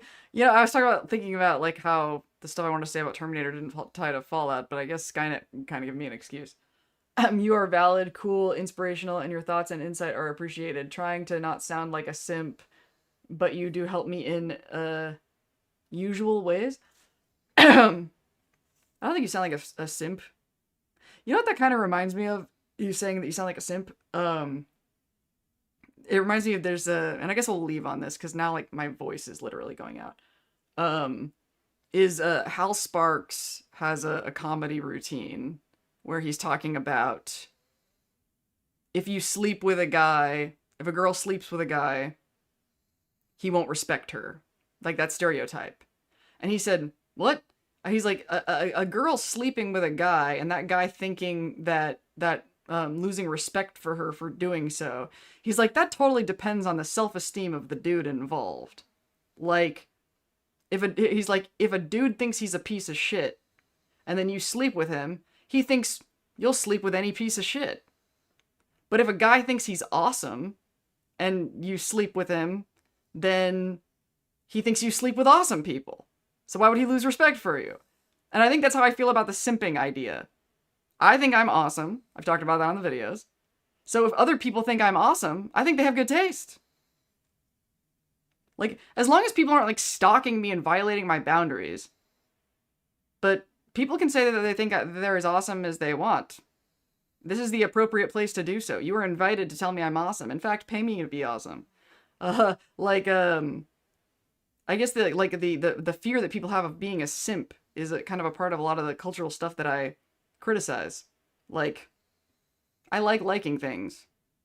I love loving things. I love being loved and I love loving other people. I think that in what scenario, like it's only simping, like Chet and Steph, I guess. Chet obeying Steph's every move. Like, being a lapdog, being obedient. But just like, talking about how much you love something should not be shameful.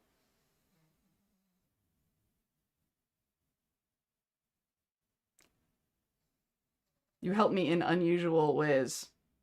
Kinky. um, but seriously, folks, I should be unusual. That's another thing I think I was going to say about my content earlier is, um, like I try not to look at how other people are doing Fallout content. Like, look, I'm doing a Fallout stream where I don't play Fallout. I've never seen that done before, but it was what was appropriate to this channel, this audience, what we're doing, and so I gave it a shot, and it's been going really well. Um, so I I want to just say things. If I'm saying things that are helpful in quote unquote unusual ways, then I'm not wasting my time as an individual on this planet. My authenticity is very, very important to me. And sometimes it's not going to come out. And the comment policy is kind of a part of that too. If people were already saying the stuff that I was saying the way that I'm saying it, I wouldn't feel so moved to say it because other people were saying it. If I am not successful as myself, I don't want to be successful. And if the world's not ready for me yet, and I'm out there alone with the pool cue and the roulette wheel, then I will do something else. Okay. That's a good new frame of context to consider simp theme. Thank you for the alternative thoughts. That's what I do. That's what I do. I heard synth instead of simp and I was totally confused. Oh, sorry. Sorry. Yeah, simp. Yeah, that's actually kind of an example of what I was saying earlier about, you know, when you have an emotional reaction to a comment or receiving a comment, stop and examine it. Like, why is this shameful? Why, like, and see if it's your programming. Ooh, this is a good example of that. See if it's your programming or if you really agree with it. Like, I don't like, an example would be like, you know, I don't want to come off as a simp. First of all, how are you defining simp and why don't you want to come off as that? Is it because other people think it's shameful and you're blending in? Because you can go, I'm not embarrassed about that. Kind of like the thing with the comments, right? Like I was like, you know, some people expect, you know, healthy with comments is being stoic. I don't agree. So I move through the world that way. And now I'm only friends with people who aren't threatened by that. Because having compassion for people that wanted me to adopt ideas that I don't agree with did nothing for me. Don't worry, I was playing Fallout for you, now I'm playing Helldivers. Yeah, I keep hearing about that game. You're not thirst trapping either, so I've thought about it. I mean, my audience is 80% male, so probably, don't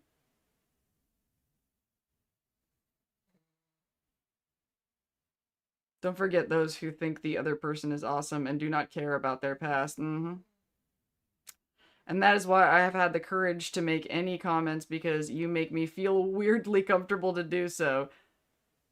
Yeah, let's talk about I don't know when or how that will be facilitated, but you have me very curious about your what it is about because sometimes, you know, like I have a good buddy of mine who is, you know, on the spectrum and can really put his foot in his mouth and say shit. And but like I think that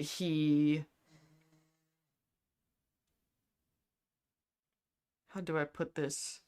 He has every intention of not being obnoxious and not crossing these lines, but what happens is like when he crosses them, nobody like has explained it, you know, like what's wrong with what he said and the context. And so what happens to him and a lot of people like him, a lot of people on the spectrum in fandoms, what they end up learning is don't talk, just like what you're saying. They don't know what it is that's wrong with what they're saying, so they just don't talk. But if you don't talk and collect the data of pissing people off, then you'll never understand or connect the patterns of what it is about what you're doing and what impression it's giving off.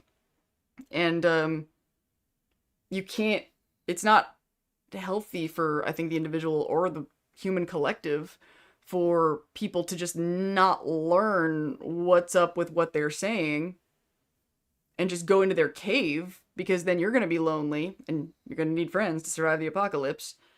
And there's no repair, there's no lesson learned, there's just hiding and repression. And I think it's fucking killing people. Like, I think that's, like, you're, like, twice as likely to, in America at least, to, I think, die of suicide than homicide. Something ridiculous like that. Um, in fact, I feel like that's a statistic, like, I don't remember, but there is a, if you look at, I don't know what the statistic is, but it is significantly higher.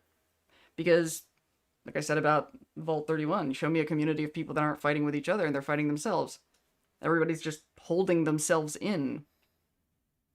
As a human collective, we're trying to learn to stop doing that. But if you don't learn why people are responding to you this way or that way, like sometimes it's either, what we're saying or the environment in which we're saying those things. Like, I think I talked about this with Lucy and the Legion, right? If you have, if you think you have rights, and you're in a social environment, that disagrees with you about what your rights are, but you don't have, like, the forces to back it up. Like, if the culture doesn't agree with you on what your rights are, either influence the culture or get out of Dodge,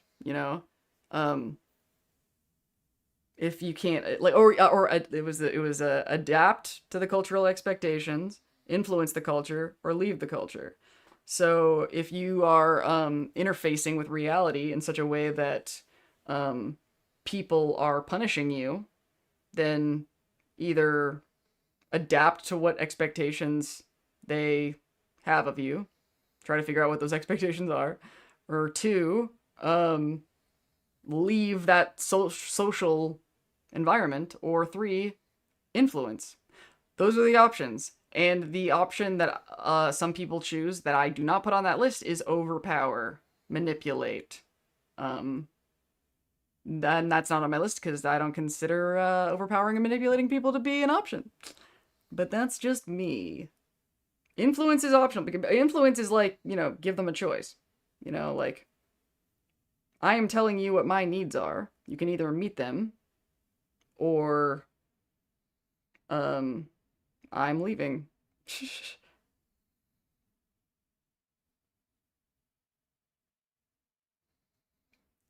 Not thirst trapping, the sup ladies might not hit. I have said sup ladies a few times, I guess, haven't I? Um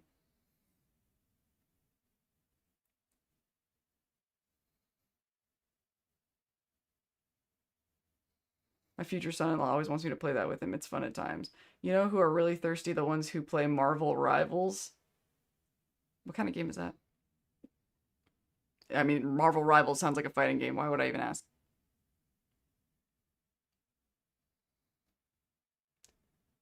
My inner editor is screaming at me now. Don't even worry about it. Okay, I am, I gotta go. I said I always quit at 4, and then it's 4:30. Ugh, I have to make 2 videos now, and then I don't get to do this again until next week. Urgh. I want to stream more often. I'm sad when I quit that I don't get to do this for another week.